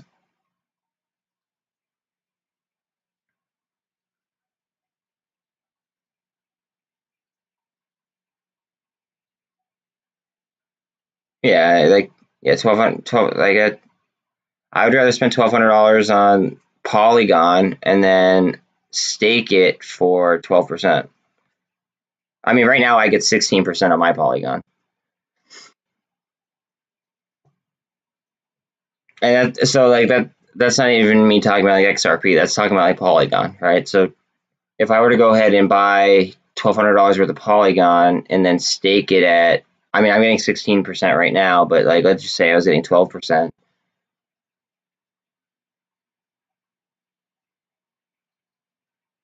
I hear you. I just think I'm just worried that we're about to have like one of like the largest, and again, not financial advice, but I'm worried that I think that we're gonna have, like one of like the largest transfers of wealth, if not the largest in human history, and then a lot of people that make a fucking fortune aren't gonna be able to like sustain it. I feel like they're gonna go ahead and YOLO it into something and then lose to people who have a lot more experience. So that's why I feel like it's important to be in smart plays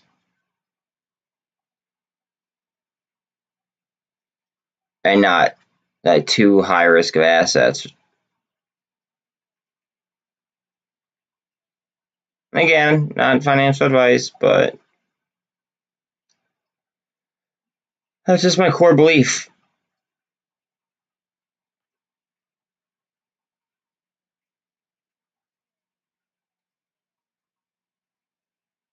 Okay, I mean, like, does SHIB have a? I know SHIB doesn't have as many holders, and it's more expensive. Um, does SHIB have its own exchange on the way?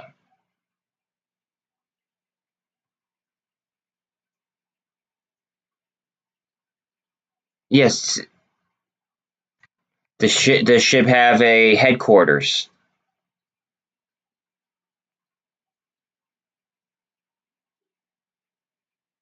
Does SHIB have a headquarters? Does SHIB have an exchange on the way? Does SHIB like have bridges between, like do they pair with like like almost everything? The only thing it's not, I think SafeMoon's not paired with right now is XRP, and that's for obvious reasons. Yeah, you could stake SafeMoon too. Um, you don't have tokenomics.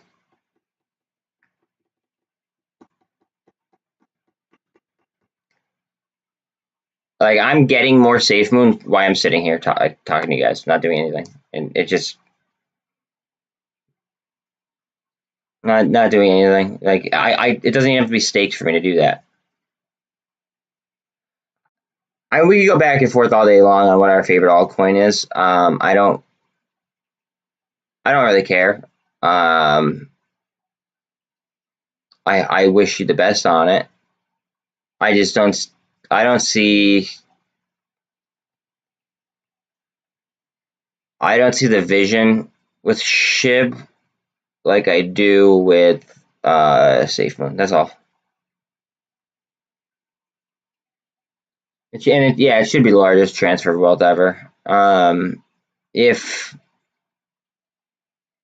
if it's not, then I think it should be treason. Honestly, for like what the hell, like, because if not, then what it basically says is we're funding the Chinese military in a sense, and the Chinese military is about to take over Taiwan. So then it'd be like us accepting like China bringing war to Taiwan in a sense. So like that's what makes me think. Yeah, SafeMoon has that too, and SafeMoon has a partnership already with Simplex for a credit card or debit card, and their own app. I mean, we could go all day on this. Yeah, so we have a headquarters in Utah, and there's also a company called oh, what the fuck is the name of it? Hold on a second.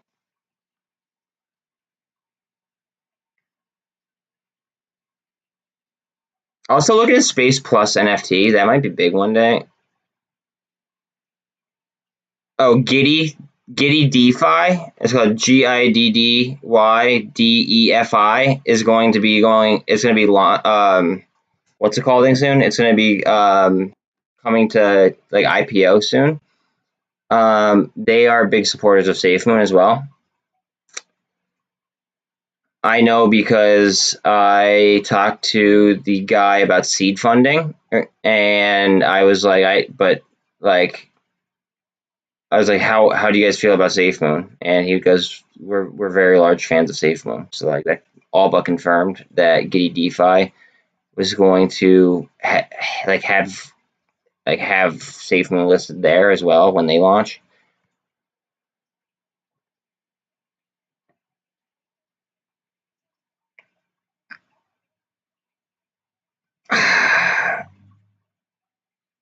At these prices, dude, a few dollars at a different crypto. Like I stopped investing in SafeMoon. Like I'm not even investing in it anymore. Like I threw a decent amount of money at it, right? And now I'm just letting it. Now I'm just letting it ride. And because of tokenomics, because I have a decent amount in there, right? Because of the tokenomics, I automatically just get more sent to my account. Now I'm focusing my money on higher cap coins that are ISO compliant and that I could earn like an APR on and things of that nature. That way it doesn't feel like such like a long shot.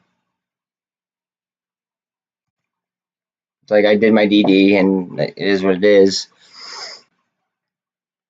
Now it's all about, for me at least, this is a theta day. For me at least, it was just like, okay, I invested so much money, now I'm done on it. Now I'll just go ahead and now I'll just be serious about like high cap cryptos that are compliant with the current banking system as well as layer ones.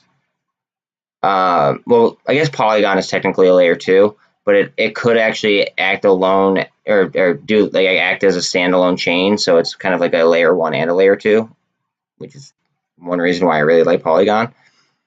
But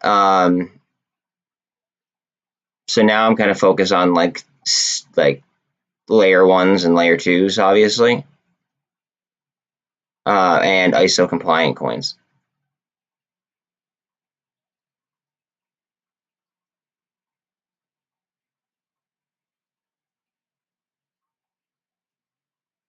Don't be surprised if it come down and double bottom, or come down to where we open at, something like that.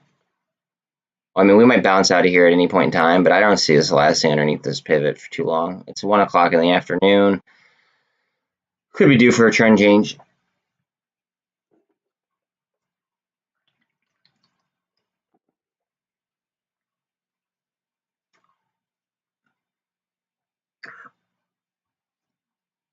No, I hear you.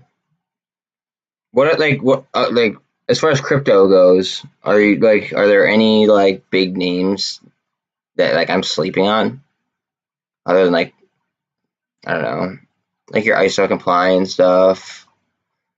Um, like, are there any like layer 1s or layer 2s that that you think are worth looking into that I didn't mention?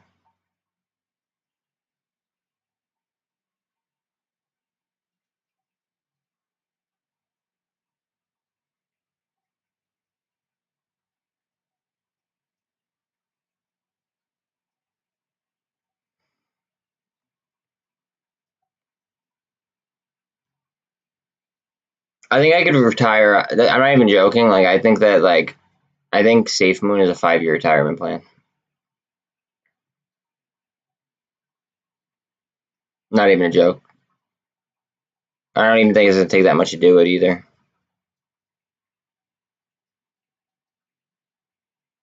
Like, I don't want to turn this into a crypto show, but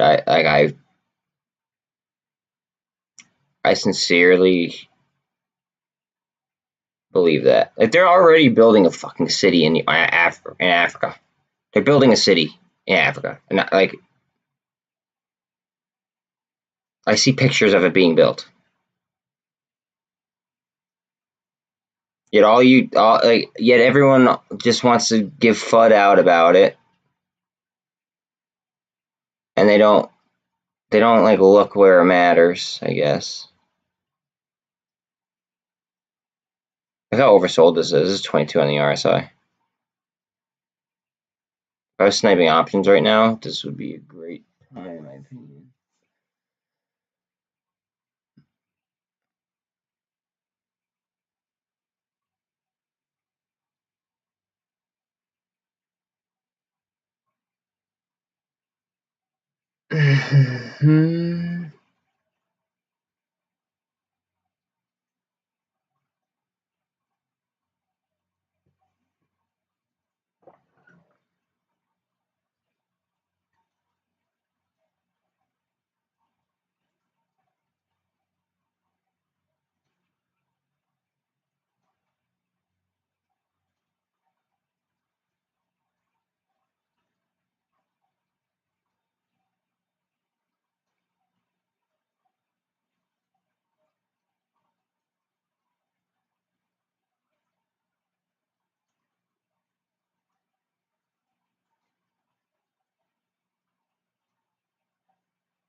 Come on, sell. Sell, sell, sell, sell, sell, sell. Okay.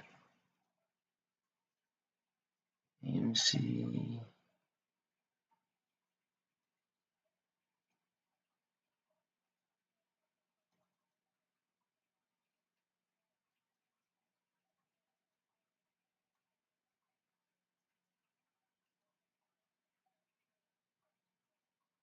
$9.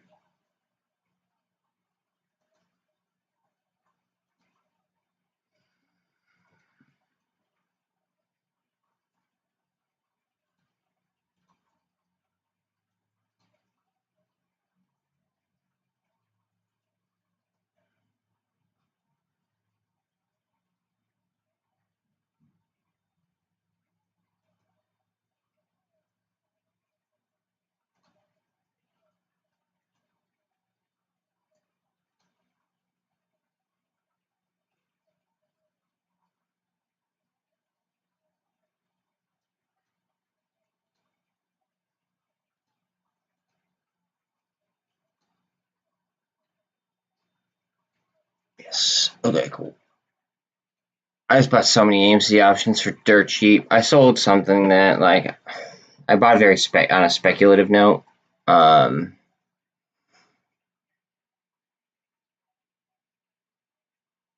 and then I just unloaded into AMC options. It's literally 15 on the RSI. I don't even care. If I lose on them, I lose on them. It is what it is. But now I have a lot more exposure.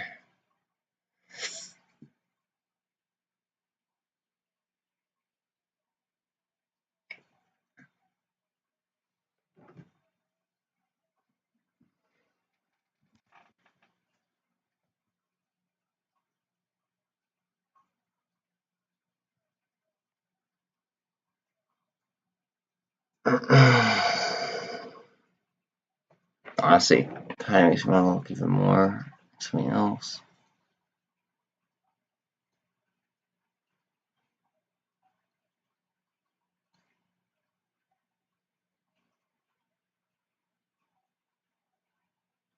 Yeah.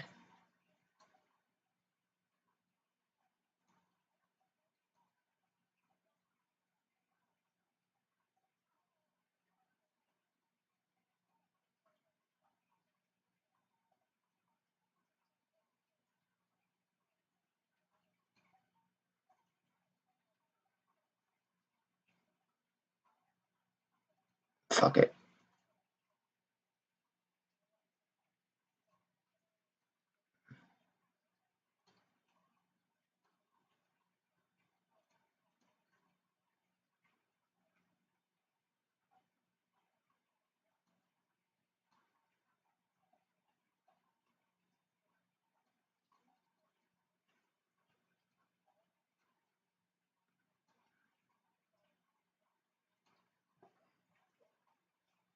That's probably even more.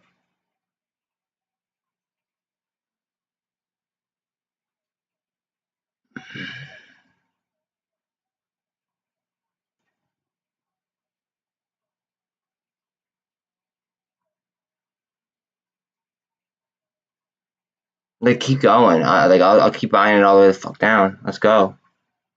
You want to like? All right, that's some indecision right there. That is some indecision.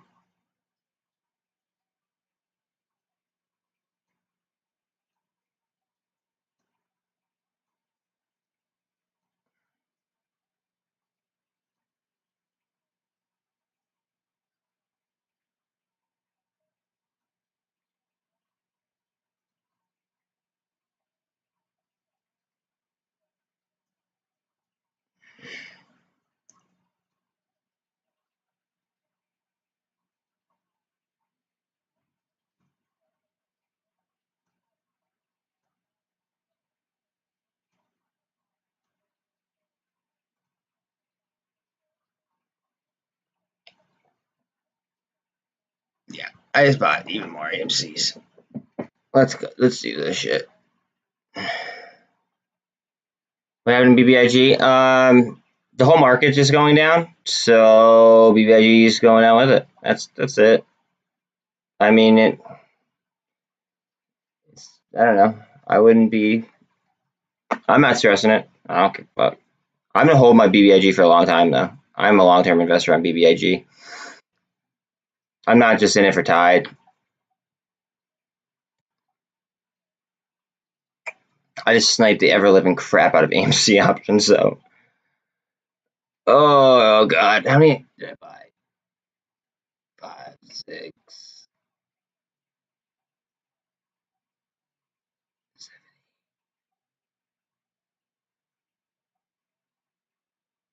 I got snipe 10 right there.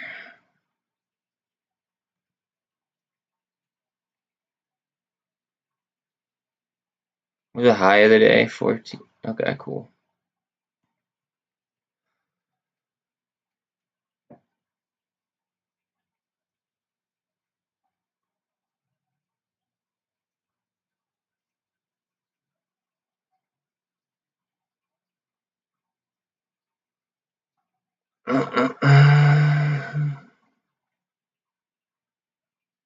The RSI is so low down here. What was it at?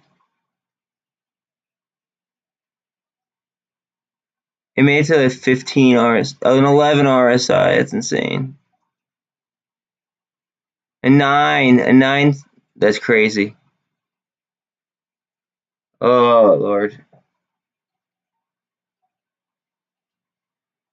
I had to. I'm sorry. Like I didn't tell you guys what strike price it was, so you know, it's like not that far, but I'm not at the money. I'm a wee bit up. The Greeks are different, probably different now anyway. They're probably worth more. I just have to like give it a couple minutes, and then I'll tell you guys what strike I bought.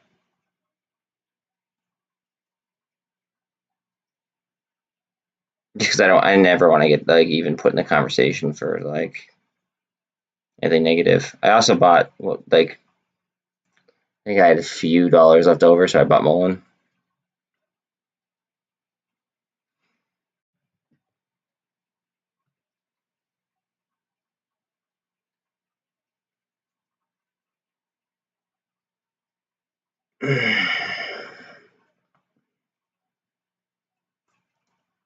To AMC.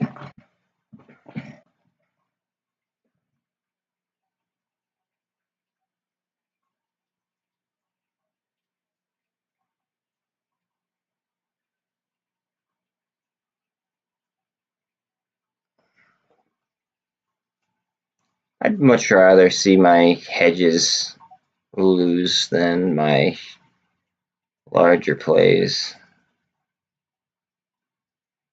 Sure, everyone's kind of feeling the same vibe. Like I'm totally okay losing my SPY puts plural. I'd much rather hit my SPY calls.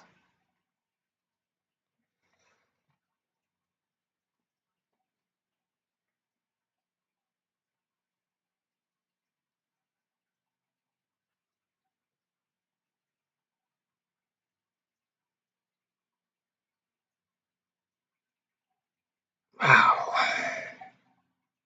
AMD's pretty much at the same level that they've been at, even after they had such a good earnings call.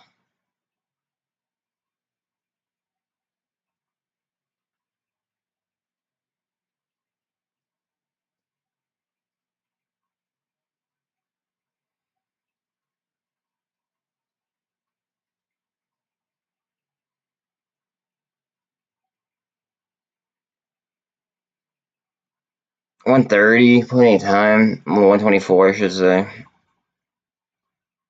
Plenty of time left in the day. Plus, remember, yeah, I mean, we have after hours too.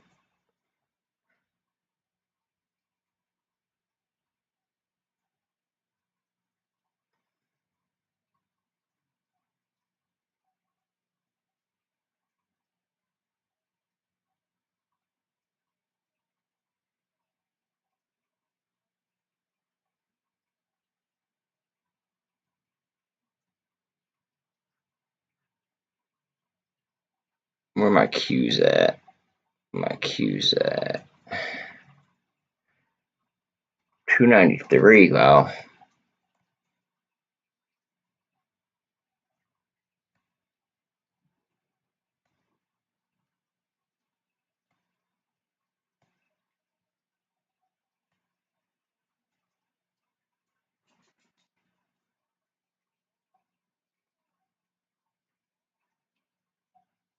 No, I know.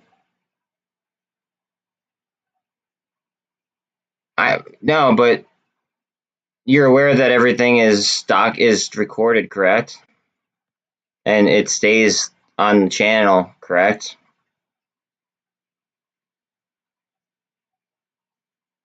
So say I said my exact position, right? So say that I said my exact position, like you could say like I'm paranoid about it, whatever. That's fine. I don't care. I live by the CYA policy, cover your ass. So say we get margin called right now, right? Or say that the issue is share recall right now, right? And my positions are then worth millions. Okay, I'm not saying it's likely, but we could definitely see a gamma squeeze at any fucking point in time. You and I both know that, right? That's why I can't do that. I'm not a financial advisor. I'm not. It is what it is. You know what I mean? Like, it's just more of a just in case, and I'd rather cover my ass than not cover my ass.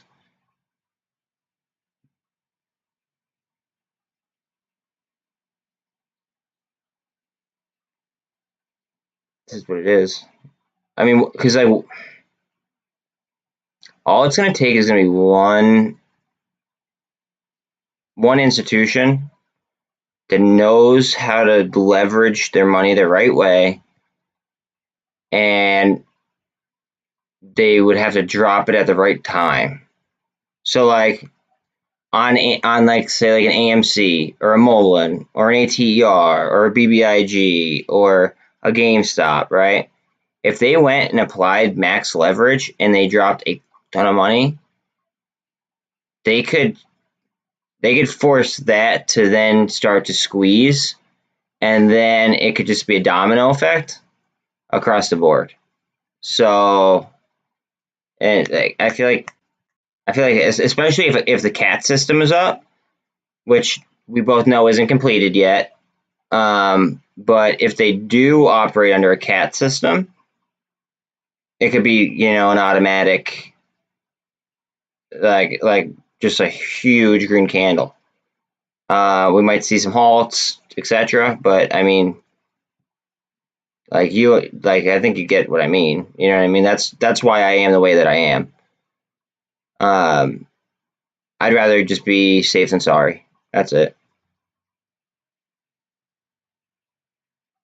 And also, I know you're saying 5 people, right? But like, what if you had what if your account was, 7 figures? Then potentially you could move one equity, especially if you were talking about options on a micro cap. If you're talking options on a micro cap and you had a 6 or 7 figure portfolio, you could definitely move that equity with ease.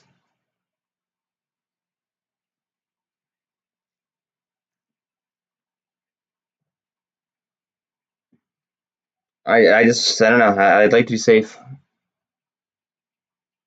Well, well, me either, right? But in the event that something like that were to happen, they're gonna look for the bad, like they're gonna look for, like, any signs of any kind of shit that they get people on.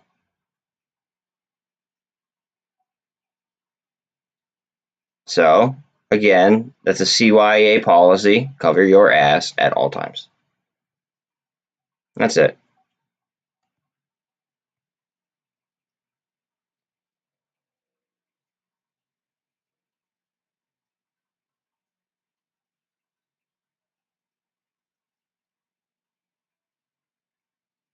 '20th. Oh, for this week.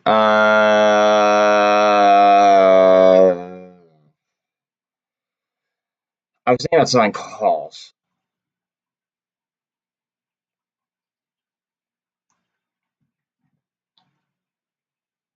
I think tomorrow BBIG could get absolutely walloped. Personally, like, it could hurt, but it would be like, I think it would be like an artificial.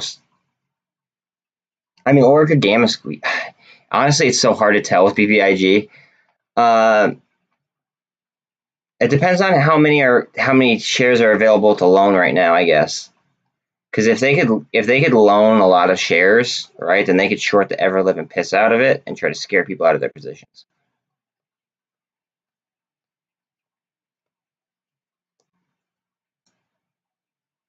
Like, all right, remember the one day when BBIG was way up and or no, I'm sorry, when everything was way up, but BBIG, it was like 2 days ago or something like that. Look at this. It's the inverse.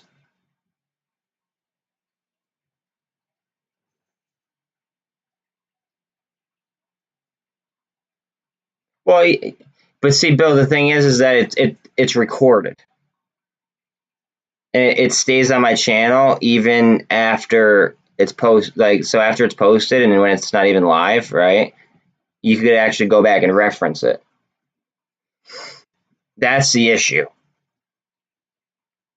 I don't want to ever be on record where people could potentially even like foster the idea that I am financial advisor, which I am not. You know what I mean? Like I don't even want that to even be a question. I just don't think that I don't think it's that hard to just, keep saying, I'm not a financial advisor until I do my Series 65. Because and it's kind of funny, I'm only even considering it just because I don't want to have to keep saying I'm not a financial advisor.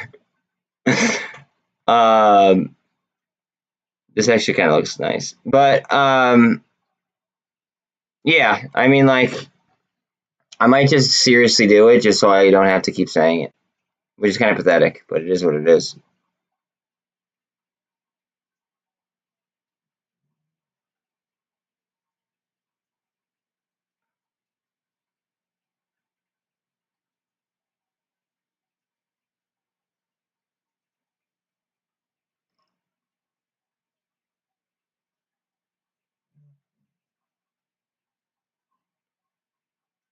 Yeah,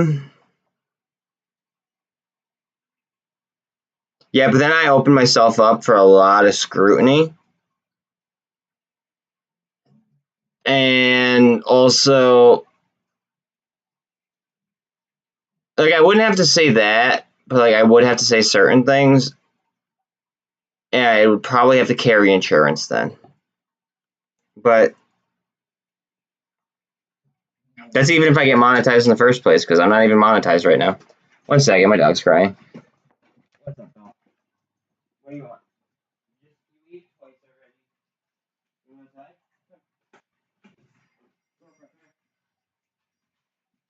Come here.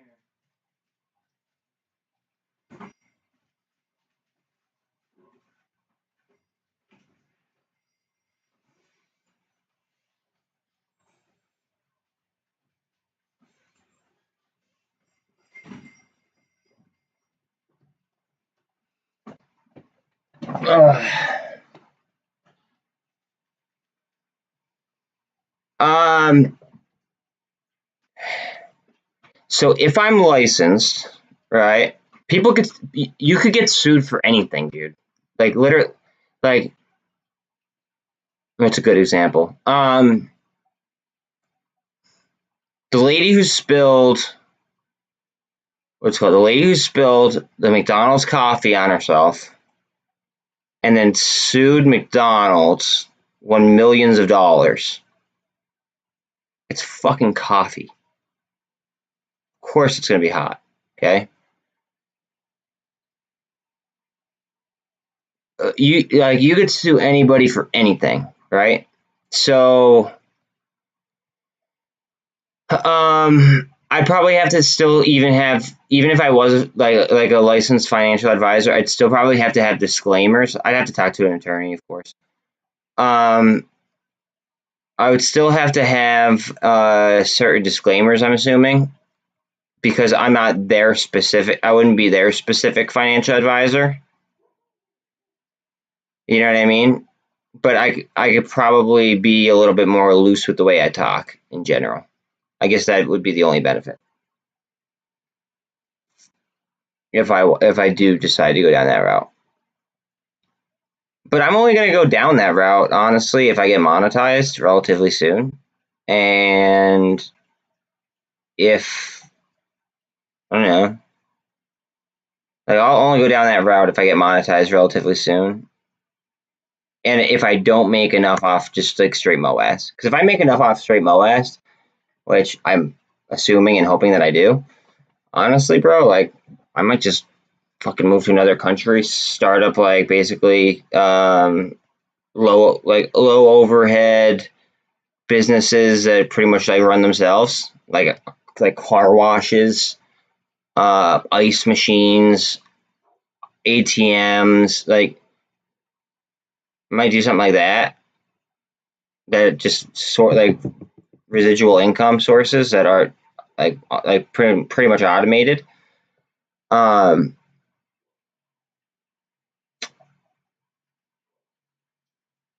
but yeah, like if that's if I make enough.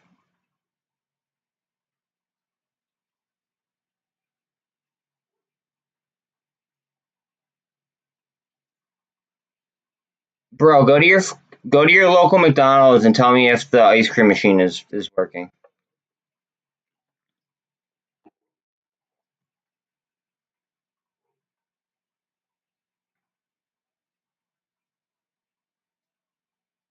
Like seriously, like is the ice cream machine working or no?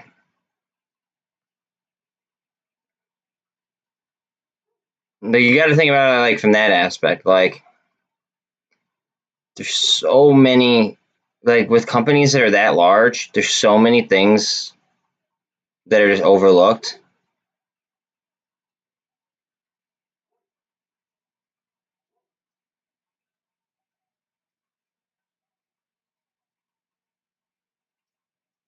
Like here's one. I was I watched this one. He's on Facebook. I don't know if he's on. I'm sure he's on YouTube as well.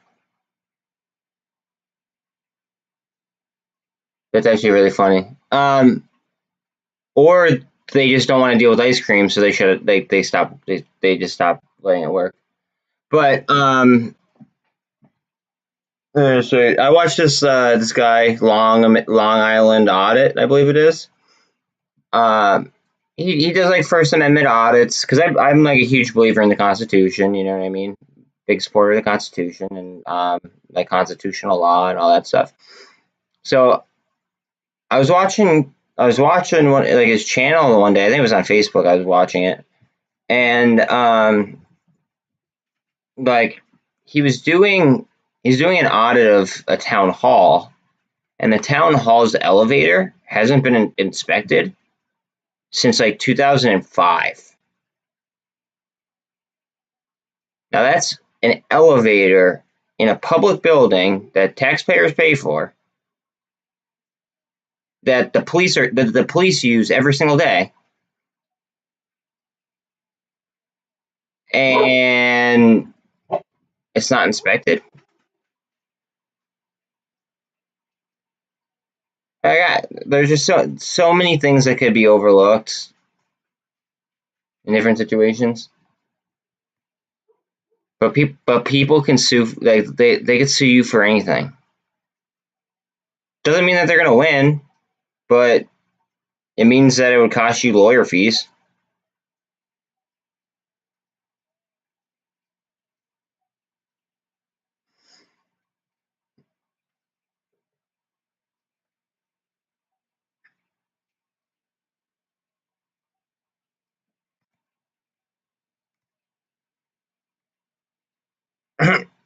The price discovery on this is hilarious. There's 1.76 thousand.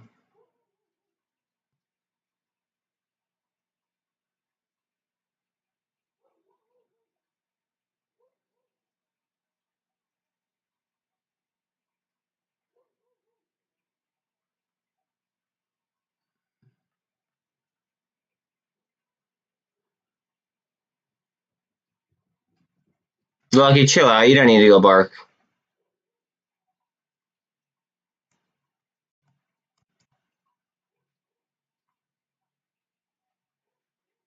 You just like ran past me, like bat out of hell, heading for the door. So my other dog's outside barking.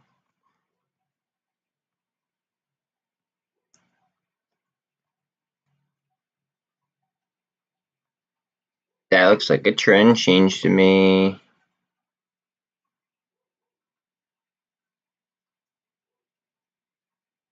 I mean, like, I'll draw it just for, like, people who are trying to, like, learn how to chart.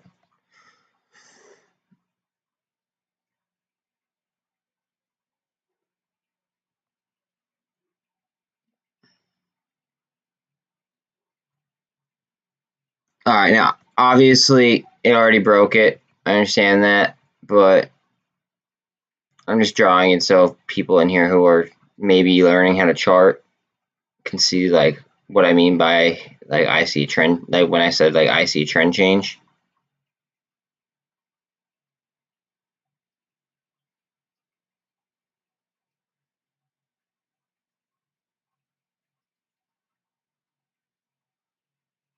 See, now, this could be getting, like, support off this top right here. See how that lines up almost perfectly?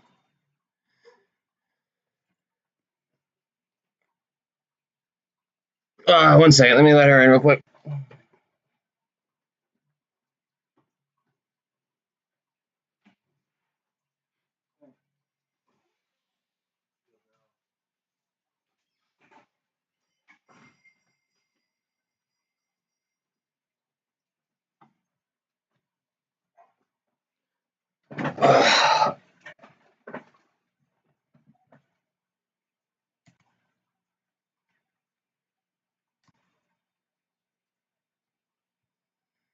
Let's go, baby. Come on, BBIG.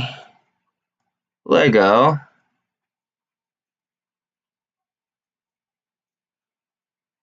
We might have a bullish end to the day. Seems like everything is breaking its downtrend. This could be like a double bottom off heavy support resistance. You might want to, somebody might call that a cup and handle.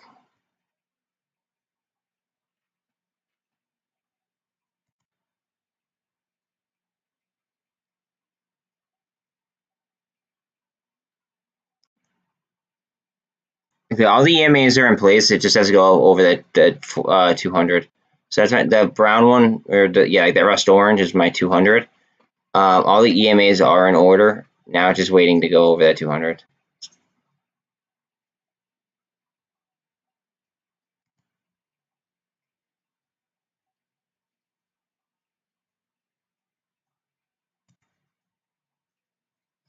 Whew.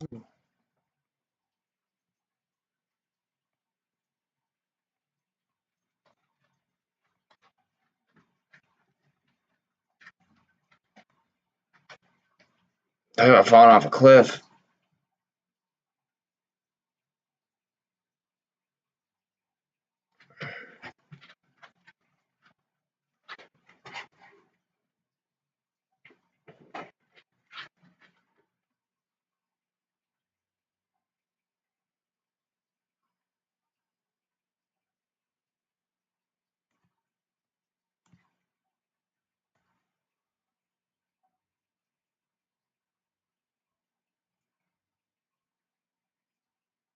Next, use that swing up.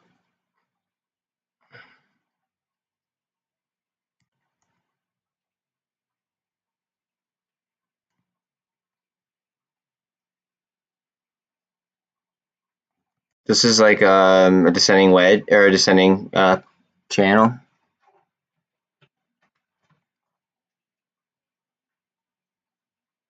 Pretty close to a descending channel.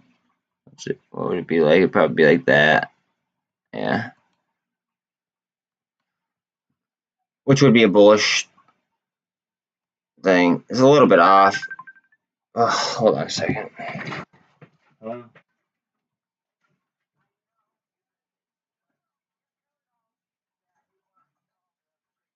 You already told me that earlier,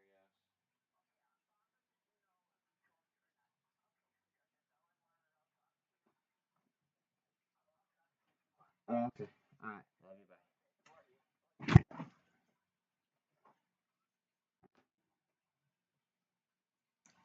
Oh, man.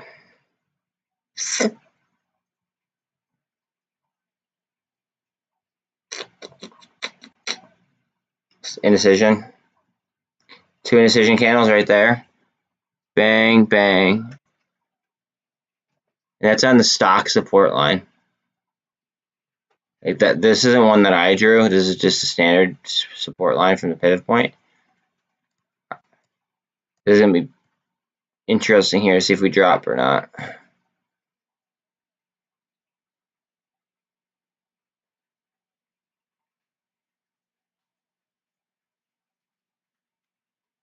VIX and TLT are up.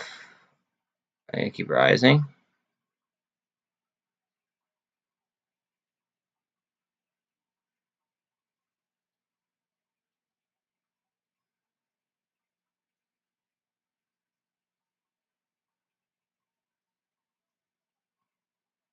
Interesting.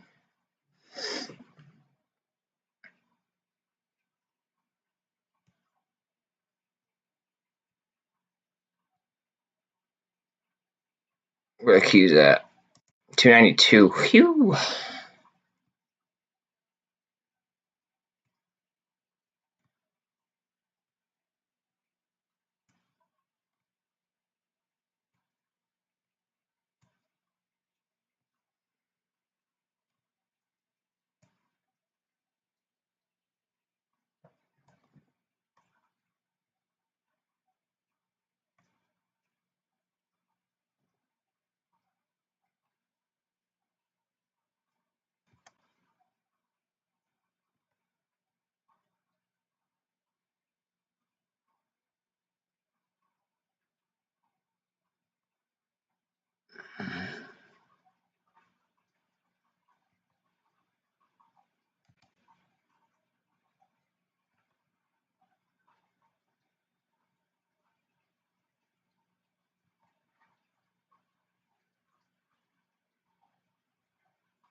Oh god, I kind of want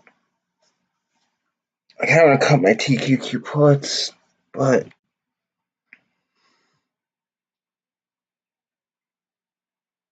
I always, what's it called? I always, my one problem is I unhedge a little bit too early sometimes.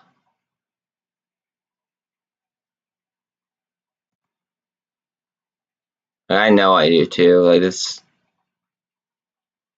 one thing about my trading that like I know I gotta get better at. It's just like keeping my hedges, even though we might be at.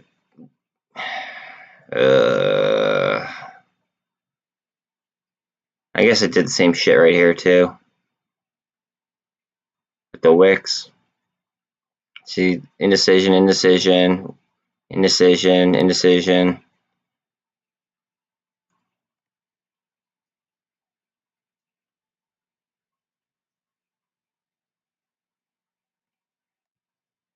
It's like, huh? When is the bottom?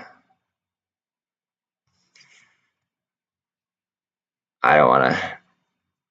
I don't want to fuck that up.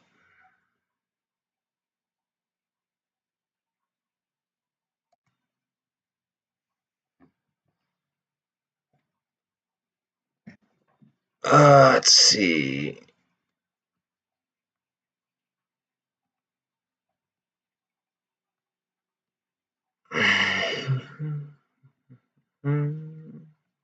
So we got a double bottom. Good double bottom right there. Came up, consolidated a little bit, dropped. Indecision, hammer.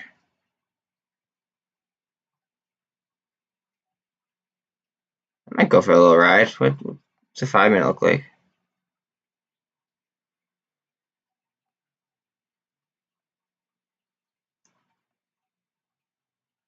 So 5-minute does look like a double bottom to me.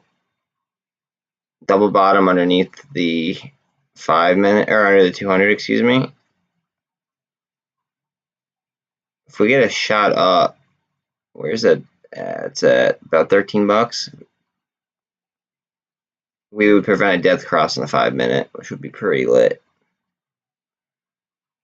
MACD looks like it could spin up. RSI sold off on the 5-minute. What does the 3-minute look like?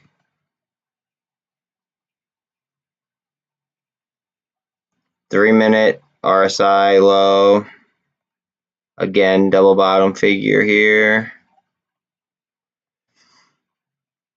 Did get a death cross in 3-minute. 10. 10 again. It's like we're double bottoming on the 200 on the 10-minute chart. And then if you draw, think of a line from like right here through right there.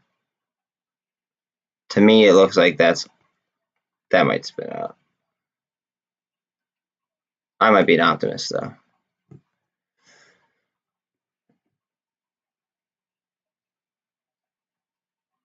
And the MACD on the 1-minute looks like it's trying to come up as well.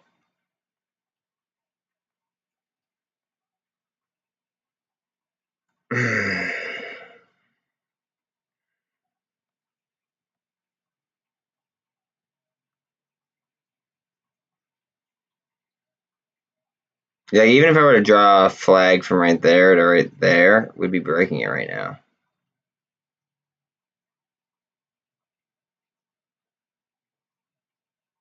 I think we're about ready for liftoff here.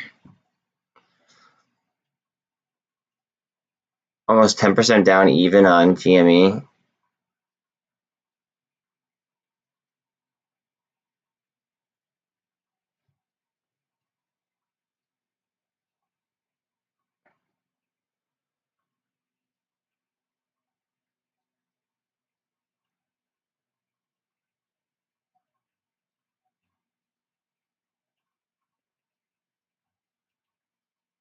You know, how much are GME YOLOs right this second?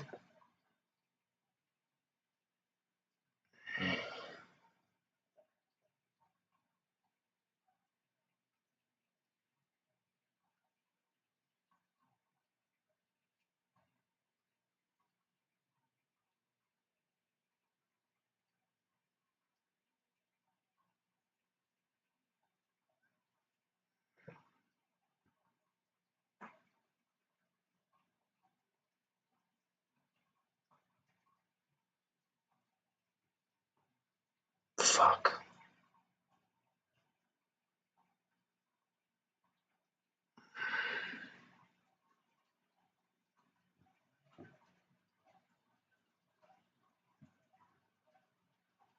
Yeah, maybe I shouldn't sell those just in case. God damn. I was gonna do a YOLO on GME, but I'd have to sell some BBIG calls to do it. And I don't think it's. I already have enough call. Well, is there really ever enough? I have a good amount of calls on GME already.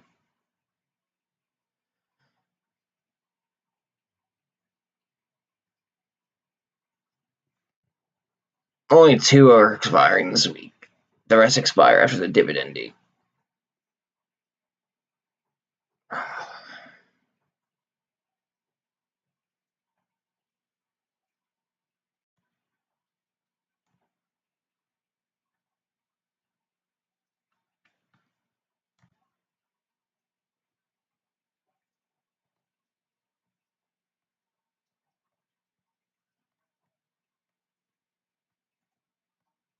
Got a little bit of curve on BBIG. You see how it's just like getting tight? What EMA is that around? It's got to be around the 48. You see the 48, how it just like after this drop down, right? Look how the price action is just kind of curling around the 48. And the MACD is going to do the same thing until this is up here, and it's going to be range bound in between. With the 13 and the 24 will be above the 48. It'll be range bound between the 200, and then chances are it'll pop. what they're doing is they're literally grinding it for every single fucking penny that they can. I'm thinking.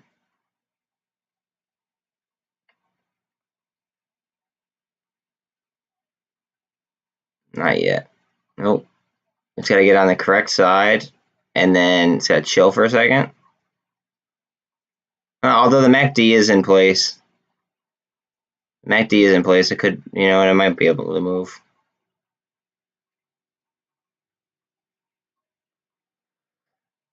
It very well could be, dude.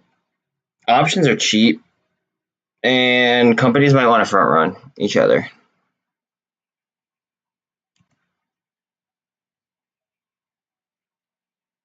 Like companies could.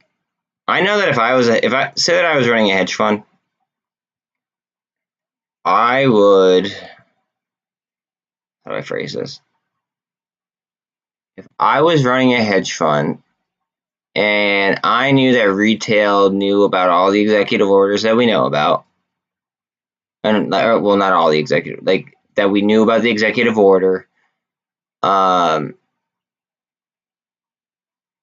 we have done the research that we've done, and we knew that we were getting screwed, I would want to go ahead and I would want to like stop the bleeding faster than the hedge fund next to me.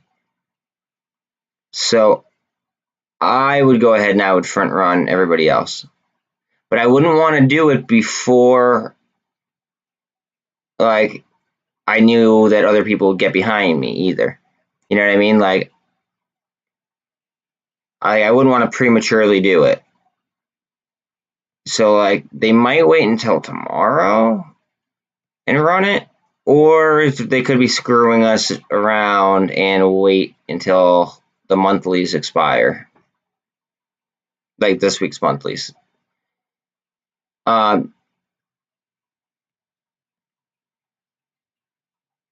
That's why a lot of my calls are dated for next week, because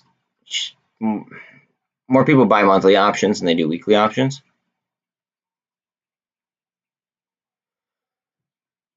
Don't get me wrong, I just bought a lot of YOLOs on, especially on AMC when it was like down here.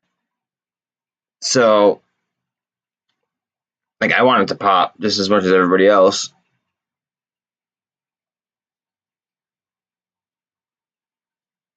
I just want the whole kabang or shebang to go down. But I mean, for them, it might make more sense to sell calls for the monthlies and then buy weekly options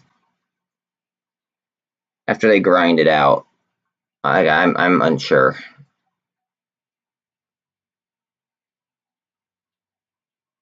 Also, we get distributed those on the 27th, right? Tied. 27th would be next Friday.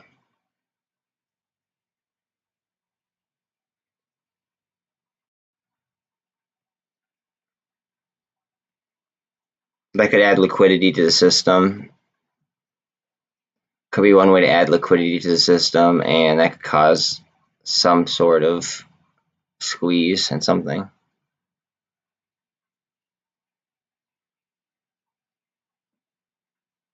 I think it's interesting and worth noting, though, that BBIG is up 10%. Everything else is down, and it was just the other day where everything else was up and BBIG was down.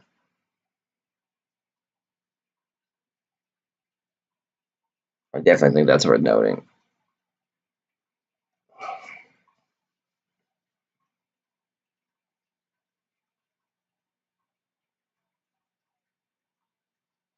We lost 29,000 on Bitcoin. It is about 1,500 down on the day.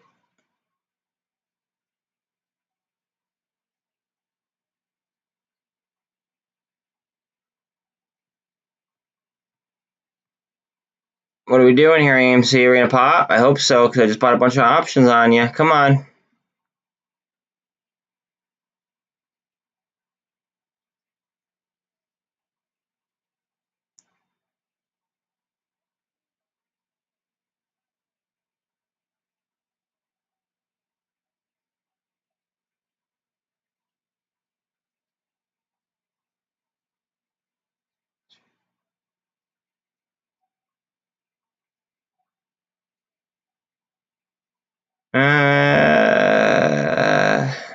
getting too much strength there in the Qs. What about the Russell? What's the Russell doing? The Russell's down $6 on the day, 630, 3.43%. Tesla's down to 700. Holy shit.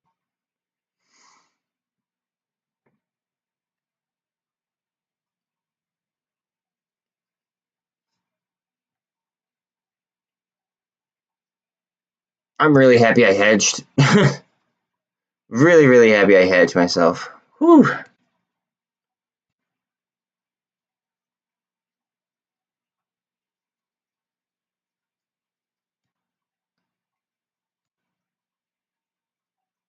If you guys have any questions about like potential hedging moves or anything like that that wouldn't affect MOASS, feel free to let me know, because I don't hedge in ways that would hurt MOASS. I just don't.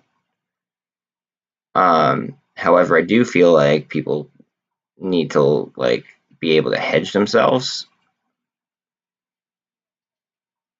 And I don't think that's really financial advice. I think it's more so educating people about different tickers out there that exist.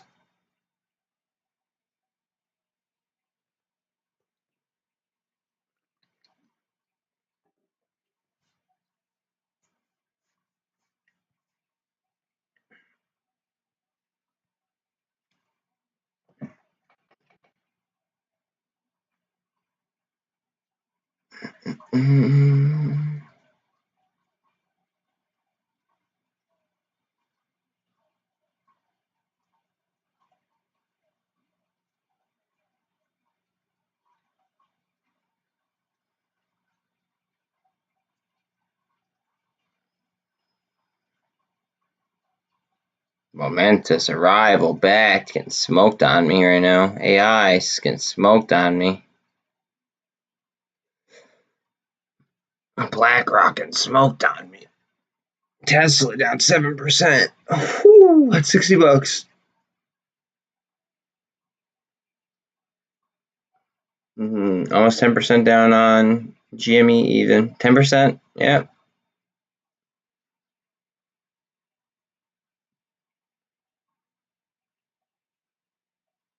That could be a trigger though. That could be like a notification. Like when I say that these hedge funds like definitely coordinate shit, they could say, okay, well, go ahead and set your alerts for when GameStop goes 10% down. Go ahead and set your alert for when AMC hits 1250, or whatever, right? And then like they could literally just like roll in. It's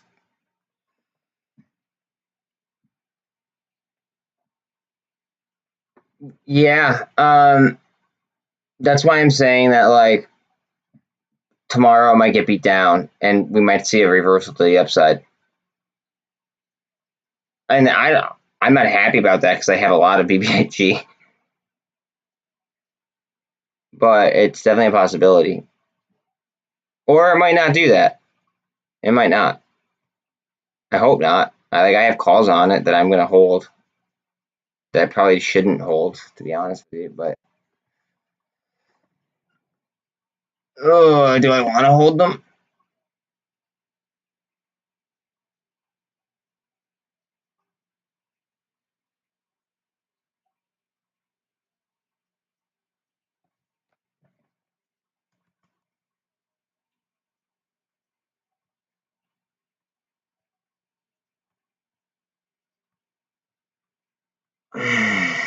See, I feel like it could just pop. It's on top of the 200.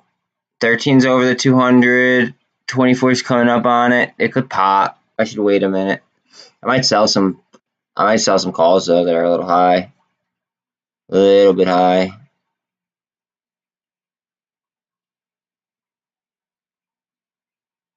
Because I'd like to buy like they expire this week, so I mean like I might as well. I'm thinking I would sell them and buy something GameStop. Like one was GameStop. I mean, that's like a 20% swing right there.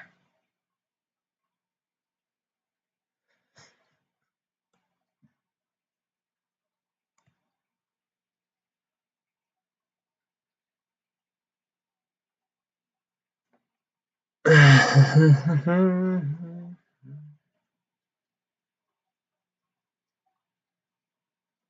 I won't sell the ones that are expiring next week or the week, or I have ones that expire all the way in July, but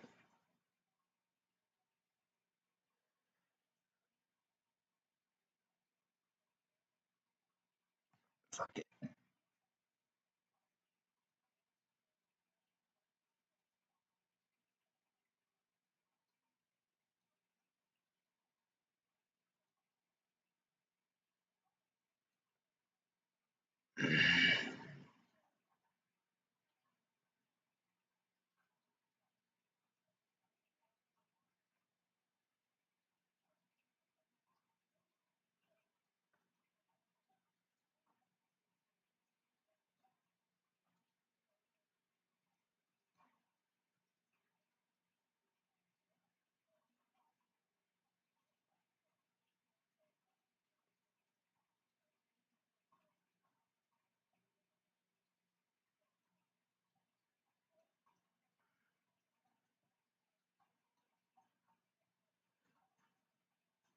I just bought like a YOLO on GameStop because why not?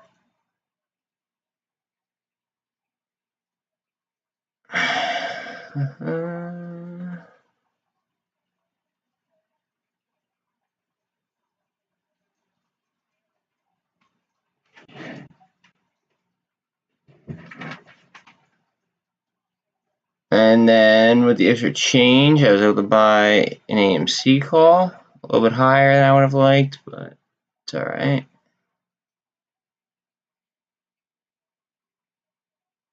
And then, good.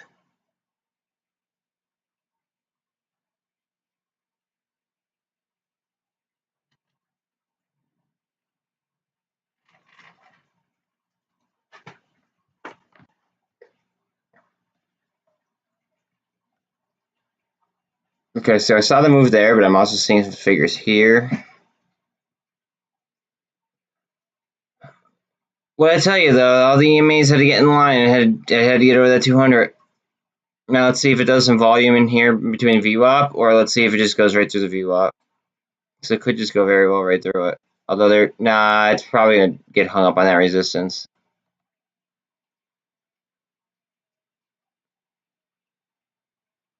One second, let me see what's going on here.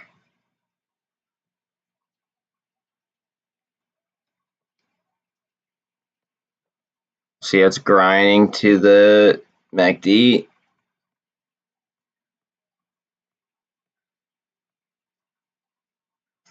I think it's ready to turn up as well.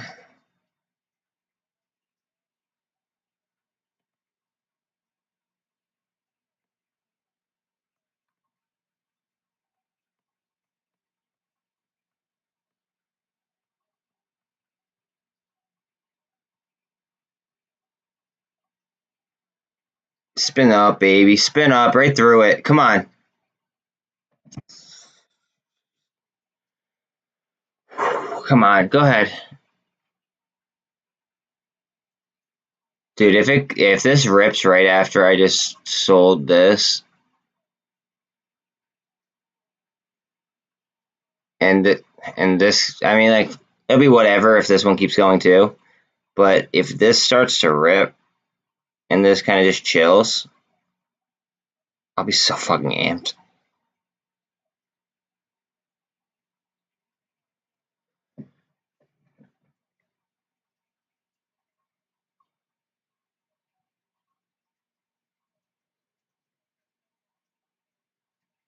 Come on, GME. What are we doing here?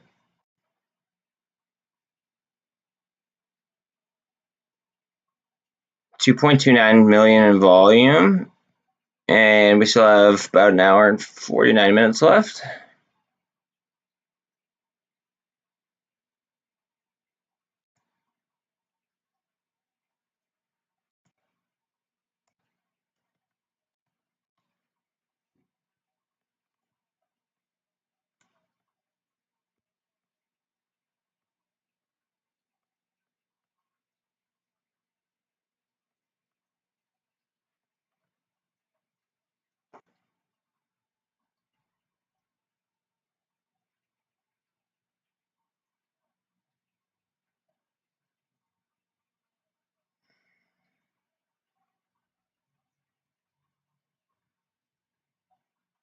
It's so funny how like that happened. Like I think it happened like yesterday, or like, it just came down to like where it opened the day.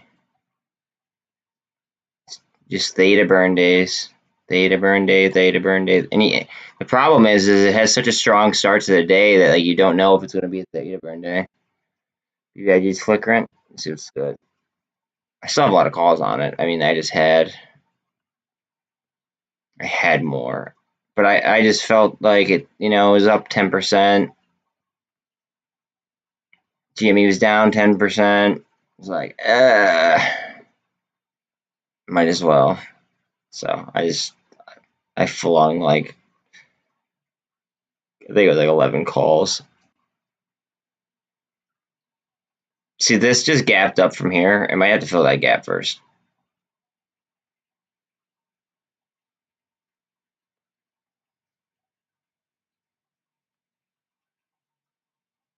Well, maybe not.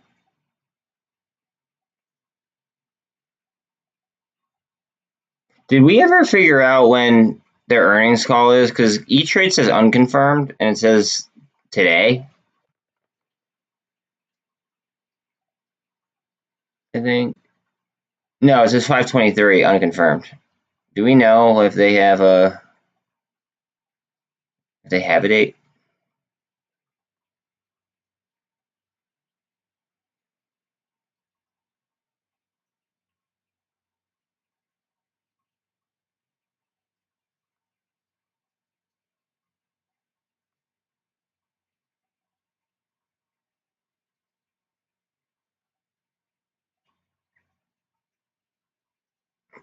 Go ahead. Go ahead. Bust, bust, bust, bust, bust, bust. Oh, fuck. Come on.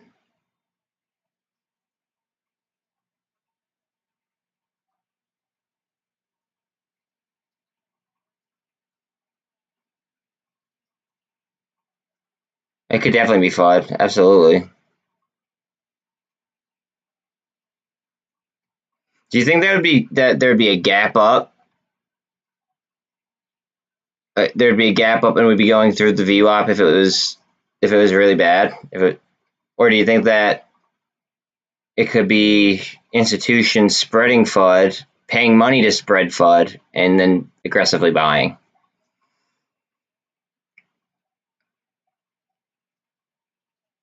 That's what I'll say about that.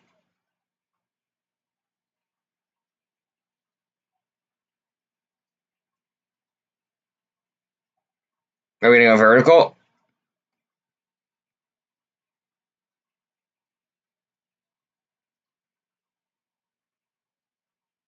Exactly. Like, it gapped up, dude. It gapped up towards the VWAP after consolidating like almost perfectly. That was straight algorithmic trading, and then we just got a gold cross there as well in the 1 minute. Here we go. Let's go vertical.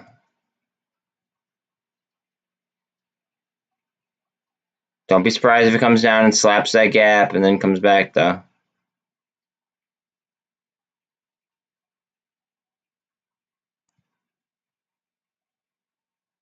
AMC is 2% down. SPY is 392.50. Wow.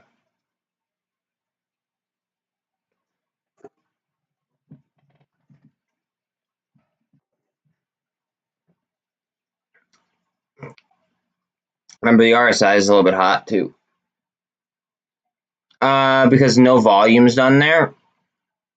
So people want to capture the spread there, if that makes sense.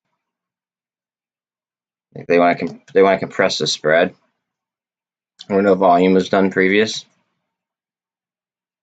But gaps get filled 97. I think it's 97%. It's a very high percent of the time. Come on, baby, go ahead. I mean, like, I'm happy it's happening, but it would have been great to see this rip before I just sold calls that expire this week.